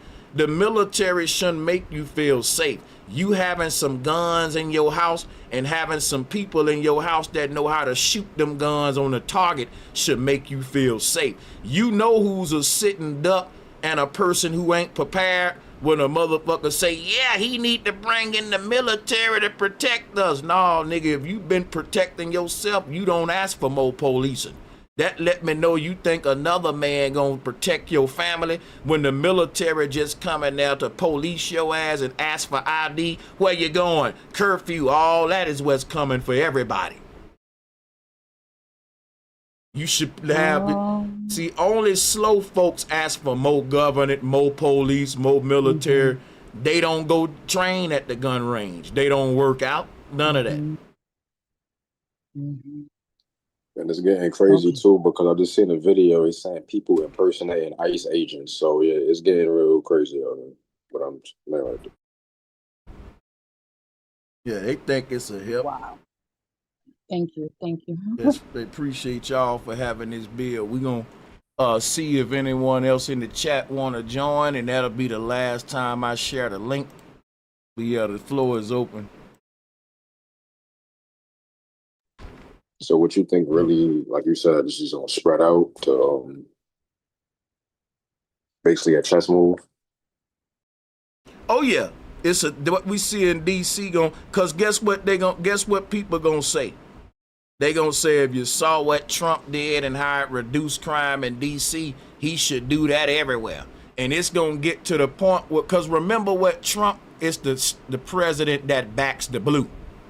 So when you a president like him that you are all for a police state, the ultimate police state is a military state. That's beyond a police state. So it's crazy because people will argue, right, and be like, we don't need more police. We need to defund the police, but definitely send in the fucking National Guard, though. You know, like, bro, folks just slow. Yeah, because once he declares an emergency, he could just send them out anyway. He the commander in chief. Yeah. Yeah, he was talking about how Chicago, he would like for them to try to get rid of was it no money bail on criminals and stuff like that in Chicago. He got his eye on Chicago for some reason. But yeah, he's definitely, one world order, definitely on the way.